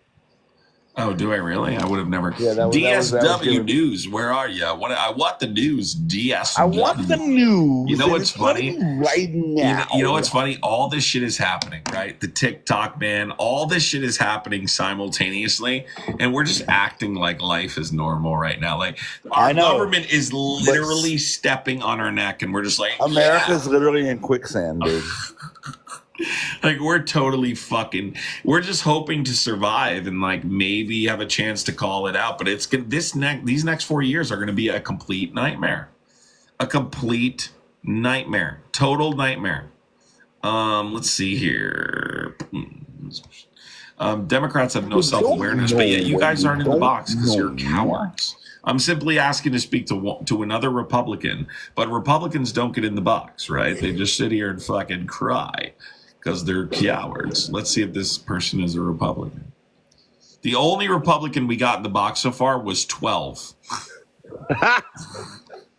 Had to boot him right away. A literal fetus was the only Republican we got in the house. And that why isn't that kid in bed? Go to bed, kid. If you're still listening, it's past your bedtime. Yeah, I'm going to tell your mom. I guarantee your mom does not know you were on TikTok this late. Gizzo, what's going on, Gizzo?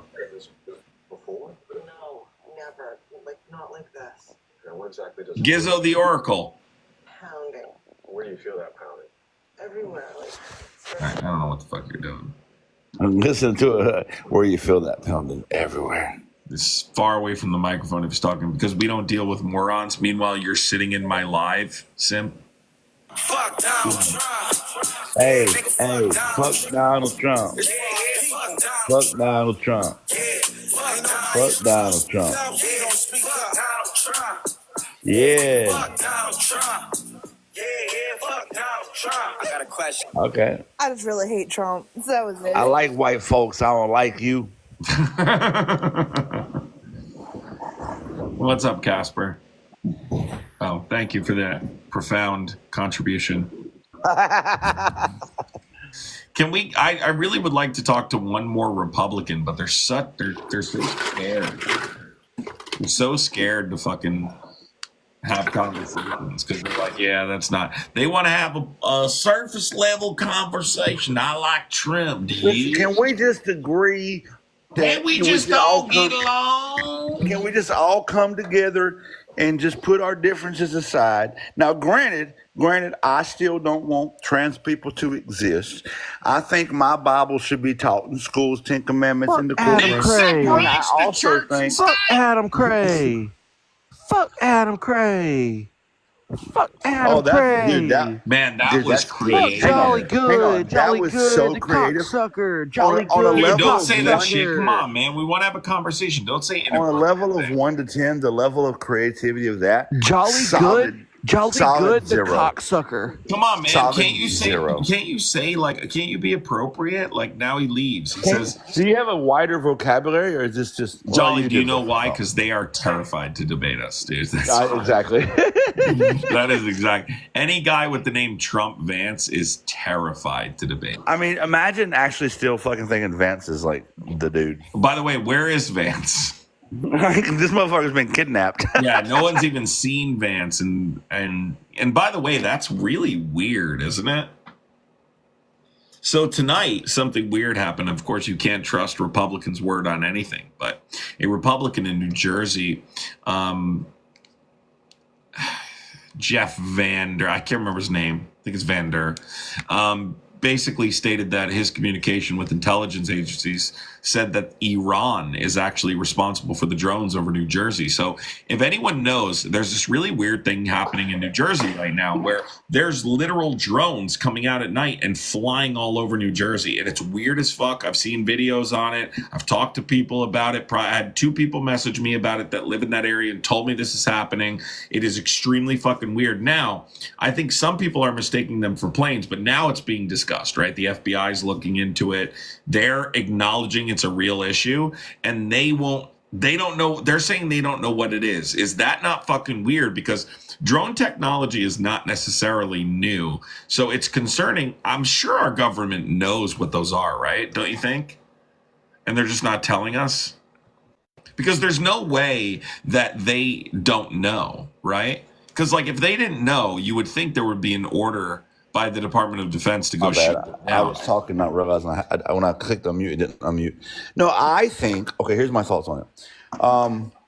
I'm 50-50 on it. So I've been following. I've been asked about this multiple times in the last 24 hours. Well, I'm aware of it. And matter of fact, what's super funny about it, it was about, I can't remember, like 3 days ago, I came across a TikTok and a guy was like, the news that nobody's talking about is drones the size of SUVs over New Jersey, blah, blah, blah. And I was like, is this really happening? So I went and Googled it, and it was really happening, and nobody was talking about it. And so I kind of been following it for the last 3 days. And if you know how the algorithm works, if you Google something, it just fucking spams your algorithm with it. So I've been inundated with videos about these drones over New Jersey. Here's my thoughts on it. Obviously, our intelligence community is going to be doing something to try and figure out what they are. And probably we have some pretty good guesses, and probably we have some really good conclusions. We're not going to share that with the American public because that's not the answer. That's what I figured. I didn't know how that works, but yeah. But however, I also feel, because I used to be in the intelligence, for anybody who doesn't know me, that's fair. I was in the intelligence community for almost 15 years. Is what I did. I maintained the top secret clearance. I collected intel in many countries, whatever. It sounds cool. It's not cool. But anyway, I think, there's also probably a huge hole that we don't like, because think about it. The only ways we would be able to find out what these drones are is by getting one of them. Have we done that? I don't know. Maybe we have. We would have to reverse engineer it and hack into it or whatever. Or we would need somebody to leak the information to us. Or we would need to, through our existing channels of monitoring adversaries, intercept communications that suggest that they're whatever. What I'm saying is there's a lot of intel that we probably don't know about them because number one, it's fairly new, and number two, it's really hard to collect that type of intel. So it wouldn't be surprising to me if we don't have a lot of NFIs. So NFI is in the intelligence community called no further information. Like there's a drone above New Jersey, NFI, no further. So I wouldn't be surprised if we don't have a bunch of reports with a bunch of NFIs in it, because think about it. How do we collect intel on drones, right? Like I can tell you how. and again, we would have to tap into existing networks and use comment, int, len, human, all the ints to try to figure out where they're coming from. But it's been less than a week, and we probably don't know. The fact is, it's kind of scary. Yeah, it is scary. So, like, I would think that is probably true, what you just said, only because I think there would be some sense of urgency to calm the American public since it's going viral, right? And people in New Jersey are literally looking up in the sky at night. Some guy was sitting out on his porch, laying down at like 2 o'clock in the morning, filming a fucking drone the size of a Chevy Tahoe flying over his fucking house. And he's like, what the fuck? And there's no answer for it whatsoever. Guys, real quick, can everybody tap the screen, share the live? Let's try and see if we can contribute to this Live Fest goal. Try and get it up for the Live Fest. I would appreciate it, everybody. See if we could possibly do that. I would appreciate it. Let's see who this is right here. This, I think, might be a Republican. Tricks, you lagged out, Tricks. But Adam, to further that conversation, right? There's also a whole host of reasons that could not include adversarial, doomsday things. It could be our own government testing out that's technology. What I'm thinking. It could be. Why would they do that where the public can observe? Because the public. We have a history of doing it. Right? Way before the public knew that we had planes that could fly supersonic speeds, we were flying planes supersonic speeds across the country, and people were witnessing it, and they were explaining it away as weather balloons and other phenomena. It was us testing, new aircraft out. Would they be testing the public's reaction at all to potential surveillance? I don't believe we would do that, but could that be a possibility? Sure. I'm just saying we have a history of testing technology out right in front of America's eyes and then controlling the media, going back to the tenets of fascism, to explain away for something. It could be a private company with a shit ton of money, who has. Hi there. 1 second, please. Has bought the rights to test it out in America, and the government stands aside. There could be a host of things that are non-adversarial, but I am inclined to believe that this probably adversarial in nature. However, pause for effect. Why New Jersey, right? So that's kind of weird to me. I don't know. It's on the coast. I don't know. Like that's why I think. Basically, a Republican came out and said that he's in contact with intelligence officials. Of course, you can't trust a Republican as far as you can throw him. But after the hearing today, that basically he was told that Iran had a mothership off the east coast of the United States that released several drones, and that's the United States government does not want to release that to the American people, that this is happening. They're actively studying them. I can't imagine the Department of Defense would allow these drones to fly over American citizens and not shoot them down. I can't even imagine, or somehow apprehend, knock them out of the sky. Our air, what if they have chemical weapons on them? I mean, I can't imagine that's the case. Lilek, are you a Trump supporter? Hi, no, I just wanted to add in some more info that I had on this topic. I was pretty interested in this topic. I started watching it as news came in. This isn't just happening here. These same exact drones are being spotted all over the world. The first time it happened was actually about 3 weeks ago. I don't know how to pronounce the name, but at a base in can't remember. It's for Lakenheath, I believe. Apparently, that's where we're currently storing our newly mobilized nuclear weapons in Europe to combat Russian offense. And these drones were spotted over the military base, and they can't do anything about it. They can't shoot them down. They can't stop them. So now it's happening here. There's also been sightings in China, sightings in the Middle East. It's not just happening here. It's a very fascinating phenomenon.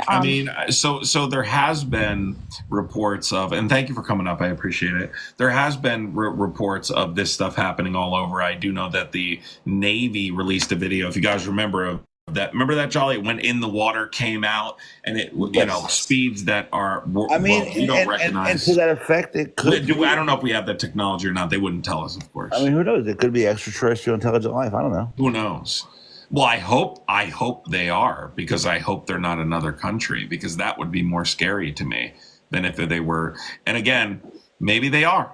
I don't know. I can tell you guys though, we're hearing a lot more about like unidentified objects in the sky. UAPs. Yeah, UAPs. Now they call them, unidentified aerial phenomena. But regardless, like we're hearing a lot more about it now, and it seems like they're almost desensitizing us to the fact that we're going to. I told people in Patreon this the other day. I said I would not bat an eye. No problem, Lilac. I wouldn't bat an eye if a UFO crashed into the back of the White House and fucking aliens stepped out and were like, sorry. Like I would not be shocked at all. I'm so numb to everything going on. I would be happy. It's like, okay, fucking. Well, now you don't have to pay taxes. Maybe an outside extraterrestrial intelligent life interfering with our current timeline might save us from ourselves, because we are actively trying to fucking delete ourselves. Right. Exactly. Hey, John Wisecarver, can you get in the box? I mean, you're bad at guitar. I'm wondering if you can get in the box. You're bad at guitar. Like this timeline is cooked, dude. You're so bad at the guitar, John. Look who this is, Oh John. God, not Mel. Not I Mel. love it so much. Hey Mel, can I ask you a question? Are you still you can hosting? try if you can Are you try if you still- can put a sentence together. Hey, be quiet. Listen, we've seen Put your a sentence you look together. like. What the fuck? Like we've seen your like genetic outcomes. So relax. Listen, are you still hosting lives where you obsess over 20-year-old? I fucking. Dude, that's straight up fucking weird. It's weird. This guy is. Are you This guy. asking This me a guy. question, or are you going to talk over me? I just asked you a question, kid. This guy is can I obsessed speak? with Harry and Can Parker I and Dean. Like, how old are you? 72. And you're obsessed with 20-year-old fucking live streamers. You're weird, dude. Hey, I live in your brain rent free, bro. Okay. I forgot you existed till you joined No, this live. you didn't. No, you didn't. I just want to know what you think now of yourself for running down the hallways, and screaming and curse words at Charlie Kirk. That you literally got slapped. That was dope. Like a little child. I want to know what you think. You know about what? You that. got a good point, Mel. Let me just say, if I had it to do all over again, I would have done the same thing. Dude, he would have bitch slapped you for starters. Then why didn't Stop he? it. Charlie So- Kirk is not good. Hang on. The question is, outside of that. hang on, you Mel. look like- Then why didn't he? you Then look- why didn't he? Dude, you Why look didn't like- he? you look Why like- didn't he? because Why he- didn't he? because Why he didn't he? didn't wanna Why beat a- didn't he? Because he didn't want to beat on somebody that was mentally handicapped. I'm literally twice his size. I stood next to the guy. Yeah, right? we can tell. That has nothing to do with it, dude. You need to Yeah, stop. yeah, he stop didn't with do the, shit. Stop with He the didn't do cold shit. cuts, bro. Okay. He didn't do shit. Just like his head is twice the size of his Listen, face. what you need to do is stop with the cold cuts, and you need to stop drinking Modelo. Okay, I'm going to give you two Says words the guy. of advice. Says the Wow. guy. Whoa, Jolly, wait a second. That is fucking oddly specific. That Because he knows you he's a drink fan. Modelo. He knows what I drink. He's a fan. That is oddly specific. Because He he's a was fan, kicked- Adam. He was He's a kicked. He fanboy. was listen. He was kicked off of Good Trouble's page because he was drinking in front of the public. Okay, I know all about. What are it. you It's fine. talking about? This What? never What are you happened. talking about, bro? Dude, you're like a fucking AA meeting. Kicked off Because he was you're like an drinking in public. advertisement for an AA meeting. This is, what you hey, Adam, I'll take things that never happened for $500. I'll take douchebags for $600. Liam. Okay, what is Can I Liam? really give you a piece of, Liam, can I really give you a piece of advice? I don't think you have a piece of anything for starters. All right. Well, here's the thing, right? You have got to stop fucking trying to be a streamer. You're bad at it. Oh, Number one. yeah, that's not your Hold thing, on, dude. Liam. No, I'm being serious. You can't fucking debate. And you put up these kids behind you to try and get views. Here's you with those Oh, kids my behind God. you with 47 people watching. Listen, you put up Harry and Parker to get 47 people to watch your live. Listen to me, douchebag. Listen to me. Liam, don't No, call me. he just, you're Listen to getting me cooked for a right now, second. Liam. Don't I call had- me a I douchebag, had sweetheart, or I I'm had gonna force you I to had come. 2,000 Liam, you just got I had cooked, 2,000 people on my page tonight. Okay, so you just need to calm No, down. you Yeah, don't. okay. Yeah, okay. Listen, ask Parker, ask Isaiah, ask Liam, whoever, they dude. think Liam, they're No, laughing everyone at was you. there. Everyone was there except for you two. Okay. Liam, I don't want to come in because I think wouldn't you're make such a it in. You sweet. wouldn't make the cut, dude. I think you're okay? such a sweetheart. Listen, you would never make the cut, big guy. Okay. Hey, Adam, show that picture. The again. cut, yeah. I want everybody to look at Liam. Everybody look at him. I want you to look at this guy is like 137. Why don't you turn on your camera, dude, and open your He's mouth? 100. Everybody knows what I look Liam, like, I'll dude. cage fight you. I will. Oh, Liam, dominate. unlike you, I went Have viral. Jolly, People know who have I am. Jolly turn on his camera and open his mouth for the. Wait a minute, Adam. See, okay? Adam, does this guy think that people don't know what I look like? Let's see. So wait, Jolly. I wanna Jolly. see Now, what the understand, ladies- Liam. I'm going to ask you a serious question. How much do you weigh? 137 pounds soaking wet. No, it's definitely like 160. 145. Is it like 160? When I'm actually in shape, I should be around 170 to 175 right now. No. What are you right now? 145? Right now I'm probably 178. Liam, he would put you in his pocket. 180. Literally, I'm 270 pounds. He would put you in his pocket, Liam. Oh, what is I that? would step what on does you that by matter? accident, Liam. What is I'm that? like, oh shit, I didn't see Liam there. What happened? Hey, what Liam, how happened- tall are you, Liam? What happened Tall- with Liam. Tank? What happened with Tank Adam and How tall are Royce you, Liam? Gracie back in the day? Who's Tank? Listen, What? Liam. No, you know who ask you're not- Jolly. Jolly, answer You know that who you're question. not. You know, I know who Tank Abbott is. What You know happened who you're not- against? Answer my question. Tank What Abbott. happened? Okay, I'll answer your question. Number one, Tank Abbott never fought Hoist Gracie, and number two, you're not Hoist Gracie. so Tank relax. Abbott never fought Gracie. Tank Abbott never fought Gracie. No, he did not. Tank Abbott never fought Gracie. Chat. Listen to this guy. Drink another drink, bro. And Come guess on. who's not Hoist Gracie? Guess who's not Hoist Gracie? You, Mel. Well, guess who's not Tank Abbott? Yeah, I didn't say I was, idiot. I was just making the reference. Fucking idiot. I was just It was making your the- analogy, I was big making brain. the reference. I was making the reference that you're an overweight white man, okay, with a big mouth. Mel, listen, Mel. I will put 10 of my dollars to one of yours, and you pick the number in a cage match, me and you. Oh my God! Any time, bro. You know what I have? I have a question for you guys. You though. put up a Wait, thousand. they I'll tell you what. didn't You put fight up in a the thousand. UFC, right? It was Who the did? Tank Abbott? the Yeah, no, Tank original. Abbott- No, didn't Tank fight Abbott in was the UFC. original. Tank Abbott. It was Tank Abbott. Yeah, Tank Abbott was UFC 1, 2, and 3 back when they did bare knuckle. beef. Listen, Stop speaking right now. The host is asking Liam, a no, question. shut up, Liam. No, the host Liam, is you asking put up a a question. thousand. Stop. Listen, you put up a thousand. Listen. You put up a thousand. You put up 1,000. I'll put up 10,000. If you can beat me, I'll pay you, and you can have my platform. I would knock you into the middle of next week, bro. Okay, then let's do it. Yeah, Let's do right, it. dude. Let's do it. Jolly, Let's do it, bro. what Let's do it. state are you in? Liam, you would. Any state where you want to Hey, make this match listen, happen. I know that the owner of the largest UFC gym in California, and Well, I'm putting you know him. He doesn't know you. no. Yeah. Oh, okay, you're a douche. You don't know anything about me, dude. So just keep laughing. No, I think. Anyway, I listen, think I'm going it's to do really that. adorable. I'm gonna I do think that. it's really adorable. I think it's really adorable how like you kind of like the attention, even though it's Kind of negative. like have another Like the steak, bro. attention is negative, but he still likes it. Like because people that are popular are engaging with him. So to him, that's like, you know, that's exciting. Like he gets the He chills. loves it, He dude. tells his wife about it Question later. for you. He's got a little chub right Wait, now. wait. He tells Question his for you. girlfriend. He tells Adam. his girlfriend that he's a streamer. Adam, I got a question for He you. tells his On girlfriend. a scale of 1 to 10, how romantically in love are you with Jolly? Nobody How gets. romantically. Hey, wait, Liam, I just remembered something. Didn't He you do a push-up left. He contest with left Big on Brother? that. He left on that note. That was his Oh, my God. punchline. Oh my God. That was his Cooked punchline. us. He thinks he cooked us. Man, fuck. Listen, I think Liam did a push-up contest with Good Trouble. I can't remember. I'm pretty sure he did. Probably. He got cooked. That was the punchline, Liam. Damn. You got to fix the punchline, Liam.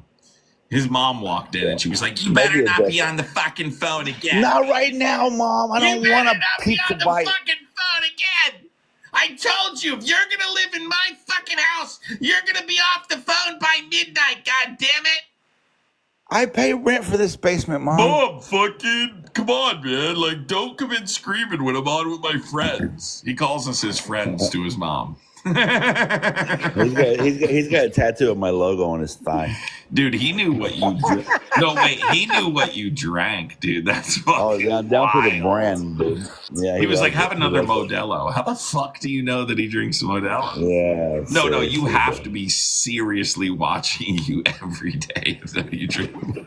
You don't even drink Modelo on camera that Oh much. my god. Like you have to really be looking at paying attention to detail. That's like saying, go read that book that's on your But bookshelf. Adam, Like, here's the whoa. funniest part of the whole thing. Here's the funniest part of the whole thing. So I want everybody to know this story. 'Cause this is my favorite, one of my favorite TikTok live stories. So I was on GT's live, Good Trouble's live, and this guy Liam joined. And by the way, I was fucking high. I had just smoked. I was high as shit.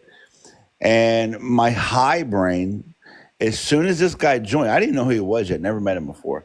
He says something, whatever, and I say to him, "Hey man, did you know that your name backwards spells male?"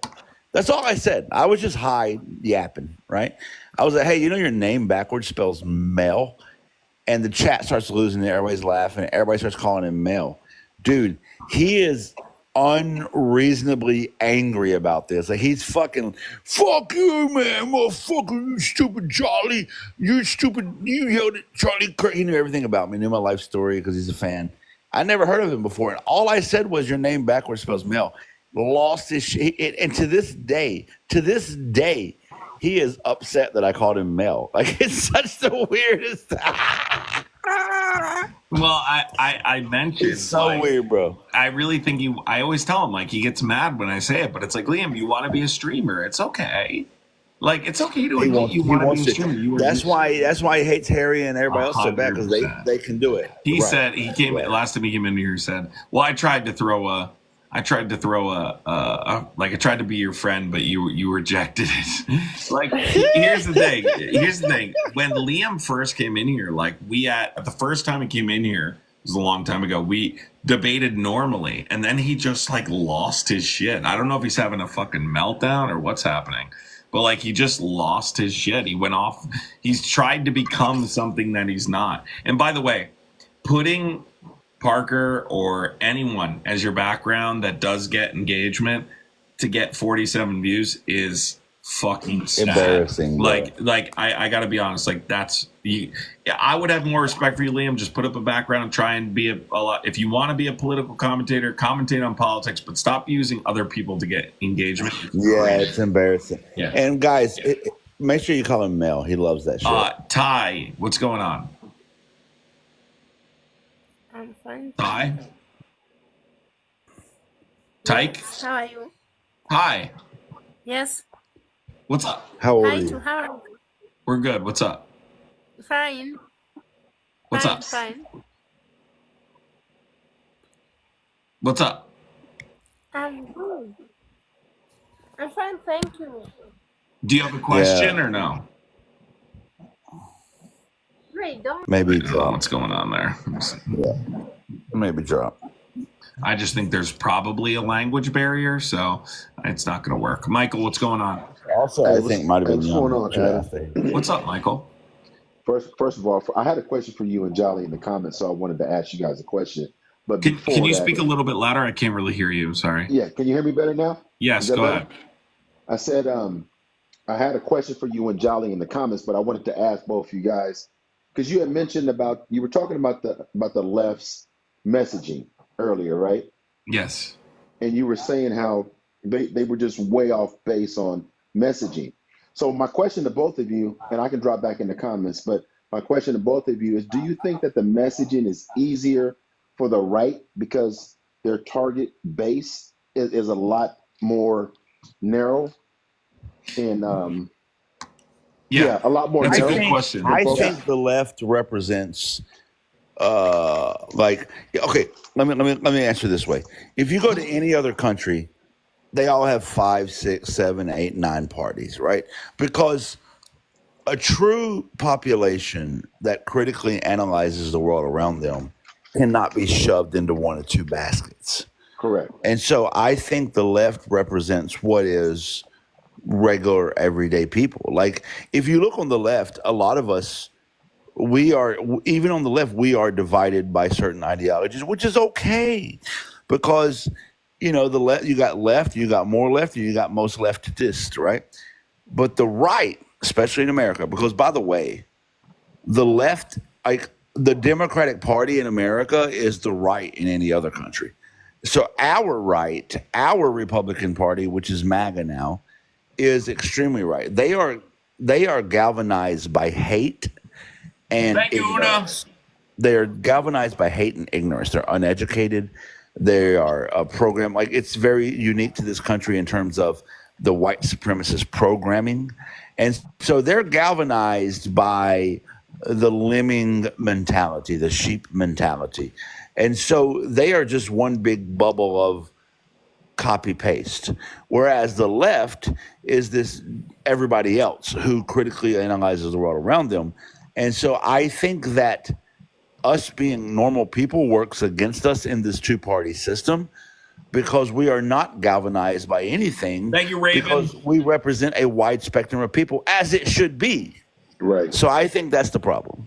Yeah. So my answer would be, is it easier? I think it is always easier when you lie, right? When the truth doesn't matter, I think it's certainly easier to perpetuate a particular message if it's just made up and it's not actually substantiated by any kind of evidence. So when you take, like, let's say, gender affirming care, right? And you mischaracterize it as an attack on children to indoctrinate them to get some kind of sex change or something, which Republicans characterize it as such, instead of referring to it as what it is, which is mostly mental health care, right?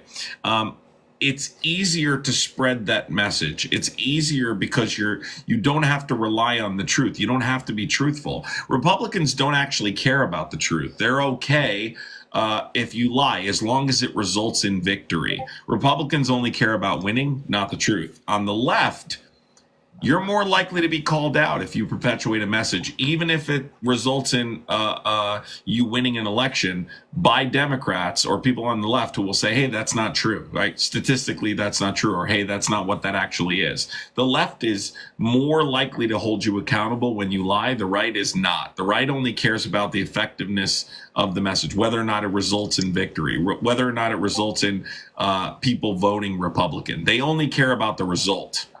Right? Democrats have much more integrity.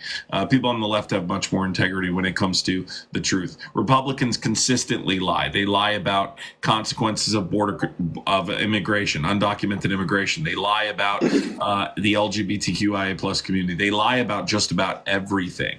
They perpetuate conspiracies surrounding every single issue. I'll give you an example. When Paul Pelosi was attacked, Elon Musk retweeted a conspiracy theory that was anti-LGBTQ, that Paul Pelosi was in a homosexual relationship, and that this was not the result of a radical right-wing conspiracy theorist attacking a Democrat's husband. It was just someone who was in a homosexual relationship who had like a lover's quarrel, is basically how they phrased it. Republicans ran with that conspiracy. No evidence that it was true, didn't care if it was true, but they spread it everywhere.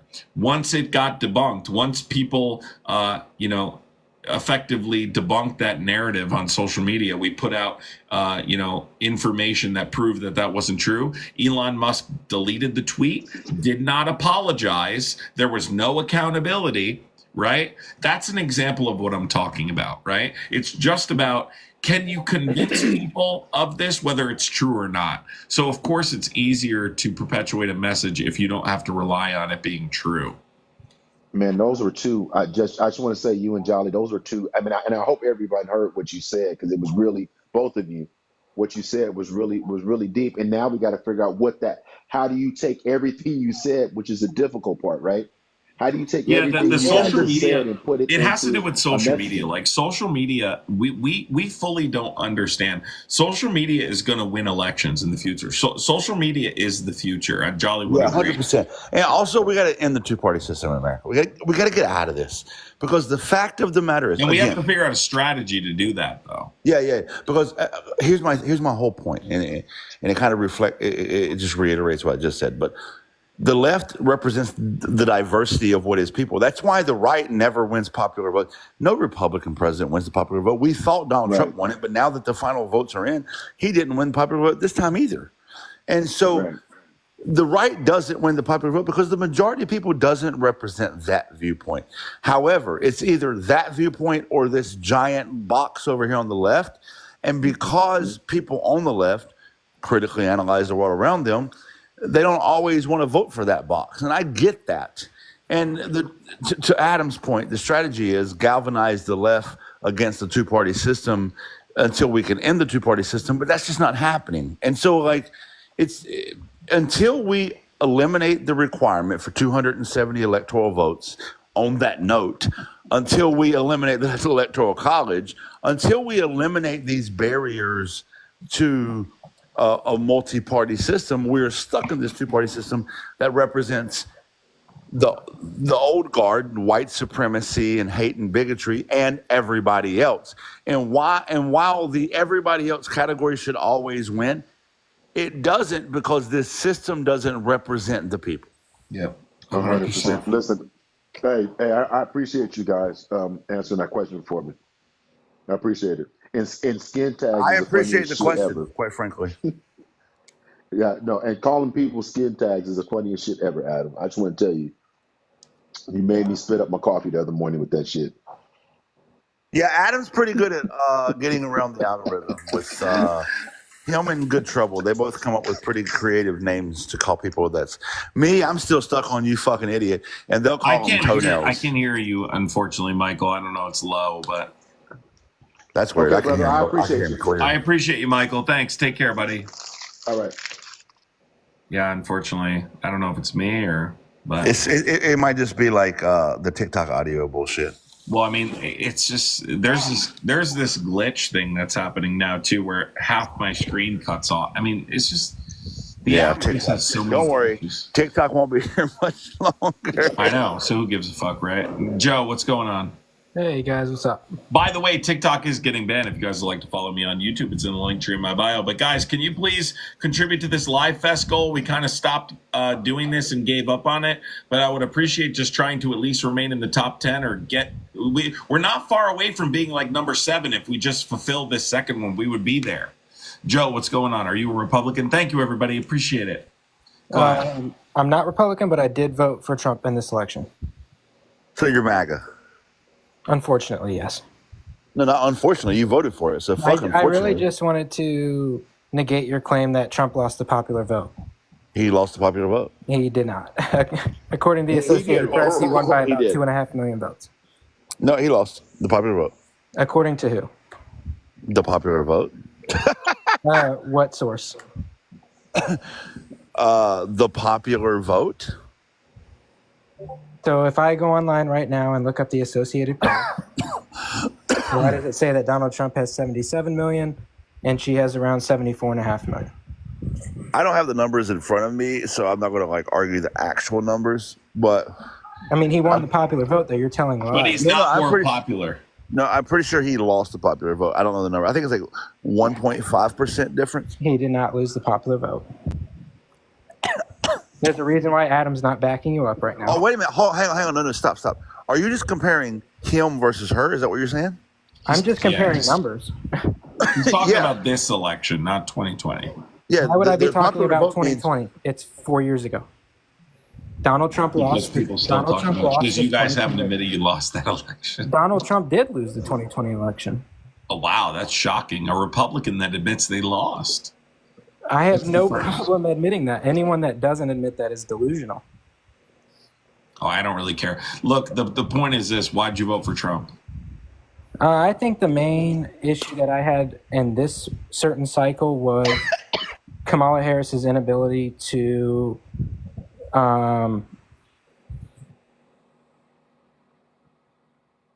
already to Google? Oh, man. These debates don't stimulate my brain anymore. Plus, they're pointless. You've already given the fucking keys to the kingdom to the fascists. That's true. Well, I wouldn't argue they're pointless because there are still people that get educated by them. Do they impact the same way they would have prior? Probably not. That's my point. Like, yeah. In a philosophical sense, sure, they got a place, but in the sense of reality, we're already you're not impacting the way you would have prior now. Yeah. Because the timeline's already cooked. I'm not even. I mean, I'm not even speaking to as many people before the election. I was speaking to 4,000 people consistent. I'm not even speaking to because less people are engaged. But that guy left. He teacupped and ran. That's fucking cowardice. James, don't leave, James. I think you're a tough guy. You look like an alpha male. Are you an alpha male? I would consider myself An alpha male, right?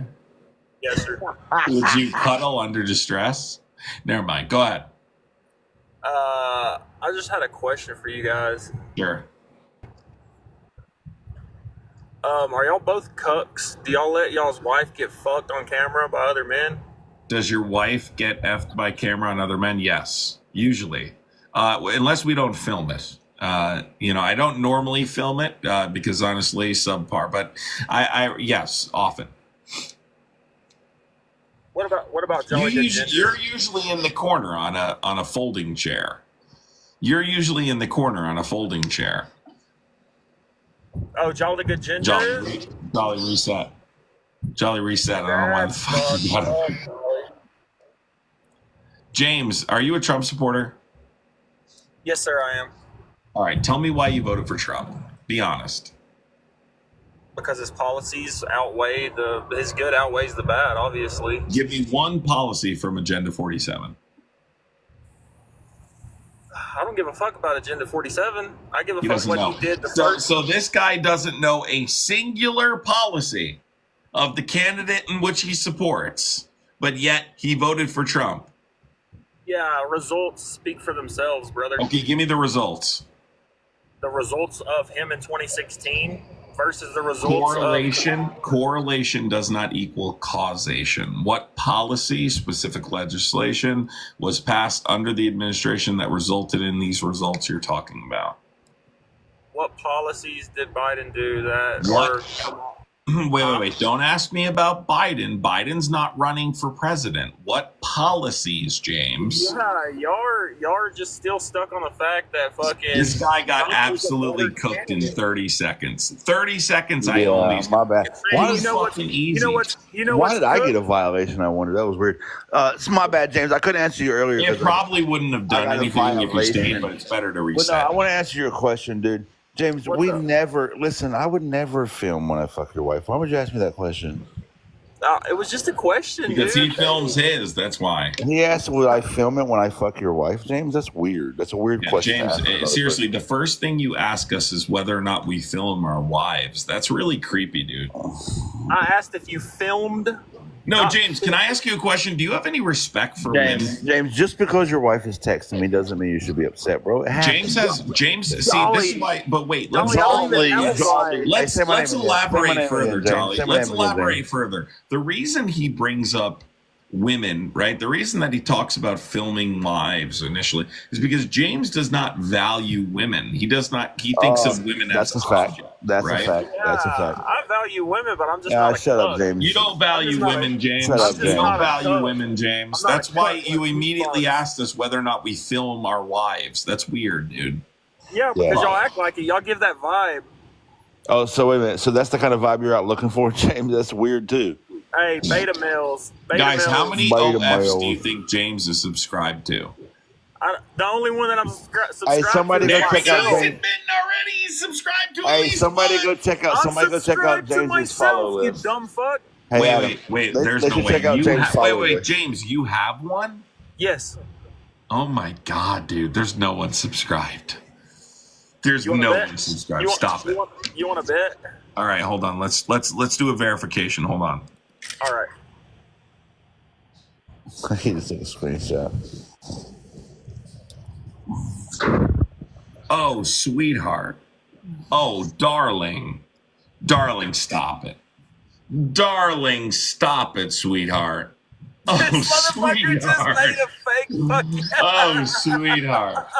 Hey, I'm not Oh, gonna lie, Adam. sweetheart. That's smooth. Come on, sweetheart. Hey, I kind of Listen. like you, Adam. I'm not gonna lie. All right, listen, often Republicans do, right? They look up to the true alpha male. Oh, you stop it, you dirty boy. Listen, all right. How many of the 420 followers subscribe to the OF? Huh? Oh, you talking about my TikTok?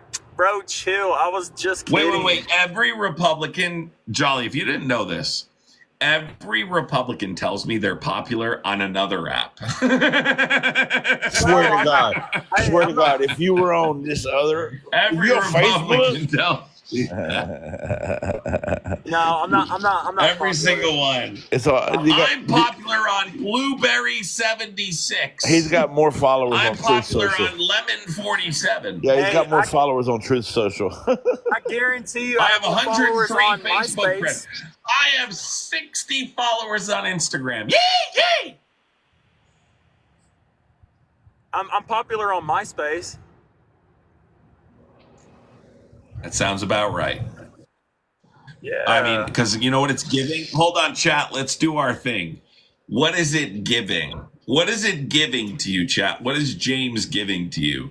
James is giving 98 Civic. James is giving CD binder on the floor. James is giving custom car mats from what's that car store?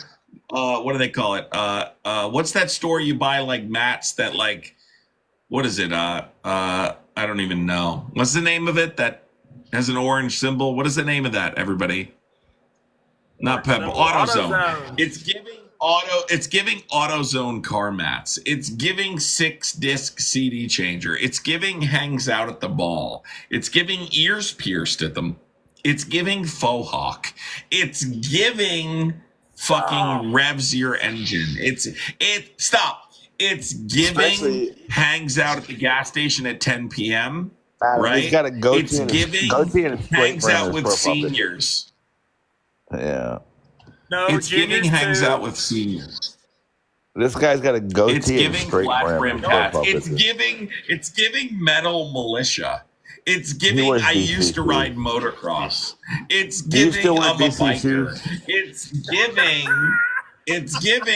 It's giving Sons of Anarchy cut from Timu, wears it at the gas station and tells ask people he him, does he belongs wear to an DC MC. shoes? Do you It's wear DC giving shoes? tells people he's friends with Hell's Angels. It's giving used to be in a gang. It's giving met Slim Shady once and they write back It's and forth given. to each other. It's I was giving going to join the military. I was going to join the military, but I got asthma. Yeah, it's giving was going to join the military but blew out his knee. It's giving Yeah, was going to right, go right. to a D1 school but I was going to suffered be an pro. injury. Yeah, I was It's going to giving be pro. talks about it all Thanksgiving. It's giving both ears pierced. It's giving pierced his nose because he tried to compare himself to Tupac. It's giving quotes Tupac. Wearing It's wearing a hat because he started balding at 29. It's giving I'm hat not even backwards. bald, bro. James, it's giving goatee. No, wait. It's giving chin strap. You definitely have had a chin strap. Stop it. Swear to God, Adam you haven't had a Banks. chin strap. The guy, do you wear It's Airwalks giving. and Jinko jeans? It's giving wired earbuds. It's giving carries like tells his girlfriend that he used to be a dealer. It's giving 20 it's bucks a giving gram, Monster Energy drink. It's giving Android. Wait, it's giving told his ex-girlfriend that he really loves extreme sports. It's giving he told his girlfriend he was an extreme snowboarder. I used to be a James, swear to skateboarder in God, high you've never. school. James, swear to God, you've never told a girlfriend that you're a snowboarder. Bro, I've never even been snowboarding. Chill, dog. Swear to God, you never told a girlfriend that you did extreme sports. It's giving V6 Mustang. Fuck Yes. no. It's giving automatic V6 Mustang. Yeah. It's giving holds the automatic fucking shifter to pretend he's driving a standard. Yeah, you gotta put it in manual mode, broski. Come on now. Come on, man. Like I'm telling you, this is what it is.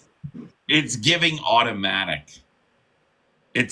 I'm telling you, James, and you can admit it on here or you cannot. You have 100% lied to a girl that you were dating that you were into shit you were never into. You tried to act edgy, right? Let's have a confession. You dated a girl one time where you tried to act edgy and you were like, fuck, I used to fucking do shit you wouldn't believe. I used to be in a Like, band. you dude. We were 100% gonna be did. big. I used to be in a band. I was where we one were of the gonna be baddest big. guys in this fucking town, dude. The I Red ran Hot this Chili fucking town. It was I had The the Red Hot weed Chili locked down, Peppers stole man. our album. Let me make a confession. I told a girl once that I was going D1 That you were when I was confident. really going. Oh my God, we No. caught it, dude. We caught it. We caught it. I told her I was going D1, Wait, what did he but I was say? going NA. He but I told a was girl that going he was to- going to Division I school. for football, but I was really going to Football. an NA. Hey, listen. I was really going to an NAIA school. I knew it. I knew I was it. really going to an At NAIA least you school, admitted bro. it. I'm not afraid to admit it, bro. At least Hey, you it worked. admitted It He did worked. admit it. it. It Said worked, it he worked. said. Yeah, just lie to women and it doesn't matter because, yeah. Bro, It you worked. act like you've never Are lied you sure it before, was- dude. No, I don't lie to women. I don't need to lie to women. No, I don't. I This don't. is I 10 seriously years don't. ago, I think dude. I don't care when it was. Well, Right? at 10 least I'm years not. ago, you were 11. 10 years ago, you were 11. Stop lying. You were 10 11 years 10 ago, I years was ago. 19. 10 years ago, I was 19, and I I was in told college. you he started balding at 29. I caught it. No, stop. Dude, your Ginger hairline. as fuck. Listen. Hey, listen, James. Listen. Have you ever, James? Have Tell you, me your James? Let me hairline's ask not you a middle of the question. head right now. James, did you play sports? Caroline left the chat. Yes, sir, I did. James, did you play sports? All right, what sport did you play? He said he played football. Football and tennis. No. When did you stop playing football? He's a long snapper. I stopped playing in 2016. No. What year? Like, were you a senior? Oh, no. It was my freshman year in college. Okay, so, you played in college. Why'd you stop playing college? What college? I went to Bacone College in Muskogee, Oklahoma. It's an NAIA school. That's not a D1. It's not a D1 school. I know it's not I told you I didn't go to So a D1 where'd the school. D1 thing come from? So you told your ex that was a D1 school? It wasn't my ex. It was a girl that I was trying to get with. What position did you play? Defensive end. No, you didn't. Guys, You're not, is it? I'm telling you, like, we called this. Like, you think that's a now he's coincidence? lying to us. Fucking Now he's lying intuition. to us. Why would I be Intuition. lying? You don't play defensive end. I guarantee that. Well, I don't now, obviously. No. Or ever. Okay. If I had to guess, you probably played fullback and they ran like they didn't run any formation with a fullback. They just put you at fullback. 'Cause I play fucking football. No, dude. Dude, I'm he was the long snapper. I already told you. Dude, they I was never 6'2", ran a 220. formation with a fullback. 6'2", 220 long snapper. You held the guys. I was- You held the. You were the holder. He was the long Damn, snapper. bro. You They called. just put you Did in you that position Google? because Did you they Google felt my bad. name? No. Google your can't- name, guy. If I Googled your name, nothing would come up. Yeah, why would we Google your name? Your search yielded 0 results. If I Googled your name, nothing would come up, man. Did you Google my name like he's in the fucking record books? Yeah, maybe an old MySpace account pop up or something. James with the chin strap beard for a 30-yard field goal hold. James snapped the 30 yards. James, listen, it was fun, right? But why did you really support Trump?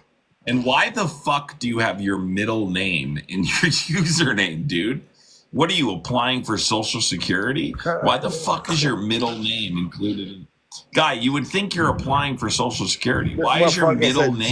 James William This Hayes. is TikTok, my guy. Why is you might as well just like put your Social Security number after. You know you're allowed to make your name J Dog, right? Like Yeah, like Bro, I usually don't Republicans fucking would know. be like. Let me give you a Republican name: JDAWG 69. Yeah, right. No, let me That's say. fucking hot, bro. Listen, Adam. This is James's name. James William Hayes, 22 2nd Street. He's got his whole name in his dress. What's up, brother? 22 2nd Street, Portland, Oregon. Sizzle. Then his phone number. Every Republican puts 69 in their username. 69. James, it was fun. All right, you guys take care. I appreciate it. It was fun. I have no hard feelings. James William Hayes. Are you married? Are you married? Though? 80 Hook Street. 80 No, sir, Hook I'm not. Street. Wait, is your wife there or your girlfriend there? No, I'm driving to work. I'm No, you're whatever not. I need to be where I can't be near a woman. He's not driving to work. Stop. Stop it. He's not. Stop. You're in I your am. bedroom. I work in West Texas. I work in the oil field. I'm telling you, I work in the oil field, brother. I know they all do. Every Republican says the same thing. I work in the oil field. Did you vote for Obama? Well, I did not. I wasn't old enough to vote when Obama Did you was vote in. for Obama? I did not vote for What? Obama. I wasn't old enough. He said he wasn't old I enough. was not old. Would you have? Yeah, probably. Honestly, I would have. There you go. They all would have or did vote for Obama, and they all work in the oil field. The only thing you're missing, James, is 69 in your username. I'll change that directly after. And please take your first, middle, All and last name out of your username. Yeah, you got James. Seriously, Okay, I don't got do that, man. No, seriously, on social media, man, don't use your full name. That's Yeah, don't do that. dude. It's bad. to do Especially that. when you join lives in front of like over 1,000 people and like insult people. That's probably a bad idea. Yeah. Copy that, guys. Seriously, I appreciate it. James William Hayes of 22 Hoke Street. All right, honey. Portland, Oregon. God damn, dude. I don't like how you're giggling and trying to be friendly. It's making me uncomfortable. He was really laughing too hard at Jolly's jokes.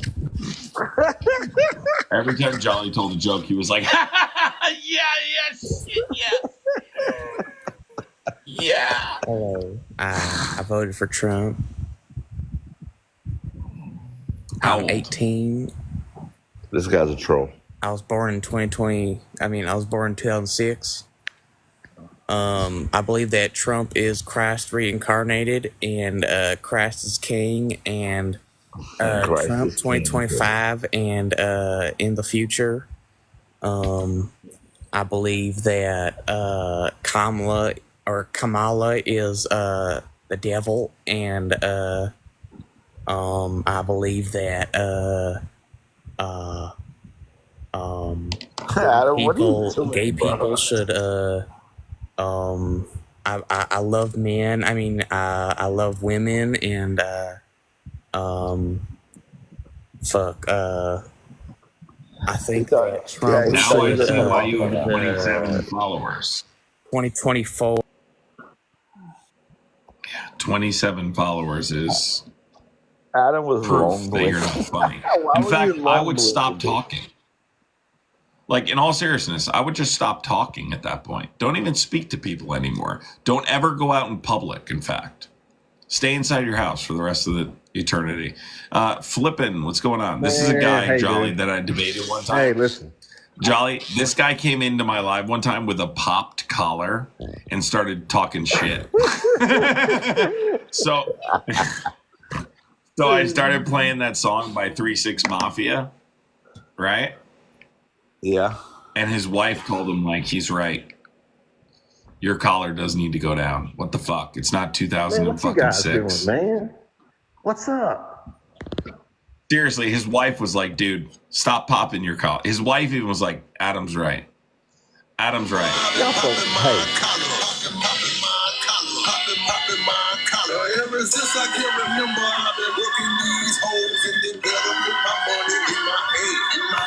Ever since I can remember, I've been popping my collar, popping my collar, popping my collar. Ever since I can remember, I've been working these holes and then gotta put my money in my hand. And when it comes to getting bread, I got the keys to the bakery. A lot of dope. This dude had the dopest This away guy messages. joined the live.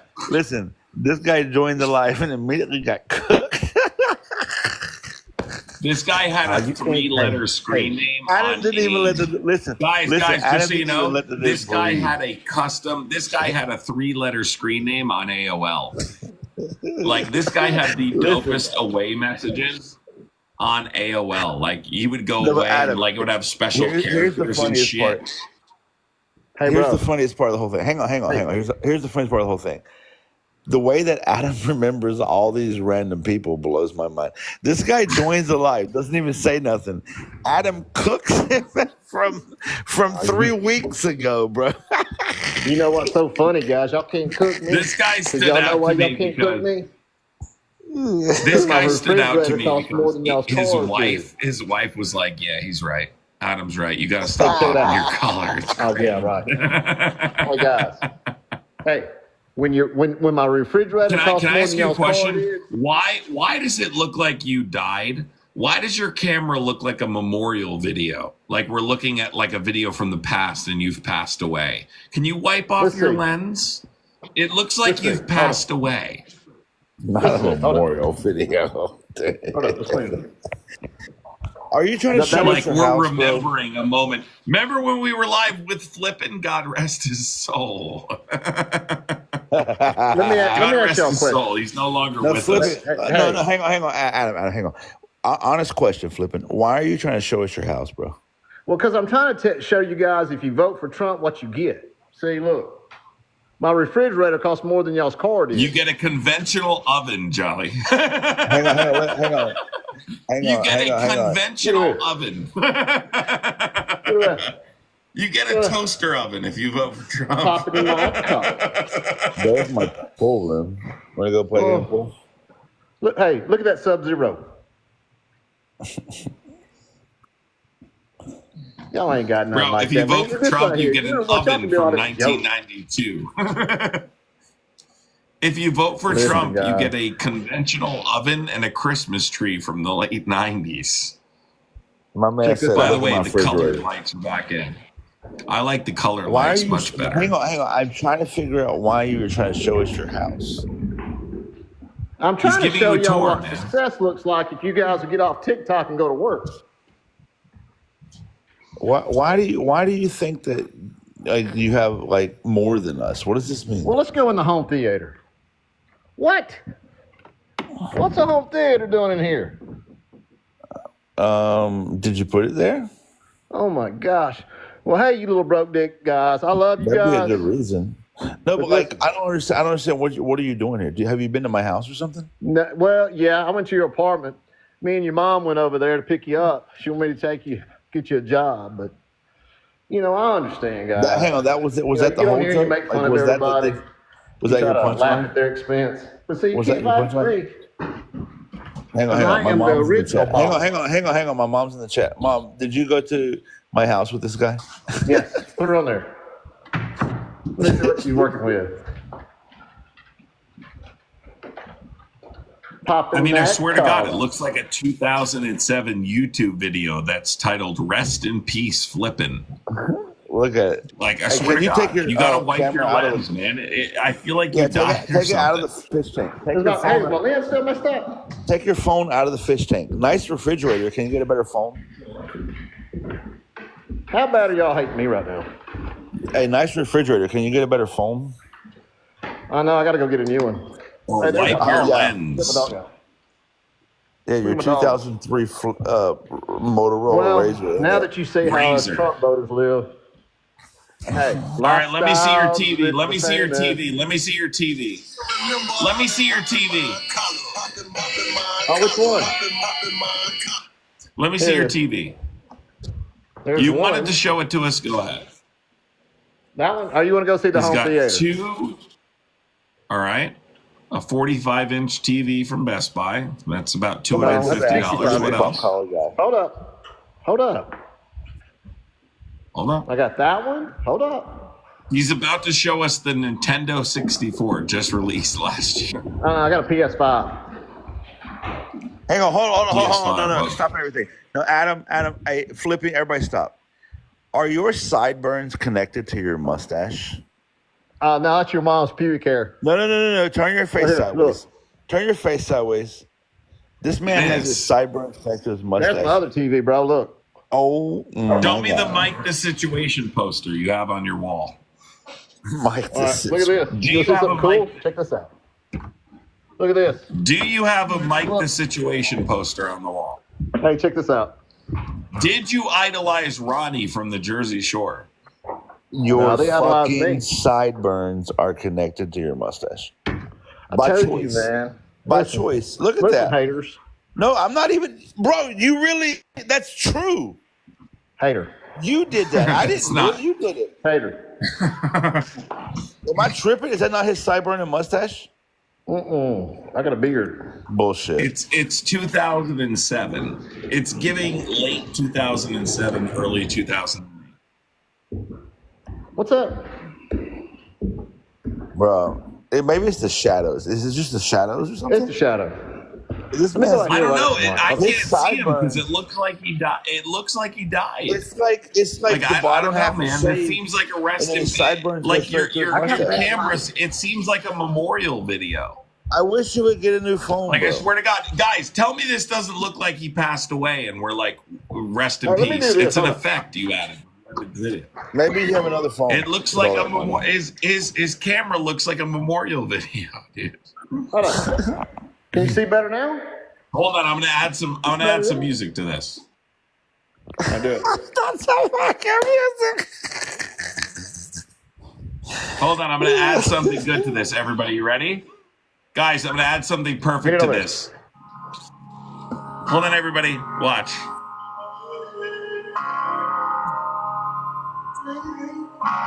Spend all your time for that second chance, for a break that would make it okay. There's always some reason to feel Okay. not If good you vote for Trump, you get the big fat crib, you get the No, rapper. listen, flipping. The thing is, Listen, your you get camera's the rapper. 48 He was a dude. good guy. Listen, hold on. He was a good guy. A little Listen. weird, but You get the Mercedes. Listen, hold up. You Adam, get the Adam, FS7. Adam, this guy's phone's 108p. Look, hold up. Look. Can you buy the other zero? all right, flipping. Flipping, tell me why you supported Trump. Go ahead. That collar. My man's got No, but- Why did you vote for Trump? 108p camera. Buy the other zero, bro. All that money you got. And bad internet on top of it. Yeah. Flippin' now went to the point 0.5G. 0.5G in the chat. Guys, I would really appreciate contributing to the live fest before we log off here to try and jump up the numbers. I would appreciate it. We're coming down to the final minutes of the live. If you guys could contribute to the live fest, any live fest goal moves us up the ranking. Basically, it's a whole thing. But if you guys do that, I'd appreciate it. Also, heart me's, I guess, subscriptions, things Listen, like my that. favorite You part ran. was this guy joined the live. He hadn't even spoken yet. And Adam goes back 3 weeks to roast him. Oh, this guy, Jolly. And then he just fucking roasts him for fucking 3. The guy has Because I remembered him. Because his wife was like, his wife basically said that I was right. She's like, you got to stop. She made him change his profile picture. She's like, it is. Did that really happen? She was like, he's right. It is cringe. Did that really happen? Yeah. Yeah, that really happened. I'm not kidding. Fucking hilarious. Oh my God. Wait, I think we got Yeah. something here. Trump's the best goddamn thing that Larry. ever happened in this fucking country. I don't know what the fuck y'all talking about, but this shit's stupid. He feeds families, generations, and everything. Trump is the best damn thing My to man's happen. username is Laurie King. Larry, why did your parents try and be unique and name you with one R? It's fucking Larry. Larry, are My you there? parents didn't beat me. Trump is the best fucking thing. I'm telling you now. He feeds generations. He lowers the gas prices. That's right. He does this and he does that. What the fuck does Kamala do, huh? Nothing. We agree with you. We agree. Good job, Laurie. My man, L-A-R-Y. Laurie.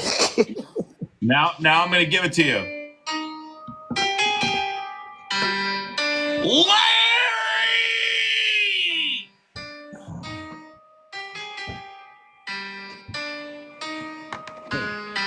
I keep that thing on me. God damn it, Bobby. They see me selling propane and now they try to Why are you going back pretend and to be forth? broke, but I Got hella cash. If you use charcoal, Why I'm is he gonna going kick back your and forth? ass. Adam, stop. Spend this money from propane, bitch. I feel like Pablo Escobar, but I don't sell cocaine, bitch. Shot that fella cause he didn't make his payments. Fuck with me, I keep a rocket launcher in my basement. Made this money from propane, bitch. I feel like Pablo Escobar, but I don't sell cocaine, bitch. Shot that fella cause he didn't make his payments. Fuck with me, I keep a rocket launcher in my basement. Oh man, God. Heaven, what's going on? Adam, hang on, Adam. Why were you going back and forth? I wanted to say, as a African American woman, you are rocking. I sat on the sidelines and didn't even. I don't follow you or anything, but I've been watching for a while. You are rocking. All you need is a little bit of Kendrick Lamar and a little bit of Andrew Schultz, and you will rock the hell out of this shit. And I'm gonna drop myself down. I'm gonna drop myself down. Thank you. Appreciate are you coming by. rocking it. Thank you for coming by. Appreciate it. I appreciate you, sir. Take care. Why were you going back and forth like a fucking pendulum, dude? It adds some funny to it. You know what I mean? Bro. Oh, my God. Maybe I'm just high. I just got too high, but that shit was funny. Jack. What are you talking about? This thing? Yeah. That adds like a little bit of. You guys are crazy. That's what makes people laugh. You know what I'm talking about? Yeah. You guys crazy as hell. What's up, Jack? You guys bring Uncle Larry up there talking shit. You know what I'm talking about? Yes. You mean Laurie King? Well, whatever the hell his name was. I just You know want to him as respond to Laurie. him? Go ahead. Go ahead and respond to him. My man where's was he missing at a whole so I can R. tell the son of a gun that right now he's saying Trump is great. Yeah. Wait until summertime next year. Your things is going to change. Big facts. Yeah, exactly. When they find out what they voted for. That's right. They're about to find out. They're about to find out, Jack. I almost called you Larry, but don't do that, please. I'm sorry. That was an accident. No, but I mean they're all talking shit right now. But wait, summertime, they're going to be bitching about, oh, my huevos are too high, my cow milk is too high. Yeah. My gas, I'm not parting enough to make any gas for my car. Mm-hmm. Yep. Okay. We'll see. 100%, Jack. You're spot on. Agreed. Tell those guys out there in your life that keep talking shit and then see what happens. I bet you by summertime, I'm going to get back on here and you're going to be laughing like hell about them. Because they don't know what they voted 100%, for. Jack. That's Thanks for right. coming up. Appreciate you, Jack. All right, dog. Talk to you later. All right, take care. Larry wanted a response in return. Larry, go ahead. That Not boy Laurie. needs to shut his fucking mouth. I'm Not telling Laurie. you, Trump is gonna be on tap. When Trump gets in office, this country is gonna be hell on wheels. We're coming for the fucking throat. I'm telling you what, Trump is gonna keep this country a running, and there ain't nothing Kamala's gonna do about it. If you don't support him, then get the fuck off the train. I ain't got much else shit to say to y'all other than Trump 2020-24, baby. Let's get it I going. feel like Pablo Escobar, but I don't sell cocaine, bitch.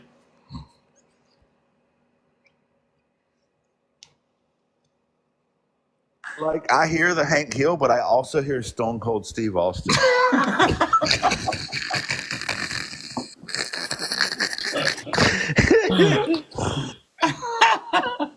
You're real. What's going on? Not much. How's it going? What's up? Are you a Trump supporter? Yes. Okay, why? Because he promising to cut taxes and get to get rid of You're lagging. So, I don't know. You're lagging. Sorry. Man, my phone went dead. That's okay. Your phone went dead. Listen, you wanted to wrap it up and say a little bit. Go ahead. That last guess was All lagging. jokes aside, guys, how can you? I mean, you're kind of like, you look like kind of a cool guy. You're kind of funny. I mean, I understand you probably got picked on a little bit, but that's okay in high school. Wait. You think I got picked on? Yeah, you probably did. But listen, I did, but I'm not getting picked on anymore. I'll tell you hat that. off? Can you take your hat off? But you know what the difference is? You know what the difference is, Flippin'? No. I'm not getting picked on anymore. Yeah, you're doing good, buddy. That's all that matters. I'm not getting picked on anymore. Strange, go ahead. I'm 21. Hello, everyone. Good old Sunshine State of Florida. I voted for Kamala. I just wanted to say, keep cooking them. Keep cooking them. We cook them all day. There ain't left a and single brain cell among these men, and there ain't no brain cell. Been there, done there, gone. Listen, But I just wanted to tell you that you guys are cool. Listen, we've sorry, been doing this for a long time, know exactly what pushes their buttons, and so. Reading is hard sometimes. Listen, it is, but we get it done. Thank you so much. Kamala. Oh, sorry, Dolly, I accidentally. Sorry about that. Jack. Bro, if you don't quit kicking my ass. Jack, what's going on? Well, I wanted to get up here because I heard my Uncle Larry talking, but I was He was going to back tell you. again. Jack's back for the rebuttal. Yeah, by summertime, Uncle Larry, you're gonna be eating them dogs over there in Pennsylvania because you're gonna be out of money. Trump's gonna take it all away from you. You old fart. You probably fart. You're probably so damn old when you fart, you dust comes out. Thank you, Larry. Appreciate it. Or Jack, sorry. I keep calling you Larry. I'm Hey, so well, sorry. can we get Larry and Jack up at the same time? Hold on. Larry wants to actually have hang on. I ain't no old fart now. I want you to get that mistaken, boy. I don't know who the hell you're talking to. I'm not an old fart. I'm a good old working man who works for this country, and I'm tired of people acting like I'm just some old fart. That ain't how it works. I can beat you up just as good as I can beat on a kid. You know? I mean, I don't know what these people are talking about. Fucking It's pissing me off, okay? Jack, you need to get going, and you need to vote Trump for 2024, baby. Let's get it going. Let's go. All right, fine. We're bringing Jack up. Larry, come back up. We need you and Jack to go at it. We need a 1v1 Jack and Larry right now. Right now. Larry, Right the Come up fuck here, now. you Pepto-Bismol looking old man. You talk a lot of Hey, crap. Larry, hey, Laurie, get your ass back. Larry, come back. Larry. You probably changed Trump's depends. Larry, you need to go one-on-one with Jack, dude. Right now. This has to happen. All Damn right, old here fart. we go, dude. All right, Jack, you piece of fucking shit. What do you got? Crap. You're so damn old, nobody would hire you, funky ass. Okay, yeah, all right, Jack. You're a piece of shit is what you are. All right. You just got a big mouth, but you don't do shit. Oh, yeah, I bet I am, huh, Jack? That all you got to say about me, boy?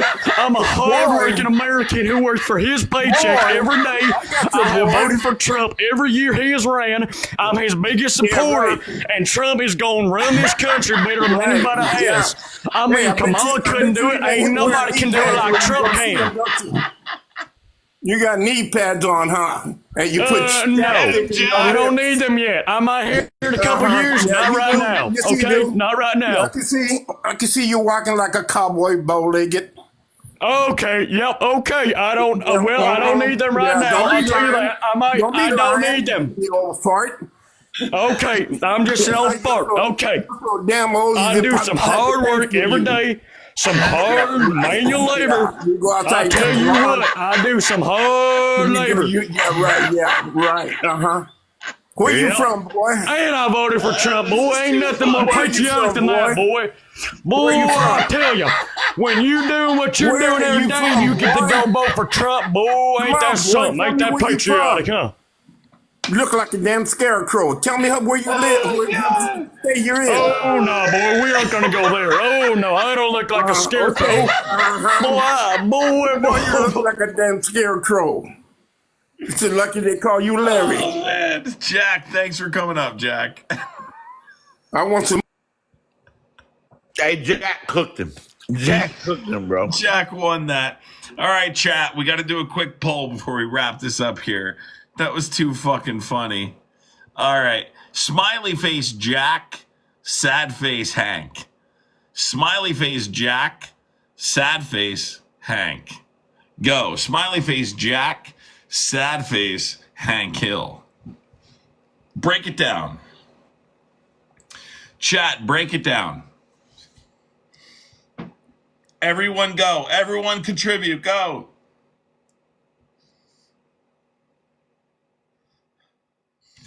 Oh, man. Jack won. It's Jack by a landslide, bro. It's not even close. Not even close, bro.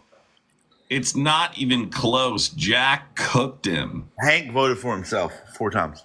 Jack cooked him. It was fucking TikTok Live Iron Chef version. Oh, my stomach hurts from laughing. Sorry, that was so fucking funny, dude. They were going at each other hard. My man, so you can change Trump's depends, bro. I was like, you're old as shit. He was cooking him, bro. When I heard him say you're old as shit, I almost fell out of my chair, dude. You're old as shit. He said you can change. My man said you can change Trump's depends. I was like, God damn. That was fucking funny, man. Gate, bro. Out the gate. That was too funny. That's a good place to wrap it up. Yeah, I agree. I was crying tears, dude. All right, man. Take care, Jolly. Later. All right, everybody. Thanks for coming. Appreciate it. Thank you to everybody who contributed to the Live Fest goal. Appreciate it. Thank you to everybody who contributed to that. I don't know where we made it, to be honest, but I don't know. I don't think we made it very far. I know a lot of people contributed, though. Thank you so much. We got to like number 10 or something. Thank you to everybody who did that. I really appreciate you. B-Dog, Beth, Deb, Desi, Penny, Clara, Lisa, Damn, It's Me, Jessica, Joanna, Taylor, Raven, Heidi, Rage, Billy, Mother, Jody, Shelly, Britt, Lisa, Jack and Piper's mom. I appreciate all of you. Thank you so much. Some people sent Cash App tonight because Venmo was down, so I appreciate you too. ZB, thank you so much, ZB. I appreciate you. ZB, I just saw this. His house is cheap because he lives in Bama. Thank you so much, ZB. I appreciate you, ZB. Thank you so much for the Cash App. Zayna, Wise, Kana, I appreciate you all. Or I'm sorry, it was ZB, Kana, and... No, I'm sorry, it was just ZB and... No, it was ZB, Kana, Wise, and Kana, and Shayla. Thank you so much. I hope everyone has a wonderful night. Take care. I'll see you in the morning. Have a wonderful night, guys. Make sure you follow me on YouTube and Instagram. That's where I will be going when YouTube gets banned. I don't know if I'll continue streaming or not. I'm going to try. If enough people follow me on those platforms, I guess I'll continue streaming. Can't guarantee if TikTok gets banned that I'll continue streaming, but I will try. If you guys would take 5 minutes after this live to click on my link tree and go subscribe to my YouTube, I would appreciate it, because that's where I'll be, on YouTube and Instagram. So if you guys would take 2 seconds to go follow me on YouTube and follow me on Instagram, I'd really appreciate doing that. All right. You guys can also join the public Discord. It's in the link tree in my bio. You can support on Patreon. It's in the link tree in my bio. I'd appreciate it. Have a wonderful night, everybody. Take care, and I'll see you later. Mitchell says never. Well, Mitchell, I'm going to block you now only because I don't like your haircut. All right. Have a good night.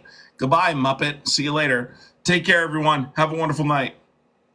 Hope you enjoyed the live.